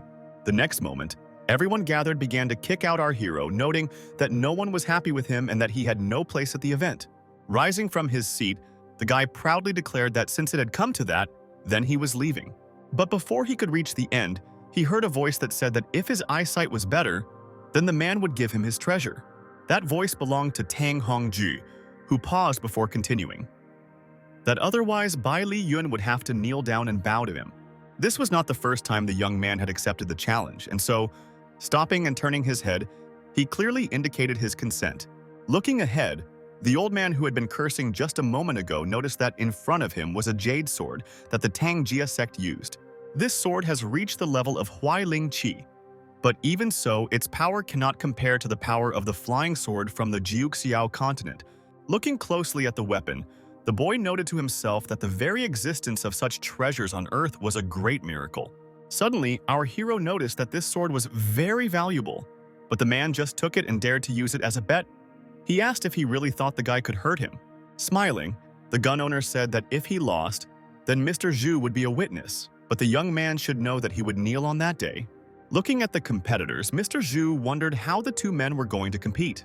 With a stern voice, Tang Hongji asked the old man to take out the gemstone containing spiritual chi points, noting that they would then count how many points the gemstone had. Looking at the boys, Zhu said that he wondered if the blue ocean was enough to compare their strengths, continuing to note that even the Great Master finds it difficult to count the number of points of radiance because they are constantly moving. The involuntary witnesses, hearing about the blue ocean, looked at the old man in amazement and gasped. At that moment, Bai Li Yun thought that there were still many good things in the world, but they were all concentrated in the hands of a few people. Looking at the stone, Tang Hongji, turning to our hero, said that he could prepare to kneel, since it would not be so shameful to do so now. Rolling his eyes, the young man said that his opponent was too talkative, and instead of talking, he should start the test already. Angry at his opponent, the man told him not to rush him as he was getting ready to start. Summoning the dragon. Art, Tang Hongji did his best to correctly count the dots. Watching this, many guests noted that Tan's co-religionist would definitely win. Everyone knew that the art of dragon eyes was discovered by the Tang sect. It was one of the most incredible techniques, but many thought that it was lost. At the same time, they had the opportunity to see it with their own eyes. Smiling, our hero's rival told him to open his eyes wider and take note of the higher magic. Otherwise, he would regret it all his life. However, the young man asked gloomily how much longer the man was going to count, considering that he had already finished. With surprise in his eyes, Zhu looked closely at the guy, not understanding how this was possible, and he, with a calm voice, declared to everyone gathered that the stone contained 10,000 Kai points, no more and no less. Hearing the number, the old man said out loud that he was looking at a completely unusual child. At the same time, Tang Hongji proudly declared that he had counted a total of 9,999 chi points. Upon hearing this answer, the owner leaned back in his chair and declared that there really were 9,799 dots in this precious stone. Suddenly, Bai Li Yun intervened in the conversation, turning to Mr. Kong Ling and asking why he gave the wrong answer by not counting one chi point. The old man banged his fist on the table and shouted that these were his things, and he knew them perfectly well. But if the young man doubted it, then let someone present check it. Master Zhu spoke next, saying that Kong Ling should not be insulted, and that if the guy lost, he should accept it with dignity. Smiling, our hero stated that before him stood a master who was only half a step away from the stage of a great master, and therefore it was not surprising that he did not see the obvious. The next minute, everyone gathered started shouting. Someone suggested breaking the young man's leg. Someone said that his cultivation should be destroyed. After thinking for a while, Zhu turned to Song Yi and asked the master how many dots he thought there were in the stone. With a serious tone in his voice, the man stated that there were 9,999 visible dots, but there was a thick fog in the middle of the stone, so he was not entirely sure if there was anything else there. This statement only caused Bai Li Yun to laugh. He was talking about how a person could be called a great master without knowing such simple magic. And again, everyone gathered began to call the young man an impudent man who came here only to insult others. Rising from his seat, Tang Hong declared that if the young man did not repent, he would personally destroy his art today on behalf of everyone present. Without saying another word, he quickly directed the stream of fire in the direction where our hero stood. Taking a defensive stance, the guy asked his opponent if he really decided to fight him. The young man decided that instead of pushing the fiery energy away from himself, it would be better to draw it into himself, which is what he did. The unwitting witnesses did not understand what Bai Li Yun was doing, saying that he was simply crazy, and if the magic exploded, he would not live. Kang Ling also put in his word, noting that this man was not only extravagant, but also reckless, knowing that he would bring death upon himself. But the next moment, our hero not only did not die from the magic of his opponent, but also began to use it to his advantage, returning it to the bewildered enemy. Looking at this, he did not understand how some boy could so skillfully manipulate his own power. But before Tang Hong could do anything or say anything, a huge stream of fire threw him aside. The very next moment, everyone gathered noticed a thick cloud of dust near the wall and the poor guy's legs sticking out. He sat with his eyes wide open and staring into the distance while the audience continued to assess the situation. They didn't have much to discuss, since the victim's appearance wasn't the best. Just look at his bulging eyes. But this didn't bother Bai Li Yun much, as he continued to masterfully control the energy, showing everyone that he wasn't just playing with it, but knew his business thoroughly. Looking at all this with a dissatisfied look, Master Zhu noted to himself that this was simply impossible. This was something that could not be described in words. When everything had calmed down, one of the guests timidly asked if Master Tang was alive, adding that somehow the young man had managed to defeat the man. Grabbing a knife and running towards our hero, Kang Ling shouted that the guy was so young, but there was already so much evil in him. It was just a small competition, but he dared to kill a man. As he counterpunched, the boy asked where this little competition had been. The opponent noted that if the guy knew the level of his skills, then he should not have crossed the line, since everything could be explained in simple and civilized language. The old man said out loud that Bai Li Yun should kneel for the great master. But he thought to himself that he had barely managed to deflect the young man's sword, noting that he should not be underestimated. Listening to all this, the guy stated that Tang Hong was the first to decide to kill him, but no one cared when he beat the enemy. Everyone began to say that it was wrong, and where was the justice? Master Zhu thought that the young man was like a sleeping demon. If touched, he would take revenge to the end, and he said out loud that he would voluntarily inform Tang's family of his death. Yun An began to ask Auntie with hope in her voice to calm the old man down and help Bai Li Yun, but she said that she couldn't do it because all the nobles present were Dongju. In a calm voice, the boy thanked his girlfriend, but said that they had better take care of their grandfather's safety. Addressing the man, he stated that if he wanted to fight, they should go outside because he did not want to pay for the funeral for everyone there. Standing on the street, Bai Li Yun said that everyone could attack him at the same time and do it first, so that later they wouldn't say that he intimidated them. The guests, addressing the young man, told him to behave as decently as possible and not be so arrogant. Not a minute had passed before some bald stranger announced to everyone that he could handle this boy himself, and therefore it was better for others not to interfere. Realizing that something irreparable might happen, Yun An asked her aunt again and again to intervene in the fight to save the situation, but she again said that it was better not to interfere. Less than a minute later, the unknown master summoned an evil fire lion to his aid in the hope that he would easily deal with the enemy. Controlling such a powerful force, the man ordered the lion to tear the boy apart for the sake of his master. Standing still, Bai Li Yun thought to himself that he was practicing a certain part of the fire technique, and that was why he needed different types of fire for tempering. And he said out loud that the light that had been prepared for him had arrived just in time. Extending his palm forward, it turned out that the young man somehow communicated with fire and tried to tame this wild force. Watching this with surprise, the bald master noted that it looked like the young man was trying to extinguish such a powerful flame with his hand. The next minute, the fiery lion turned into a small ball, which easily fit into the palm of our hero. Still smiling, he thanked his opponent for the treat and said, "Bon appétit!" And with a quick movement, he threw the ball into his mouth, causing questions from everyone gathered. Less than a minute later, the boy's nose and ears began to emanate smoke from the fire. Opening his mouth, in which only a little flame remained, the young man wanted to show everyone that this was not a problem for him. The bald master shouted and said that he didn't understand how Bai Li Yun could just go and eat the powerful fiery flame. Wiping his mouth, the guy noted that the taste was excellent, thanked everyone again for their hospitality, and asked if anyone else wanted to demonstrate their abilities.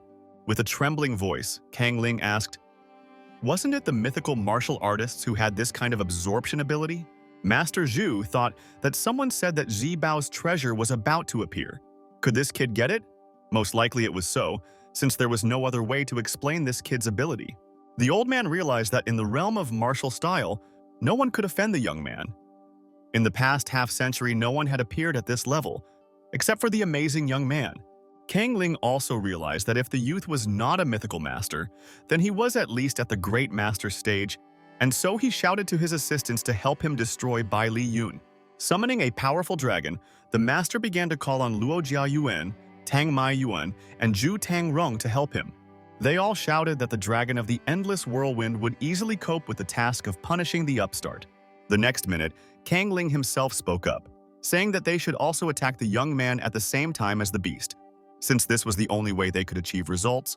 However, a bald master standing nearby hastened to restore his colleague, noting that something had gone wrong. The dragon, showing all its strength and power, was indeed about to attack, but it seemed that the objects of this attack had become completely different. Waving his arms, Kang Ling shouted to everyone present that for some reason he couldn't control the wind dragon. The man suggested that his eyes and mouth were like fire, suggesting that it might be because the guy had somehow taken the initiative. Looking closely at the beast, our hero said that the dragon's call is subject to a more powerful person. With a smile on his face, He continued to note that he was returning this wind dragon to its owner. The very next second, the enraged beast headed towards its creators.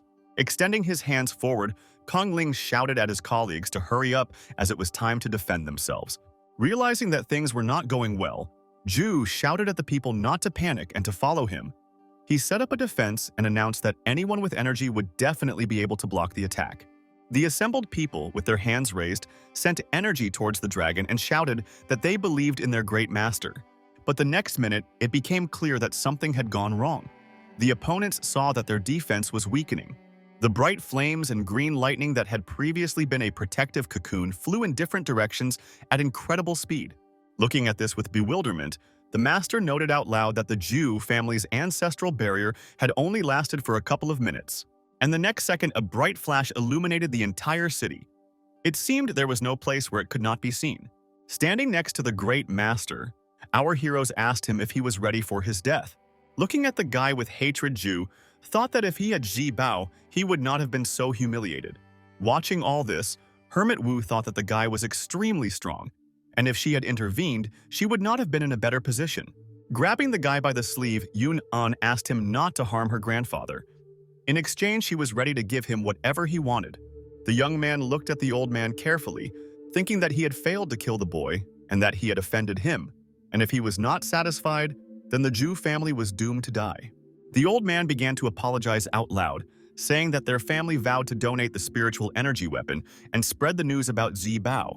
Not understanding what Zi Bao was, the young man began to question the old man about it, who explained that it was a dragon pearl, the precious sword of an ancient beast, the green dragon. Legend has it that since ancient times, 4 great beasts rose up after the death of the green dragon, and the rest disappeared without a trace. Ji Bao, who possessed incredible powers, was buried with the green dragon, but no one knows where he rests. That was until a few days ago when someone found footprints on Longding Island. Taking a deep breath, the boy thought that it could be a trap, perhaps a tiger, some fox or eagle would appear there, deciding for himself that it looked like a conspiracy. He thought about it. But the very next moment, Master Zhu, taking something out from his bosom, said that he would not believe in empty words, and fell silent for a moment. The next second, holding something in his palm, the man said that it was one of the green dragon's tracks. As the young man looked at the scales in amazement, he thought how incredible it was that there were actually dragons in this world. While at the same time, he thought that if he could find the source of the dragon first, he could become a god. In a stern voice, Bai Li Yun asked where this remnant was found, and if there was anything else that resembled dragons. Master Zhu clarified that they had found 12 pieces in total, and as for his family, they only had one left. All other remains can be found in Longding Guan, Longding Mountain, adding that on the 10th of next month, Longding will hold an event to search for the dragon. He invited experts from Dongzhou. The next minute, taking out an envelope, he handed it to the guy, saying that this was an invitation for him. Looking around, Bai Li Yun noted that he liked to accept the old man's goodwill, and as for the people lying there, he fell silent. And indeed, the courtyard, which had recently been well kept with tiles and flowers, now looked like a strange place where not a single stone was left standing. Suddenly, the Hermit Wu spoke up. Turning to the young man, she told him not to worry, as she would take care of everything. As she approached Kong Ling, the woman quietly called someone a blackmailer, but it was unclear who exactly she was referring to. Then the aunt decided to help the bald master, telling him not to whine, but to hold on, since he was, after all, a man. Holding a jade in his hands, a man asked the Hermit Wu to give the pendant to the young man. Noting that this time she was not his equal, he lost. Having collected all the treasures together, the woman loudly declared that everything was ready, and therefore the young man could take the jewelry. Holding the bag in his hands, the young man said that he was not as reckless as one might think, and therefore forgave everyone for the first time. Still sitting on the floor, the old man shouted after the boy to be careful, since he did not know what dangers awaited him ahead. He thought to himself that after this day, everyone in Dongzhou would tremble in fear, and the master decided that he would not create difficulties for the Zhu family. Not much time had passed, and Bai Li Yun was already driving somewhere in a car, realizing that he should hurry. Hearing Qing Wan's question regarding what was happening to him, the boy calmly stated that he had been given an invitation to Longding's dragon searching event.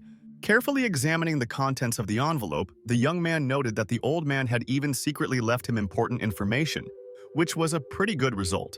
The next minute, our hero's companion told him about the singer Han Shui-er, who has a lot of fans and the girl knows her too. In a cold tone, Bai Li Yun said that the girl should help him study this artist and then observe the situation. The slightly embarrassed beauty thought that the guy most likely liked the singer, noting that if this continues, there will be many girls around him, which means that she herself has no chance. Returning to reality, Qing Wan added that the villa had already been purchased and the girls had already moved there. Realizing that his companion was blushing, he asked her why this was happening, but again did not hear a clear answer. Less than a few minutes later, the car stopped near a large and beautiful mansion. Walking around the house, Bai Li Yun said that the mansion was quite nice and he liked it there. Entering one of the rooms, the young man looked in surprise at his neighbors, who turned out to be completely different from what he was used to seeing them as. They were two fooling around girls. The beauties were playing some kind of computer game, and the blonde was grumbling that she just couldn't manage to win. After standing motionless for several minutes, the young man decided it was time to make himself known, and so he began to cough loudly. With smiles on their faces, the neighbors told the guy that they had just finished playing and didn't hear him come in. With joy in his voice, the young man said that he planned to practice magical energy in the coming days and asked the girls not to disturb him, adding that they could do whatever they wanted.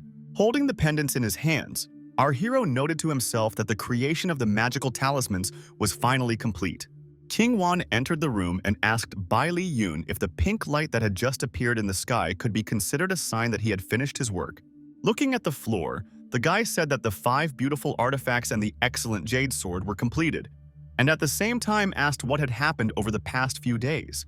A little embarrassed, the girl explained that it was just a coincidence that as soon as she started investigating Han Shui-er, she decided to come in person. Looking closely at his interlocutor, the young man said that this was great news, since he wanted to personally see the star in which the blood of the green dragon flows. It wasn't even a few minutes before Qing Wan politely introduced the singer to her friend, and Bai Li Yun to the performer. With politeness in her voice, the girl said that she was pleased to meet you, while introducing her assistant, Dai Hong. Bowing, the beauty stated that they heard that the guy had recently met with the great masters of the Zhu family, and also received an invitation from the Dragon Seekers Club, and asked if it was true. Looking at his interlocutors, the guy noticed that they had found out everything too quickly and had now come to him to meet in person, without understanding what they really wanted. Bowing, the assistant said that she hoped that the young man would help protect Han Shui-er. The singer standing next to her shrank back and also asked Bai Li Yun to protect her. Putting his hands in his pockets, our hero asked why he should help a stranger. Taking out a paper from her pocket, Dai Hong handed it over and said that it was a treasure map of Longding Island, and she wanted the young man to take it. Our hero thought to himself that Zhu Tangrong had not mentioned this, but there were spiritual points on the map, which meant it was not a simple thing, and he asked out loud where she got this map from. Crying, the beauty revealed that she was the daughter of Long Ding Quan's ancestor, Han Ruan, the master of Han Xiao, her mother's brother, who collaborated with outsiders to harm his own sister. Looking at the boy, the girl added that her mother risked her own life to print this card, but they do not know how her brother found out about it. After a moment's hesitation, she added that now her uncle was pursuing her, wanting to kill her. He had organized a dragon hunting party and forced her to submit, and she was unable to refuse this evil man. The assistant who intervened said that Long Ding Quan's capabilities are very great, and no one voluntarily helps them. Only the guy can do this, since he is not connected to any forces. After listening carefully to the guests, the young man said that the situation was now clear to him and asked to give him a couple of minutes to carefully study the map. In the next moment, Bai Li Yun tried to understand what was depicted on the map in order to determine his next steps. The guy noted that the Zhang Valley was visible ahead, and all the roads intertwined to form a dragon, but perhaps the girls did not see what was revealed to him. And he said out loud that he agreed to help the girls, adding that now they would return to prepare, because in 3 days they had to set out on their journey. Coming closer to the young man, Qing Wan asked him if it was true that he was going to go against Long Ding Quan because of the singer. The youth boldly stated that Ling Xiao's company had not yet chosen a location, but now it had come to them on its own, adding that the map was a wonderful treasure. Handing over the pendants, he added that when the girls returned from school, the blonde should give them the chains and keep the bell for herself. Holding the jewels in her hands, the beauty understood that these were magical artifacts, and, thanking the gentleman out loud, she said that she would take care of preparing for the trip to the island. 3 days later, our hero and all his companions arrived at the Long Ding Hotel. Standing in the hotel lobby, he thought that before the search for the dragon began, he could rest a little. Less than a minute later, they began exchanging keys and cards, trying to figure out whose room was whose. While the girls were actively discussing something, an unknown gentleman suddenly appeared behind them, shouting Han Shui-er's name. Grabbing the girl by the hand, the man said that he was looking for her, adding that he had ordered her to come back quickly, and since she had not obeyed, she should follow him to apologize. With sadness in her voice, turning to director Liang, the girl said that she had previously told him that she only agreed to sing, having heard him say that she only needed to have lunch with someone. Realizing that the director was insisting, the beauty began to object, explaining that if she left, Bai Li Yun would think that she was not a reliable person, and therefore she could not leave the hotel. In a stern voice, director Liang told Han Shui-er to shut up, noting that she was too stubborn. The next minute, turning to the guards, he ordered that the blonde be seized immediately. But it wasn't that easy, as Di Hong intervened in the conversation, shouting that her friend didn't want to go, which meant she wasn't going anywhere. Raising his hand, one of the guards angrily shouted that no one had given the assistant the right to vote, and therefore she should remain silent. But she did not calm down, continuing to stand her ground, explaining that Han Shui-er would stay with her and her new friends. The next moment, a fight broke out between the blonde and the assistant, which attracted the attention of everyone around. With horror on her face, the singer screamed at Di Hong to be careful because men were not to be trifled with. But a moment later, the assistant felt the touch of a warm hand on her back. Standing next to the young man, the girl thanked Bai Li Yun with all her heart. But it turned out that he did not listen to her. And this was true as the boy thought about how the director's two guards were half a step away from the stage of a great master, not realizing who Liang himself was then. Not even a minute had passed before Han Shui-er began to threaten her director that she would call the police if he didn't stop. In response, an unknown person spoke up and said that, firstly, the girl should not do this, and secondly, if she did not agree to the director's invitation, then what would she say if Bai Xiangshan did it personally? Director Bai slammed the table and declared that he had invited her to dinner out of respect. But she, like some kind of prostitute who only knew how to sing, decided to pretend to be arrogant. Boiling with anger, Di Hong said that this scoundrel dared to hit her friend, which in itself was an unacceptable act. Without thinking, the girl ran towards the director, screaming that he had gone too far and she would risk her life to hit him at least once. In a sarcastic voice, the man called her a servant, noting that she did not have an ounce of dignity. While jumping, the beauty noted that the director was talking too much and it was time for him to shut up. But the next moment, looking somewhere to the side, Di Hong realized that he had disappeared, not understanding how this could have happened. At this time, Bai Xiangshan said that if the girl wanted to die so much, then he would gladly help her. But it seemed that the assistant did not hear his words as she was busy looking for something. She didn't even hear Han Shui-er's words when she asked the director not to do anything stupid. A minute later, the assistant realized what was bothering her. It was Bai Li Yun's absence. The beauty did not understand how he could move from one place to another so quickly. While Di Hong was thinking, the director did not stop shouting and threatening to deal with the upstart. However, his threats were interrupted by our hero, who seemed to appear out of nowhere and immediately began asking the man what he was planning to do. Bai Li Yun held out his hand and said that he was protecting the unfortunate girls and would continue to do so. In order to teach Bai Xiangshan a lesson, the guy decided to push him to the far corner of the room so that he would learn a lesson. Watching what was happening, the assistant thought that the young man had only needed the slightest effort to crush the villain, realizing that the youth's strength was actually enormous. Standing up and coming to his senses, the director addressed Bai Li Yun with hostility in his voice, saying that he never thought he would ever meet him. Looking up at the man, our hero asked if he really knew so much about Bai Li. Smiling, the director said out loud that everyone in the country knew the young man, but he thought to himself that he was very unlucky because the girls had become friends with this guy, whom he definitely couldn't beat. Grabbing him by the leg, the man began to introduce himself, noting that he was very glad to meet him, and then said that he did not immediately recognize the young man. Still apologizing, he asked for forgiveness, noting that, most likely, his eyesight had failed him, since he was no longer as young as everyone else gathered in the hall. In a stern voice, Bai Li Yun ordered his new acquaintance to stand up, saying that he was just missing someone who was familiar with Longding Island. Changing the conversation direction, Bai Xiangshan suggested that the guy go to a restaurant to eat and only then continue the conversation. The next moment, having ordered the servant, the man shouted to his assistant not to stand there like a statue, but to bring him and the guy some food and not to forget to feed the girls as well. The man looked down and was genuinely glad that the director was afraid of the young man, thanks to which he himself remained unpunished. Speaking aloud to the singer, he said that she and her assistant should follow him, noting that after the meal, they would be able to visit the vestibule area, which offered a beautiful view. Han Shui-er was happy about this change. She knew that her director would have to bow down to Bai Li Yun, whose strength was simply amazing. Still standing in the hall, the girls decided that Bai Li needed to solve several important matters, and therefore they shouldn't disturb him. And since that was the case, they could do something of their own. In a conversation with our hero, Bai Sheng noted that after some time there will be an arts competition. Many will join. If the guy wants, then he can watch it and meet others. The young man said out loud that this was an excellent idea, but to himself he thought that he should enlist the support of the strong parties, because he had come to the island for the right to own it and the dragon vein hidden underground. 2 hours later, the young man was already standing in a large hall filled with several dozen people. Bai Shangshan addressed everyone gathered and said that he wanted to introduce one great master. The man stated that the guy had become famous throughout Daxia just a few days ago, and besides, he seemed unperturbed even when he was eating such a delicious kebab. One of the men sitting at the table noted that what they had just heard confused them all, since they were also great masters.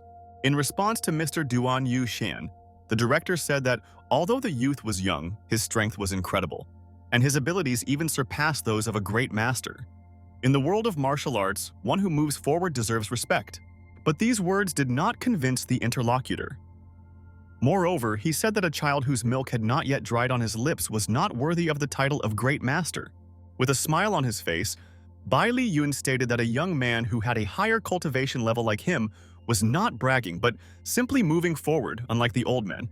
Hearing this statement, Duan Yushan immediately jumped up from his seat and said that some damned boy did not dare to object to him, and if he had the courage, he should fight. The young man understood that he would most likely face another battle, but he was not afraid at all. He just wanted people to start looking not at age, but to see something more. The guy, with his characteristic simplicity, declared that if the master was so eager to go to hell, then he would immediately organize a ticket there for him. But the next moment the master realized that he did not want to fight. He simply wanted to put the upstart in his place with words, realizing that he would not be the winner. Before the man could say anything, the assistant director burst into the room, declaring that Miss Han and her friends were shamelessly attacking people in the garden. Turning to the speaker, the director began to wonder what had happened, since the girls would hardly have offended strangers just like that.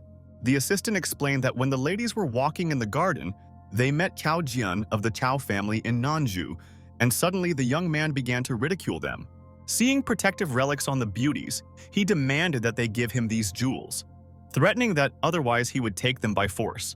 Pulling his hair, the man asked if everything was okay with them, and thought to himself that if they had protective relics, then even a great master would not be able to harm them. With despair in his voice, the assistant said that the girls were fine, but Cao Qian was not. He was shocked, and now people from his family were looking for him.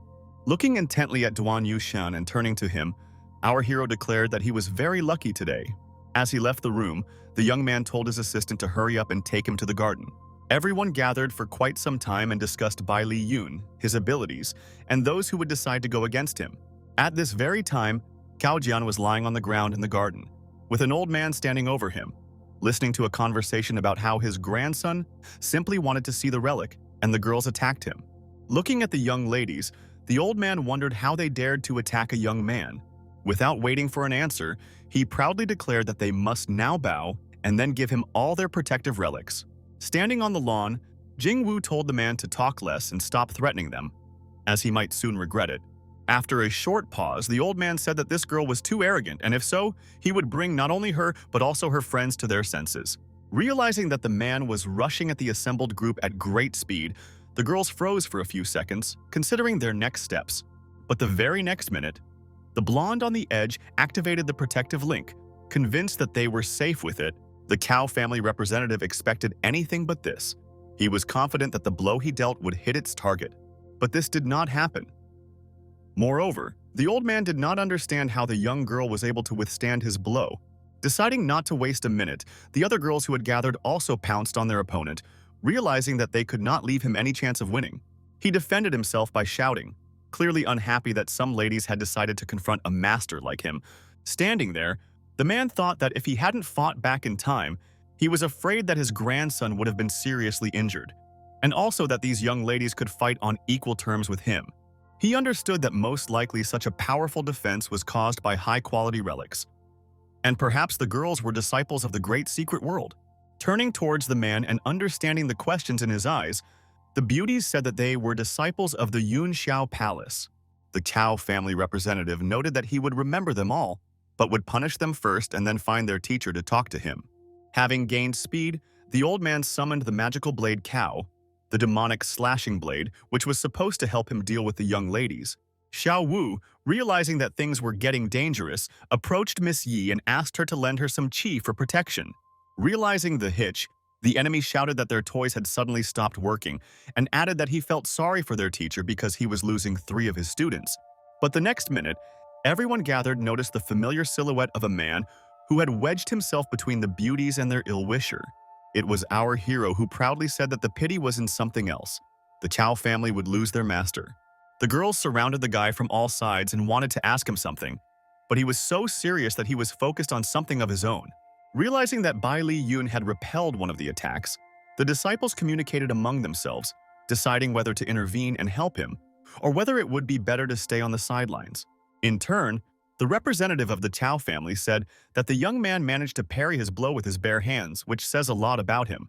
But before the man could finish speaking, Mr. Khan, who had recently arrived, interrupted the conversation and said that if the situation worsened, he would intervene.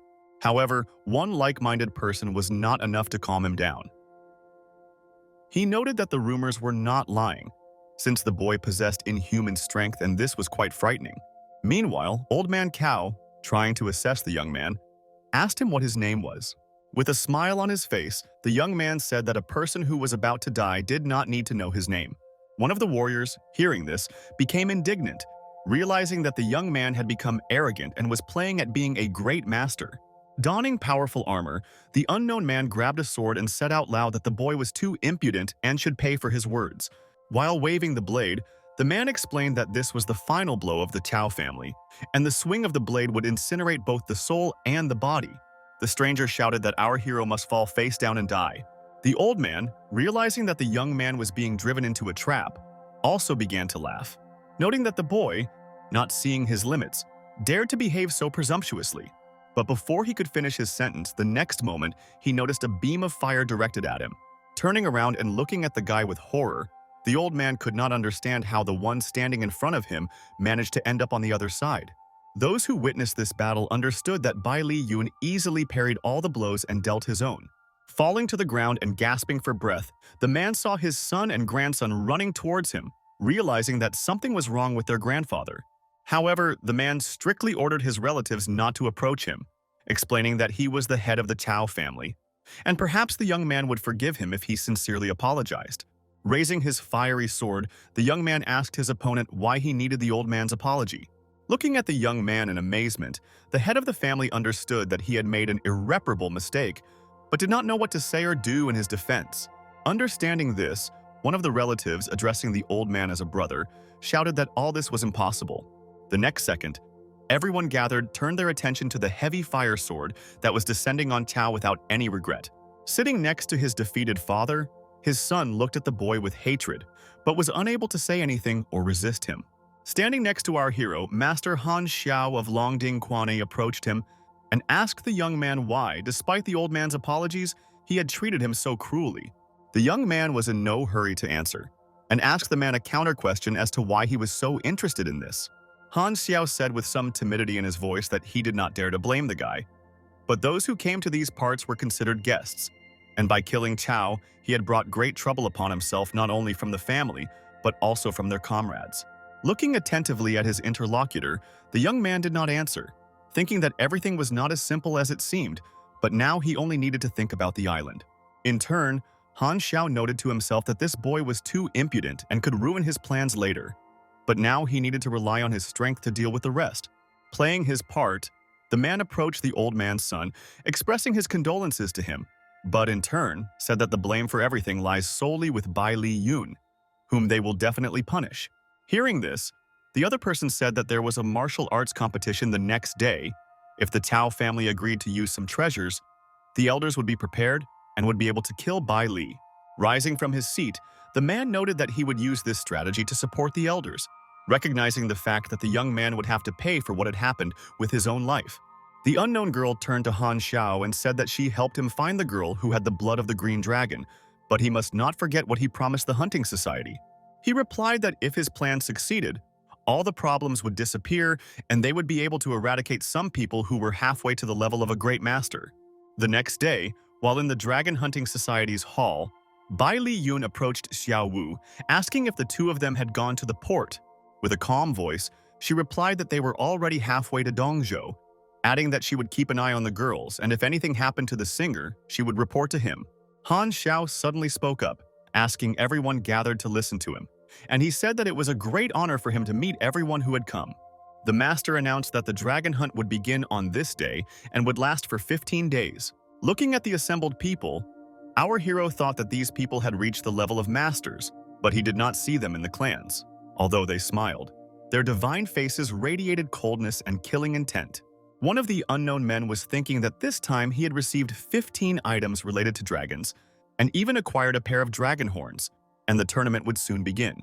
Another person said in a very quiet voice that, according to the investigation, Bai Li Yun was collecting treasures, and therefore everyone had to follow a clearly written plan. At this time, Han Xiao, standing on the stage, added that the masters who entered the arena and were able to stand firm would receive dragon horns and 5 scales. Smiling maliciously, another unknown person told someone that if Bai Li Yun dared to enter the arena, he would receive a ticket straight to hell. The man standing in the arena was shouting that everyone below the level of a Grand Master should move 5 meters away because the competition was about to begin. As he left the stage, he announced that Duan Yushan and Bai Xiang would be fighting. Watching what was happening in the arena, those gathered said that it would not be easy to defeat the family, as the competition between the best masters was impressive. Some of the masters behaved funny, as if they didn't understand where they were or just wanted to fool around. Han Xiao, standing next to our hero, asked if he wanted to go on stage to test his strength and the strength of others. The young man replied that the owner was so generous that he would use the dragon's horn as a prize, but he noticed that the man was worried that he would not be in the arena. While trying to somehow retreat, he mentioned that Long Ding Quan was thinking about collaborating with the winner to begin searching for traces of the dragon in the future. Turning his back to him, the young man added that this was precisely the reason they paid attention to those who deserved it. As he headed towards the exit, the guy said that it just so happened that he was also planning to work with Han Xiao, and he would start right away. Addressing the assembled crowd, the young man introduced himself and then said that anyone who wanted to compete could attack him. The next moment, the son of the murdered Master Cao thought that now was the time to start. Turning to our hero, he joyfully announced that the young man had killed their relative and the whole family had come to help send him to hell. Looking around, the young man noticed people he had never seen before. They all started shouting out their names loudly in the hope that someone would remember them. Bai Li Yun looked closely at the strangers who seemed to have no intention of stopping and continued to shout loudly. Having finally introduced themselves, the assembled people formed an 8-pointed death formation and set it into action. Realizing that something was wrong, Duan Yushan noted to himself that his grandfather, aunt, and uncle were about to offend this terrible demon. Gathering his energy into a group, he thought that the Chao family valued this young man very much. Since they went to such lengths to destroy him, now he would see how they did it. One of the family members shouted out that everyone should keep a close eye on the young man because his abilities were quite good and they should not let him escape. Bai Li Yun, who was in a fighting mood, thought to himself that the formation was dangerous, but as soon as several people began to form up, he realized that he couldn't move. His legs seemed frozen. One of the elders completing the formation shouted for the formation to finally start working. Less than a minute later, in the center of the arena where the young man had recently stood, a bright flame was now blazing. Those gathered could not understand what had happened.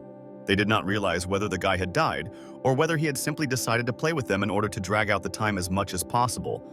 Looking at the exhausted youth, one of the young men stated the fact that Bai Li Yun was very strong and therefore did not die immediately, and if so, then he wanted to personally kill our hero.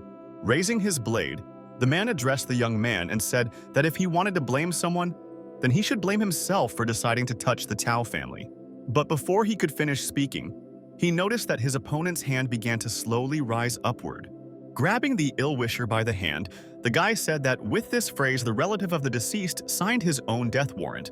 The elder, realizing that everything was not going according to plan, but on the contrary, turned upside down, did not know what to expect next. And then what happened was that our hero inflicted mortal damage on his opponent with just one blow. The elder screamed, not knowing how things could have turned out so absurdly, but he couldn't do anything in this situation. While lighting powerful fires, Bai Li Yun noted that the head of the Tao family should not worry too much, because he would soon go after the young man himself. While the elder was calling our hero a monster and looking at everything that had happened, the people standing nearby began to realize that they needed to act.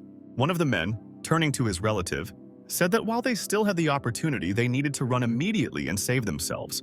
But before he could finish speaking, he felt a scorching flame that literally cut him. The elder tried to do something, but he couldn't, because he was swirling in a stream of fire. Being in the center of everything that was happening, Bai Li Yun understood that these people were no longer his rivals. So, having climbed out of the stream, he headed towards the only survivor of the entire family, who was standing right in front of him. With a fiery sword in his hand and looking menacingly at the old man, our hero noted that now it was his turn. But the boy didn't have time to do anything, because Duan Yushan intervened, bursting into tears and asking the boy not to scold his brother, who had been deceived by the family. The man promised that, firstly, they would give away everything that was most precious to them, and secondly, they would do for Bai Li Yun whatever he wished. Kneeling down and gritting his teeth, the old man began to apologize, repeating everything his relative had already said, and added that they could give the young man gold from the tomb of his ancestor as compensation. Looking at all this, the young man thought that he was in a circus and said out loud that he would not kill them, but in turn, the old man should hurry and bring all his treasure. Before they could come to an agreement, Han Xiao appeared in front of him, happily announcing that he had killed the organizer of all this and wanted to express his sincere congratulations. With a smirk in his voice, the young man noted that perhaps the head of Longding Quan was not doing a good job of his duties. If so, then everyone should be more careful because this place might have a new head. As he walked away, he added that if the man had so much free time, he should take better care of this place, noting that they would meet soon. Looking into the distance, Han Xiao thought to himself that the guy thought he was completely safe, although in reality he was just a naive youth. This boy is sure that the island will welcome him with open arms, but in reality he will see his death there. Returning, our hero met a worried Xiao Wu. He told her that the Tao family wanted to destroy him with the help of a formation. The force was powerful, he suffered, but dealt with the opponents. And then he added that he was going to his room to heal, and she should make sure that no one disturbed him. If someone was looking for him, she should report but not tell anyone that he was wounded. With desperation in her voice, the blonde said that the master should not worry because she would closely monitor everything and, if necessary, would stand up for his defense. Then she quickly added that Han Shui-er and Di Hong had recently headed to the foot of Longding Quan Mountain. The girl noted that at some point she lost sight of them, but when she entered the room, she saw that they were preparing luggage, obviously for an escape. Walking to the door and opening it, Xiao Wu timidly stated that she was so excited that she immediately tied up and threw the two of them into the young man's room. When he walked inside, the guy noticed two beauties tied up in the middle of his bedroom. With a displeased look, he asked where the girl had learned such interesting bondage positions. She happily replied that she watches the films that her brother collects, although she doesn't understand what's going on there, but they always connect people well. Not even a minute had passed before the girls were already sitting on the bed and thanking the young man for intervening and resolving the misunderstanding. But the young man was in no hurry to let them go and asked for what purpose they came to Longding Quan. Looking closely at her friend, the assistant said that she would soon die and began to say that, from the very beginning, the young man did not trust them, and they were too naive to think that they could earn his trust. Han Xiao is chasing after them, and it's not because of the treasure but because of Di Hong. She paused for a moment to collect her thoughts and said that this man had found out that the green dragon's blood should be in her body. Listening to this, Xiao Wu said loudly that in fact, the green dragon's blood was flowing in the assistant's body, and everything else was just a good trick. Di Hong explained that Han Xiao had killed Di Han's men previously, but her life force was experiencing the effect of energy loss, and she simply had no other choice, so she decided to take a risk to find a way to kill the man. However, something about this story didn't sit well with Bai Li Yun, so he asked why the girls decided to run away. The blonde continued to explain that they had reached the back of the mountain, seen many killers, and heard the contents of their conversation. These people said that Han Xiao had prepared a formation to kill half of the cultivators on the island who were at the Grand Master stage. They realized that he was too dangerous and they would hardly be able to kill him. The conversation was not finished because there was a knock on the door. It was Han Xiao, who stated that he came to apologize on behalf of the senior disciples and on behalf of Long Ding Quan. The young man told everyone gathered to sit in the room and do nothing while he talked to the enemy. While bowing, the man stated that he was preparing a gift, adding that he was worried because the formation was terrible and, among other things, he asked the assistant to prepare medicine for him. Our hero, realizing that it was not the time for gifts, thanked the guest for everything and said that he accepted his apology. Realizing that the guy was in a hurry, the man took him by the hand, telling him not to hurry. Han Xiao said that he wanted his student to bring all the prepared gifts to the young man's room. After carefully studying the ill-wisher, Bai Li Yun said that if that was the case, then they had better go to the living room. The master, studying the young man, noted to himself that he had used part of his strength, and the boy did not even pay attention to it, thinking that our hero was not wounded at all. Sitting in the living room, the guest said that Bai Li Yun was so young, but there was already such great strength flowing within him that everyone admired him. And since that was the case, he would like to offer Yun to become their partner.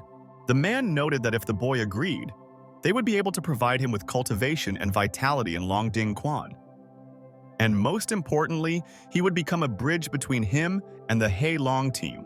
Han Xiao, probably knowing that this team was sitting in the eastern barracks and hunting our hero, noted that this was the only way the young man could get rid of all his ill-wishers. After listening to his interlocutor, the young man said that it was not a surprise to him that the man was familiar with this team. He added that he was wary of the sincerity of the person he had just met. Jumping up from his seat, the man shouted that Hai Feng was a high society clan, and his friend was a member of this clan, and what he knew about them was normal. And after a short pause, he added that he himself had come to the young man with good intentions, to help destroy the enmity, but the young man had responded badly to his mercy. With a calm voice, Bai Li Yun said that Mr. Han should not lose his composure. That was the first thing. And secondly, if it were anyone else in his place, he would definitely get angry. As he left the room, the man said that the boy should be extremely careful with his words. But he heard out loud how the young man wished him a safe journey and asked him not to forget to leave gifts. Turning to our hero, student Han Xiao said with a smile that they would leave everything they brought. Less than a minute later, the doors closed noisily behind the guests, and the young man remained sitting in his own chair thinking. Di Hong, looking out the window, confirmed the fact that the girl who came with their enemy was a true warrior. Confirming this, while simultaneously talking on the phone, the young man told Wu Qiyong to take Green Dragon agents with her and have them infiltrate Long Ding Quan to kill the traitor.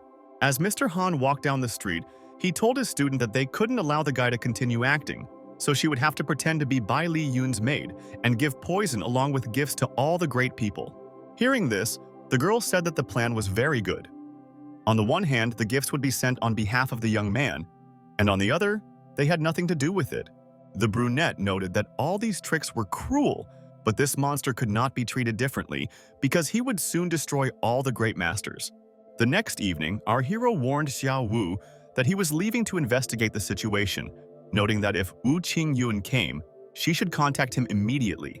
As he was leaving the room, the boy met the maid, who thought to herself that this was a dangerous meeting since the young man might recognize her. Looking at Bai Li Yun with horror, she asked with a trembling voice how she could help him. The guy asked the maid if she could clean his room and thought to himself that he knew this woman for sure, but he couldn't remember where from. He was haunted by a strange feeling. The girl noted that this was a maid's job, and his request put her in an awkward position. With pride in her voice, she declared that she could actually refuse the client's ridiculous demands and fell silent for a moment. And then she added that if he was a client, she was ready to serve him and asked where he would like to start. Putting his hand next to the girl, our hero asked her a counter question about how she herself thought about where to start. Hearing that something was wrong in the hallway, all three girls looked out carefully, hearing the young man say that they had returned back too quickly. After closing the door, the girls apologized for disturbing their master and jokingly said that they were waiting for his wife to serve her tea. Touching the guy's chest with her hand, the stranger noted that all his acquaintances were very beautiful and hinted that the young man was very lucky, adding that he should think it over again. Moving closer, the maid noted that, in any case, the price for the service was very high and Bai Li Yun was probably not willing to pay it. But our hero was little interested in the girl's words. Looking into her eyes, he noted that he finally remembered not only them, but her as well. Intercepting the beauty's hand, the young man asked again whether it was really that expensive and what about her life, and already addressed the maid as a junior disciple of the Tao. Smiling, she said that he remembered a small character like her and thought that with abilities like his, it would be difficult for her to escape. In response to Bai Li Yun's question about what she was doing here, the girl asked if he would let her go if she told him everything. In a quiet voice, the young man replied that when he found out everything, he would definitely let her go. But before leaving, she must be punished. Realizing that the guy was not joking, the beauty began to say that they had snuck in here to kill a cultivator at the Great Master stage and blame everything on the young man. After a short pause, she added that the young man should take a closer look at these masters, since if they died, he would have a lot of trouble. And she said sharply that they might meet soon. Bai Li Yun was about to ask something else, but he didn't have time because thick white smoke appeared in the place where the Tao disciple stood, and then a funny scarecrow appeared. Running out of the room, Xiao Wu began to ask what happened. Hearing the answer that the girl turned into a scarecrow, he added that she would not run far because he marked her body. With a thoughtful voice, the young man also said that they had no time for this beauty now. They had another important matter. After listening to the guy's story, the girl said that Miss Qing Yun had called him. The green dragon had already arrived, and they were all in the hall. Running into the hall and noticing all the confusion that was going on there, the young man turned to Secretary Wu and asked what had happened. With sadness in her voice, the girl stated that assassins sent from the Eastern Bloc came to fight the servants, and when they were exposed, they committed suicide. Looking at the people sitting on the sofa, the young man asked why they were in such a deplorable state. In the same sad voice, the assistant noted that they might have been poisoned. She called the doctors, but they could not determine what kind of poison it was. Reassuring his secretary, the guy said that there were no problems, since he could figure everything out himself. As Bai Li Yun approached the victims, he heard them thanking him for the generous gift of tonic he had given them. After a short pause, the embarrassed boys continued, noting that they eventually realized that the tonic had not been given to them by the master, and their older brother was a little embarrassed. With a puzzled voice, Bai Li Yun said that at first there were 8 great masters, excluding the 3 people from the Chow family, and they did not understand where the other 2 were. The elders explained that they had drunk a poisonous drink and were in their rooms because they were very weak, but would soon join everyone else. Addressing Miss Wu, the young man said that he would give her the secret code at her discretion, asking the girl to check it carefully. Our hero thought to himself that he hoped that everything was not at all as he assumed. Sometime later, standing outside the hotel, Dao's assistant reported to her master that she was delayed because Bai Li Yun had figured out their plan. Looking closely at his interlocutor, the man noted that he had expected this course of events, so he had prepared a backup plan. Walking towards a large car with some strange device on its roof, Han Xiao said that they needed to surround the hotel and gather everyone together. The student started screaming and saying that the man had gone crazy because if they used that weapon, the consequences would be unpredictable. Passing by his student, the master declared that if Bai Li Yun remained alive, his own life would end. At the same time, there is no need to worry so much since he will not allow the youth to destroy his achievements. It is necessary for the great masters to distract Bai Li, and then the 3 snipers will find a way to destroy him. However, Dao did not calm down and asked what about the others, since their forces were aimed at destroying the great cultivators, but they did not want to cause a war between the 2 countries. After thinking for a moment, the man said that this boy was overcome by evil magic and killed them all, so it would have nothing to do with them personally. Everyone would think that Han Xiao simply did not have time to save the masters. Looking at her teacher with horror, the brunette thought that he was crazy. She did not want to die because of him. Therefore, she needed to leave as soon as possible. Entering the hotel lobby, Han Xiao declared that the traitor Bai Li Yun had teamed up with Dong Ju to kill the elders. But to prevent this, all paths were blocked. He added that he hoped that all those gathered did not think of leaving the hotel. Otherwise, they should not accuse him of cruelty. After a short pause, he added that, for the safety of Daxia, the elders must kill the young man. If he dies, the master promises to use all his means to apologize to everyone. Assessing the situation, Our hero thought that this creepy guy was forcing the people in the hall to kill him. The assembled people listened to Han Xiao as if spellbound, thinking that as long as they followed the master's instructions, they would be under his protection. People repeated what they had just been told. If Bai Li Yun left this hall, then he would become a martial arts god and would be able to destroy anyone he wanted. Xiang Shan, who had previously been on our hero's side, now thinking over what he had heard, noted that it was worth destroying the young man. One of the elders approached the man and tried to calm him down and bring him to his senses, but it turned out that he could not hear anyone. Rick said that he had once heard of a medicine that could control the animal instinct and drive a person crazy. And only now, after Han Xiao's words, did he feel the blood rushing to his head. The man said that this master was very cruel, and if Bai Li Yun suddenly died, then they would not be able to survive either. Stepping forward, Xiao Wu told the young man to go ahead and they would take care of everyone remaining in the circle. But the guy objected to her, noting that most of those gathered were on the 3rd level, which meant that they would not be able to hold out for long. He suggested that the girl find a safe place to sit out the time. The very next moment, the masters grabbed their weapons, gathered around the young man, and menacingly declared that they would deal with him right now. Looking at all these people, our hero thought that in front of him there was a bunch of brainless pawns who were so easy to control. When creating the fire sword, Bai Li Yun thought that the battle would not be easy, but a lot depended on him. Waving his weapon, the young man shouted for all these little people to get out of here and never come back again. Standing in front of the hotel, Han Xiao noted to himself that this place was under his control, which meant it was time to notify the sniper team. While making a phone call, the man was telling someone that he was giving his permission to eliminate the young man. But instead of a man's voice, an unknown female voice was heard on the other end of the line. In a cheerful tone, she informed him that the people he wanted to call were already dead, and therefore recommended that he call back later. Gritting his teeth, the master didn't know what to say, realizing that everything was not going according to plan and time was not on his side. The man shouted out loud that he had collected useless trash around himself that could not be trusted with anything serious.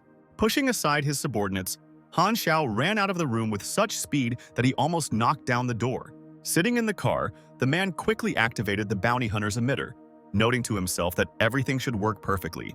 With anger in his voice, he said that for Bai Li Yun, this fireworks display would be the last gift from him. The next second, Xiao Wu screamed loudly towards our hero and noted that there was something very powerful outside. Realizing this, the guy told his team to stay put while he went and sorted everything out. Director Bai Xiangshan, who had already come to his senses a little, shouted after the young man to be careful. Carefully examining the weapon, the young man realized that it had impressive power, and if the radiation was triggered, everyone in the room would die, including him. Bai Li Yun knew that he had to use the spiritual chi silk to prevent the shot. He shouted out loud that this villain Han Xiao had been trying to kill him all day, and since that was the case, he would meet his own death so that he would no longer hunt anyone. Realizing that there was no other way out, the boy activated 10,000 spiritual chi silks, beginning his magical ritual. Sitting in the cockpit, the ill-wisher noted that the loading was complete, which meant that there were 5 seconds left before the shot. He laughed at the fact that all his puppets, including our hero, would die in the hotel. Hearing with horror that the countdown had begun, the boy desperately thought that he could not be late, because it would be a fatal mistake not only for him, but for everyone who believed in him. As the energy swirled with renewed vigor, the young man thought that he should kill the offender, but then he realized that the system had already been launched and that it would not help. The young man decided that perhaps he could use the spiritual energy of the silk to block the trunk. Still sitting in his seat and watching the report, Han Xiao laughed in anticipation of what was about to happen. But the very next second, something unexpected happened. Something happened that our hero had counted on, but that the villain had not expected at all. He shouted that Bai Li Yun had gone crazy because he had blocked the trunk with spiritual energy, meaning that after something like that, it was unlikely that anyone would be able to survive. Less than a few seconds later, an explosion occurred. It was so powerful that it was seen even on another continent. A week later, everyone was talking about an explosion on the island. The cause was Han Xiao. He colluded with foreign hackers, plotting to kill one of the generals using illegal weapons. Fortunately, this general discovered the plot in time and stopped it in time, so the explosion did not result in any casualties. The announcer noted that Han Xiao was presumably captured or shot by the military while fleeing. After watching the video, Bai Li Yun turned to his assistant and thanked her for her hard work, noting that he had had a hard time before. But fortunately, he was able to recover and replenish his energy. With a smile, the girl said that she didn't want to ask earlier what happened, but now that the guy was completely healthy, she would like to know how he managed to escape from the epicenter of the explosion. The young man explained that he had a relic that he was going to use to exchange for another treasure, but it so happened that it remained with him, which he was very glad about. Hearing that there was more than one protective relic, the girl was very surprised, but changed the subject, noting that the guy was on the list of bounty hunters, and a reward of 1 billion was set for him. When he heard this, the young man could not believe that someone had decided to put him on an international wanted list. He then asked his assistant how long ago this happened, adding that the military had hidden his identity, although there was one girl who escaped in the chaos, and it was difficult to find her because she had excellent stealth techniques. Miss Wu noted that it was after she escaped that a video of what happened in the city was leaked onto overseas networks, and after that, the young man's name appeared on the list of hunters.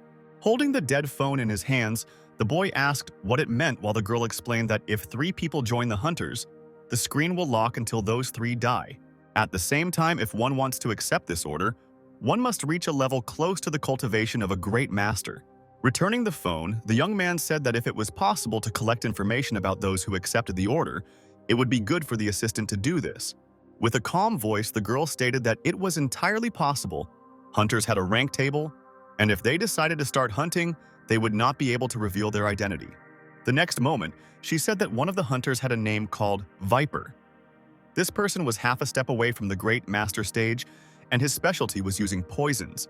There is also a certain Qian Dao. Little is known about her, except that she actively uses cold weapons. The third hunter is Huoan. She specializes in firearms and is half a step away from the Great Master stage in cultivation.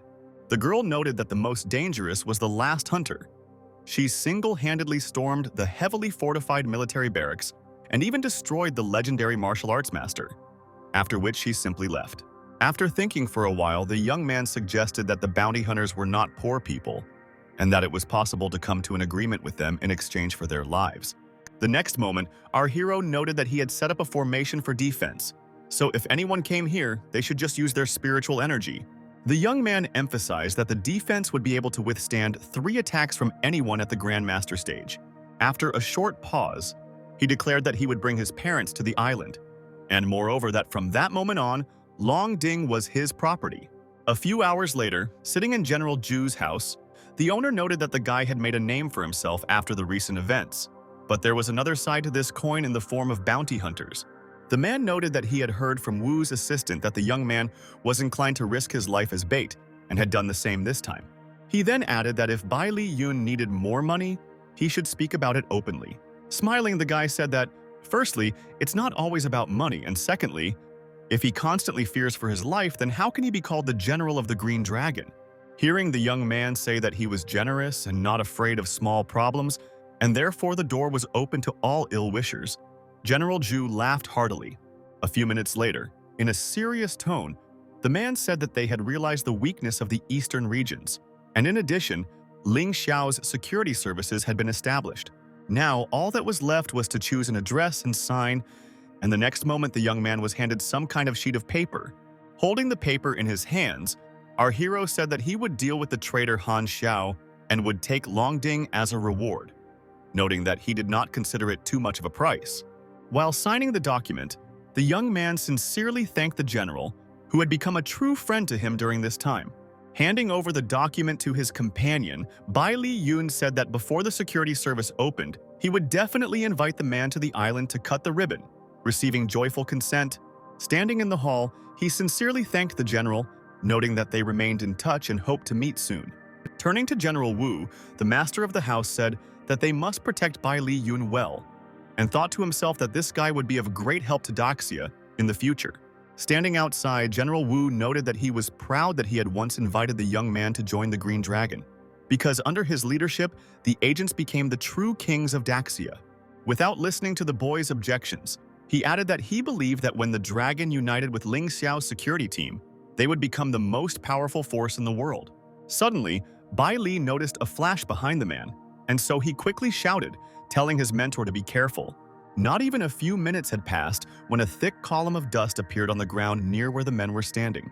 Holding a grenade launcher in her hands, the stranger said that anyone who gets hit by her shot, even if he doesn't die, will become disabled, which means that killing such a person is easy. Pulling the man aside, the youth asked him to hold on while he said that he had failed to protect Bai Li Yun, which meant he was a useless person. But glad that the guy was okay, the man noted that if that was the case, he could die without regrets. Not wanting to lose a good friend, our hero shouted at General Wu not to say such nonsense.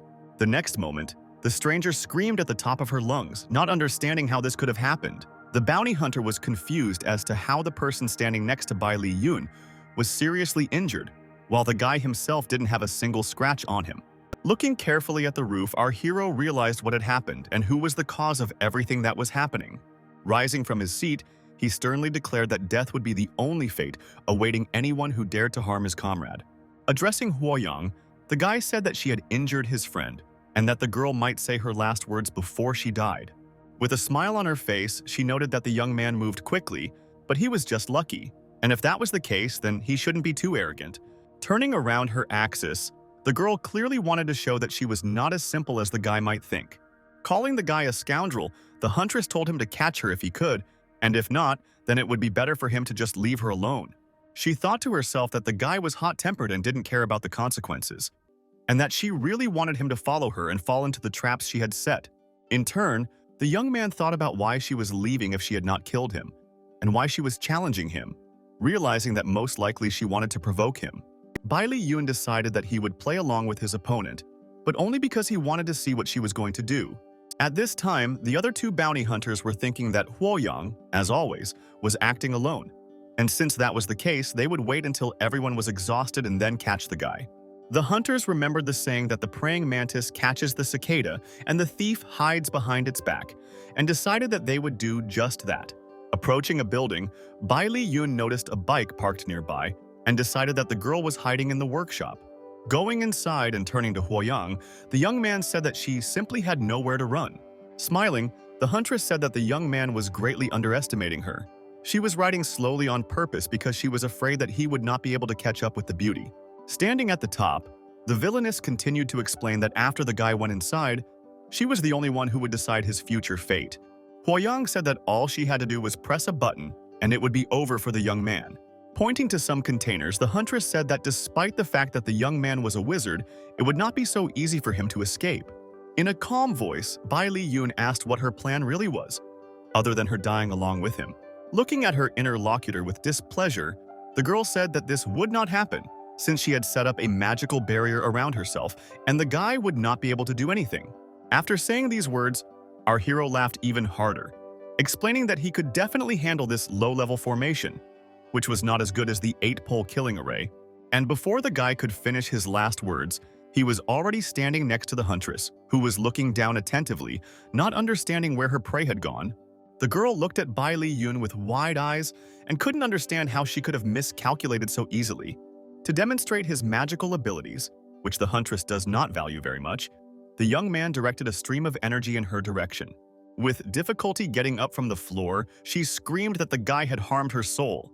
Among other things, the girl was unhappy that the young man had somehow made her beautiful face suddenly disappear. Bai Li Yun looked at his opponent and said that he thought she was a strange, ugly old woman disguised as a beautiful girl. She killed his comrade and should pay for it. Hearing Huoyang apologize, the boy said that it was too late for her to beg for mercy and sent a powerful stream of fire towards his opponent. The next moment, something strange happened. Two unknown people appeared in the warehouse discussing how Huoyang had died in an absurd way and that women could not be relied upon. It turned out that it was the two remaining hunters who noted out loud that it was now their turn to deal with the guy. The first one introduced herself as Qian Dao, proudly declaring that she was the true king of assassins. After her, Viper spoke, noting that men fear them, women love them, and children, if they see them, are afraid to even cry. At the same time, the hunter asked how Bai Li Yun felt about them. With calmness in his voice, the young man honestly admitted that he saw a couple of clowns in front of him. Not even a few minutes had passed before the hunters were already defeated. The beautiful woman was apologizing and saying that she had made a slight mistake. As for Viper, he remarked as he lay on the floor that they would tell everything to save their lives. He quickly added that they were not hired by any individual, but by the Heilong organization. Hearing this name, the boy thought to himself that he was encountering these people again, realizing that sooner or later he would have to fight them. He said out loud that the hunters should pay him $2 billion, and then they would part ways, forgetting about each other forever. Being not poor people and realizing that this was better than following Huoyang, they transferred money to the young man's account within a couple of minutes. After this, the young man added that he would not touch them, but the Great Daxia detachment had surrounded this place, and only General Zhu would decide what to do with them. Looking closely at Bai Li Yun, the villains thought to themselves that this was a terrible trick, but they did not dare to object out loud. The next day, sitting in General Wu's room, the boy said out loud that he had avenged him and hoped that he would recover soon. General Zhu, who was standing nearby, told the young man not to worry, since firstly their friend would probably feel better, and secondly, the doctor said that a full recovery would take about 6 months. Then, in a sadder voice, he said that Heilong had agreed to compensate for all the losses on Longding Island, but they were asking the boy to be a peacemaker, and he would have to go there himself. The man added that Bai Li Yun was invited to ease the tension on both sides, but everyone understands that certain risks still exist. The young man replied that if he did not come, the reputation of their Great Daxia would suffer, so he had no other choice. But despite this, the boy said that he had prepared thoroughly. The general, on the one hand, did not want the guy to go on this trip, but on the other hand, he understood that there really was no other choice. In turn, the young man noted with a smile that the family owed him one more debt. Not even a few days had passed before the guy was already flying to meet with a family of ill-wishers, not knowing what to expect from them. At the airport, our hero was met by his former student Han Xiao, who politely announced that the hotel was ready and she would take him there. Without a trace of embarrassment, Bai Li Yun told the girl that the bounty hunters failed to kill him. And most likely, the beauty was disappointed about this. Still politely, the brunette said out loud that she didn't understand what they were talking about, but she thought to herself that these hunters weren't professionals at all. Turning away from the girl, the young man said that she should not pretend any longer since he knew everything, but was still grateful to her for the fact that he managed to get extra money. Continuing to act according to the script, with sadness in his voice, he said that he was sorry, since now there was no one to fight with. Turning sharply to his assistant, he noted that it seemed to him that someone was speaking badly about him, and the guy did not like such behavior. Still looking at the brunette, the guy heard her say that she had said too much about the treasures, and that they would get rid of the young man as soon as their leader got what he wanted. Realizing that Bai Li Yun was not joking, the girl began to justify herself and say that in fact, her leader owned a cultivator's relic. After thinking for a while, the young man asked why this thing existed in the modern era, since it was endowed with excellent spiritual qi and allowed the master to become practically immortal. Hearing the brunette mention that the relic was in a museum, the guy ordered her to take it there during the day, otherwise she knew what would happen. The beauty said out loud that she would do everything, but she thought to herself that the leader was right about Bai Li Yun being interested in such things, which meant that he needed to be lured to the museum. The sun was at its zenith when our heroes arrived at the museum to which their new acquaintance had brought them. Looking at the window, the brunette said that she had brought the young man here, but she herself had to leave, as she had too much to do. But before the girl could finish speaking, the next moment she felt the young man's hand grasp her hand.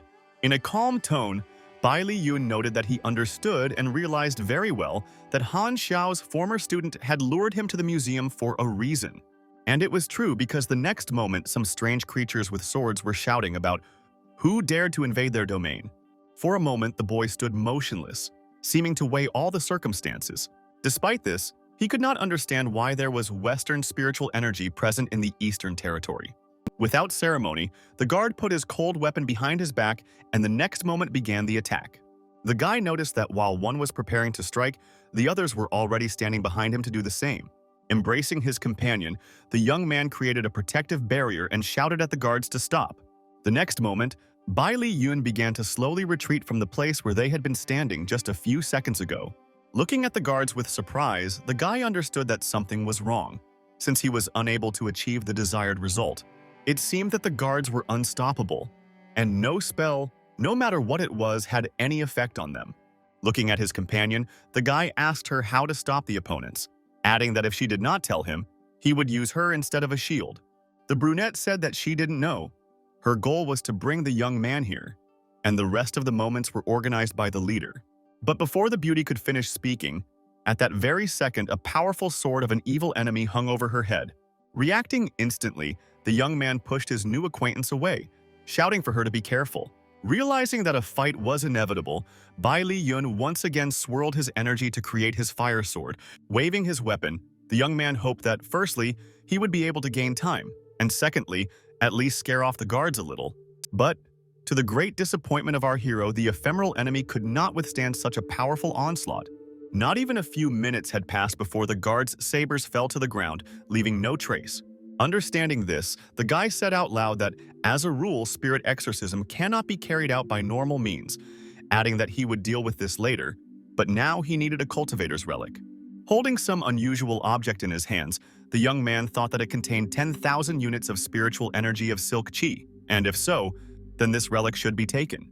However, the next second something alerted our hero, and before he could even turn around, he felt that there were armed men standing behind him.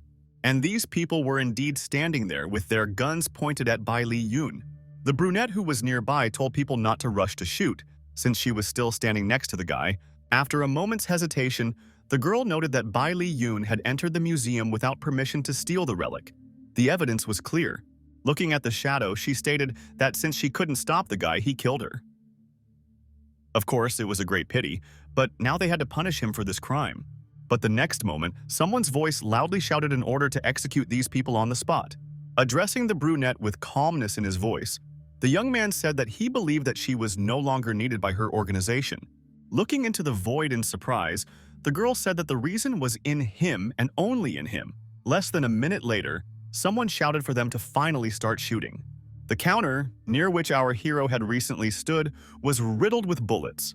The shadow, which refused to disappear, asked our hero if he really thought he could escape. Hiding in the corner, Bai Li Yun told his companion to thank him.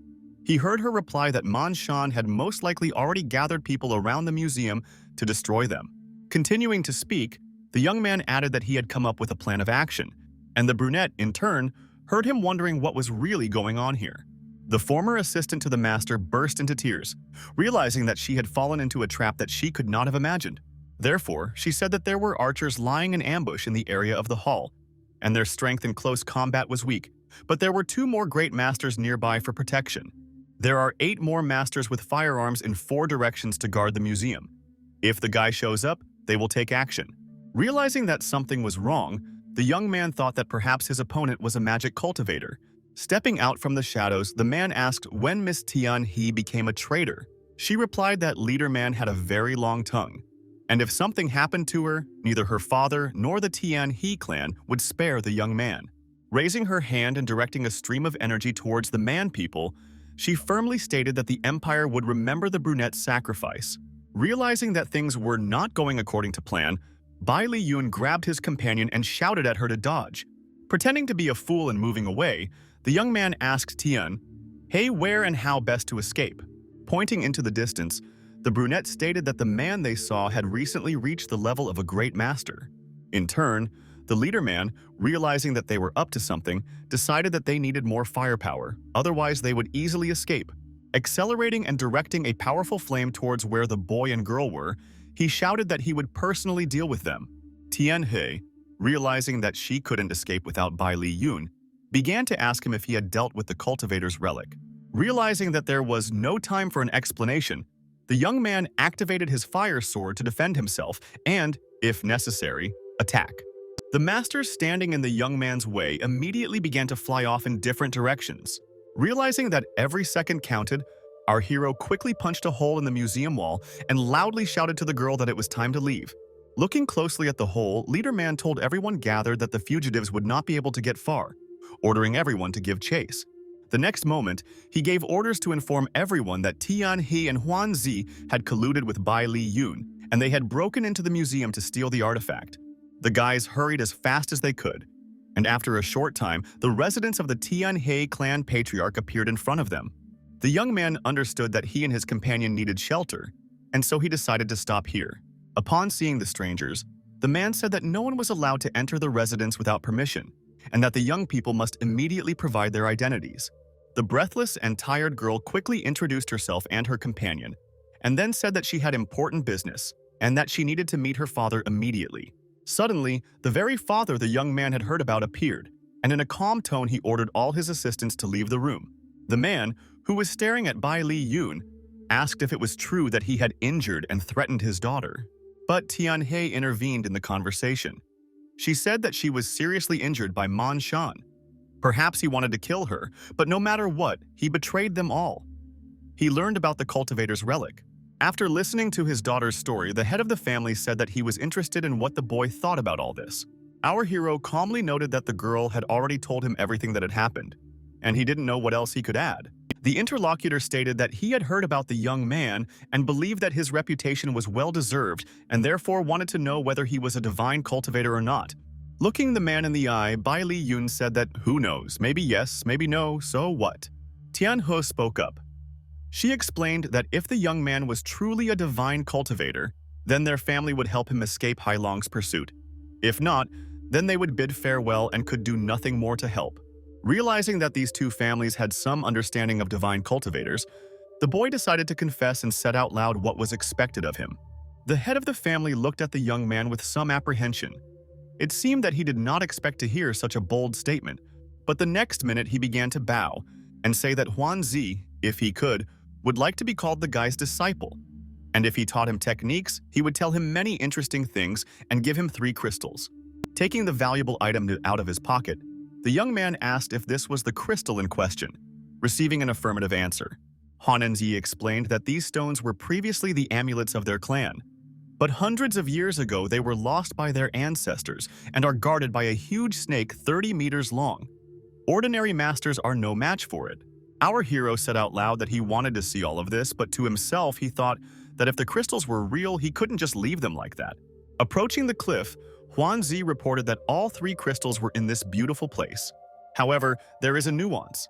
A giant snake is also here. In addition, this place is so deep that the bottom is not visible, so the young man must be extremely careful. Then he added that the guy should not rush, think it over, and then come to him. At the same time, Bai Li Yun understood that a 100-year-old snake is not scary, but a 1,000-year-old one is already a snake-like monster, and after 10,000 years it can turn into a dragon. Huanzi reflected on how his teacher had once said that it was not easy for the martial artist to kill this giant snake, but he hoped that the young man would be interested in the crystals. Jumping off the cliff, our hero shouted in mid-flight that he would begin the search immediately, since he saw no point in postponing such an important matter. And the man standing on the edge of the cliff mentally hoped that Bai Li Yun and the snake would die together. While Tianhe was pacing back and forth at home, she wondered why her father was talking to the guy by the river for so long. In addition, the girl wondered whether, despite everything that had happened, she would be able to become the wife of this young man in the future. A minute later, his father's voice was heard from his office. Huangzi reported that the boy had entered the lake and apparently was confronting the monster. He added that it was good, as long as they waited for the snake and Bai Li Yun to kill each other. Then, they could take the treasure easily and without obstacles. But the next moment, the man left his office, realizing that his daughter had heard everything, and she probably didn't like it. Huanzi did not want to listen to what the girl was saying. He noted that the guy had killed many experts. The young man was powerful, but if they did not destroy him, he would become a burden on their necks. Realizing that her father was wrong, Tianhe tried to reason with him, saying that the boy had done much more for them. But the next moment, the girl ran off somewhere, not intending to stay in this house and indirectly participate in what was about to happen. Lying on the ground, Tianhe turned to her father again, saying that the young man's strength was at its maximum, and he would not die as easily as everyone thought. Laughing, Huanzi said that his daughter was wrong, because this time the boy had encountered a legendary ancient giant fighting snake that lived in the lake. After a moment's hesitation, he added that he believed that Bai Li Yun had already become a victim of the huge monster. Looking closely at the snake, the young man understood that it would not be easy to cope with this long worm. The reason was that she was the mistress of these waters, which she had studied very well over many years. Unlike our hero, the snake's speed was maximum, and it could also boast of agility and incredible strength. Realizing that he couldn't go after the snake with his bare hands, the guy jumped out of the water and quickly summoned his fire sword. At the same time, the river predator was not going to give up, and realizing that the victim was leaving, tried to jump out after him. Realizing that he had to act as quickly as possible, the young man grabbed his weapon and called upon the blades of flame to help. Swinging, he struck with all his might at the snake, which at that time was on the surface of the reservoir. Wounded, she hissed and writhed even more, showing that she would not give up so easily. As he soared into the air, the young man knew that he had to try as hard as he could to achieve his goal. After gathering his thoughts, Bai Li Yun summoned 10,000 chi sparks to help deal more serious damage to the predator. Not even a minute had passed before fiery sparks began to fly from above onto the snake, easily burning through it. This manipulation had an effect, because after a few seconds the predator disappeared under the water. As the young man jumped after the snake, he thought that he had used a lot of physical force to hide his target and not attract attention, and therefore he needed to hurry and quickly look for the crystals. At this time, a voice was heard next to the young man. Someone said that he no longer felt any chi from Bai Li Yun and the snake. Laughing, the man happily declared that, after all, the boy had died. And since that was the case, all the treasures now belonged only to them. And the very next minute, people broke through some wall to move forward. Watching this, Bai Li Yun thought that somehow the protective cultivation had been removed. Huan Zai looked attentively at the spectacle that opened before him, and it was clear that he was pleased with himself and his actions. Bai Li Yun understood that the passage was clear, and that people had easily entered inside. Touching the water with his hand, the young man noted to himself that the entrance to the cave was always separated by a thick curtain of water and a strong current. Once inside, Huan Zi raised his hands and joyfully declared that all the cultivator's treasures now belonged only to him. But the next moment, the master's eyes widened in surprise because someone's voice behind him corrected him, saying that the treasures belonged to Bai Li Yun. Peeking around the corner, our hero, with his usual irony, told the man to take his praise for an excellent plan. Entering the cave, the guy carefully looked not only at the treasures, but also at the people gathered there. Suddenly, the silence was broken by Huan Zi, who asked with fury in his voice if the young man was alive. Bai Li Yun chuckled and noted that, unfortunately for his ill-wisher, he was alive, thanking him for the chance to kill the monster and get a few drops of his blood. The master screamed in horror at the boy to take his time and wait until he cultivated the magic of moving the immortal jade himself, adding that the young man would still have to die. Not even a minute had passed before our hero quickly removed all of his competitors' assistants from his path. But Huan Zi was not afraid of this. He said that now they would test the spiritual energy left by the immortal cultivator, namely the power of the heavenly sword. The young man couldn't believe his ears. He didn't think that such energy could still be preserved in this world. While Bai Li Yun was thinking, his opponent filled his weapon with energy to the maximum to strike, and this blow was dealt. But our hero, fighting back with dignity, shouted that even if Huan Zi mastered the necessary energy, it would still not be so easy to kill him. Bai Li Yun stared at his opponent. He understood that qi had to be handled correctly, otherwise it would simply not obey. It was true. The next minute, redirecting the energy, the young man shouted that now he would show the man what it meant to be killed by a spiritual weapon. Being wounded, the rival stated that the young man would not be able to kill him anyway. Looking at the injured man, Bai Li Yun said that the soul of the head of Tianhe Huan had dispersed, and now the man can no longer hide. He must show his true face. Sitting still motionless, the enemy noted that even if he had carefully hidden himself, the young man would still have found him. Looking at the ill-wisher, Bai Li Yun said that he was overestimating himself, because Huan Zi's soul had indeed disappeared. But the spirit was still present in the body, which was quite easy to understand. A minute later, the man spoke up, claiming that he was Tianhe Ling Feng, the ancestor of the Tianhe clan, and added that Bai Li Yun had killed his people, so he could not hope for mercy. Our hero stated that by attaching himself to the bodies of future generations, Tianhe Ling would take over the clan when the time came, and if so, he was the most ruthless of all the young man had ever known. Bai Li Yun remained expressionless, thinking that the cultivator had suddenly reached a high level of magic while practicing body-taking magic, and he slowed down a little. He only slowed down because he saw his opponent preparing to engage in battle, and Bai Li Yun continued his thought, noting that the old man had most likely reached the heavenly realm, and because of this, it would be difficult to defeat him. As the man attacked Bai Li Yun, he shouted that if it weren't for him, he would have regained his flesh and blood. But since that didn't happen, the young man couldn't hope to escape alive.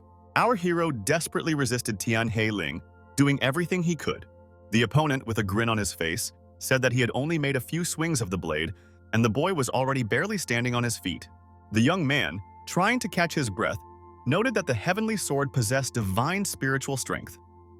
If he continued to go in the same direction, he would no longer be able to defend himself. Bai Li Yun thought that he had originally planned to use the snake's blood to refine the medicinal pills, but now he would have to use one drop for himself.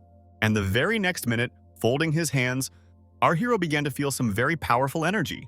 With a laugh in his voice, the opponent asked if this was really the original spirit. It wasn't even a few seconds before Tian He Ling was lying on the ground, while the boy noted that he almost lost his life today, and therefore he should be more careful because this world is not that simple. Exhausted, yet still continuing to move towards the sword, the youth understood that using the original spirit had harmed him, meaning he would need to use thousands of spiritual stones to recover. However, it was good that there were not so few treasures in the cave. Besides, there were more than 3,000 crystals here, and this was quite good. Taking the sword in his hands, Bai Li Yun said that the spirit contained in this weapon had been destroyed, but the blade itself was great, and from now on, its name was the demonic sword. This weapon is the embodiment of the transfer of the spirit, the use of all things, the birth of spiritual knowledge, spiritual illusion, unity with the spiritual sword, contract, and spiritual connection. At the same time, Tianhe was walking around the office, noting that her father had long since gone with people to the lake, but there was still no news from them. A minute later, a servant ran into the room and said that the head of Heilong, Manshan, had come to their house and wanted to meet with the patriarch. In front of the door, the man said that he was Manshan and that he had no patience. He was waiting to meet the patriarch of this house. After a short pause, he added that he hoped that this man would hand over Bai Li Yun to him, as well as Huan Zi. Hearing the man behind the door threatening, the brunette realized that she didn't know what to do or how to behave with this person. Entering the room, Manshan immediately began to tell how Bai Li Yun and the girl illegally broke into the museum to steal artifacts, and in addition, seriously injured many masters. The man continued to be indignant, noting that these people cannot be hidden, and if the patriarch is going to do this, then it is better for him not to blame anyone because the consequences will be most unpleasant. Suddenly, a voice came from behind the curtain, saying that Leader Man had acted foolishly when he broke into his personal territory and then dared to demand something from the people of the He clan. In his apology, Manshan noted that the old man was old, so he should take care of the younger generation, but he still had to tell everything he knew in order to gain trust. Hiding behind the curtain, Tian, he thought how good it was that she had learned the technique of pretending to be a voice. And besides, her father's coat was in the room, so she was able to cleverly disguise herself as him. The girl shouted at the man to leave, but the next second she noticed a bullet flying past her. As Manshan shot, he knew that if Huan Zi was in the room, he would not be let go so easily, and this man ordered him to leave. The man said with an angry grin that the one sitting behind the curtain would not have the courage to meet him. But hiding was not an option either, because he could already hit the target. However, before Manshan could finish his sentence, the next moment the family's assistant jumped on top of him. He didn't have to spend much energy and strength to fight his opponent, and in a couple of minutes, it was all over. Looking at the scarecrow in front of him, the young man noted that this was a well-known body substitution technique.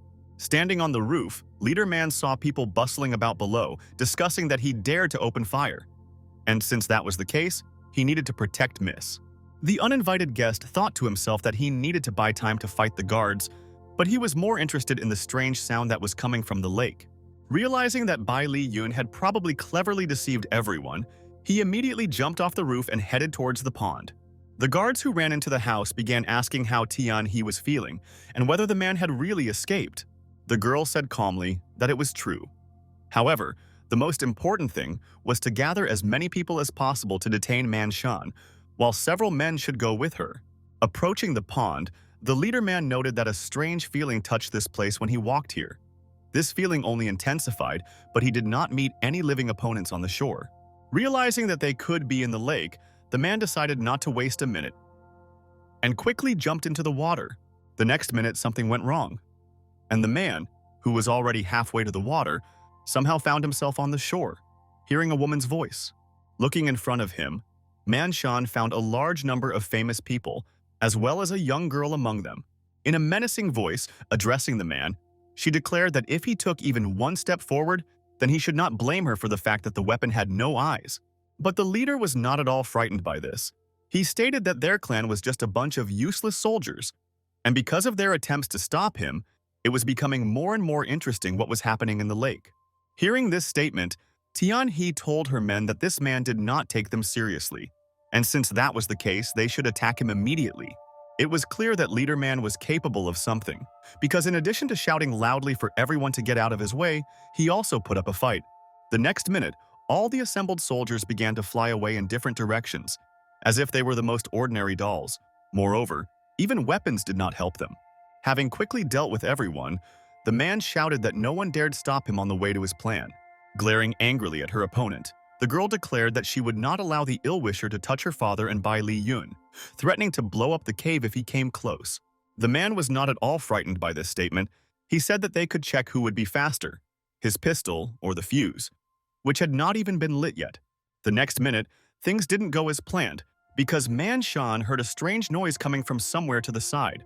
The ill-wisher did not have time to do or say anything, because he was thrown back by someone's powerful energy. Lying on the ground, the man was able to see our hero, who jumped out of the lake and hovered above the water.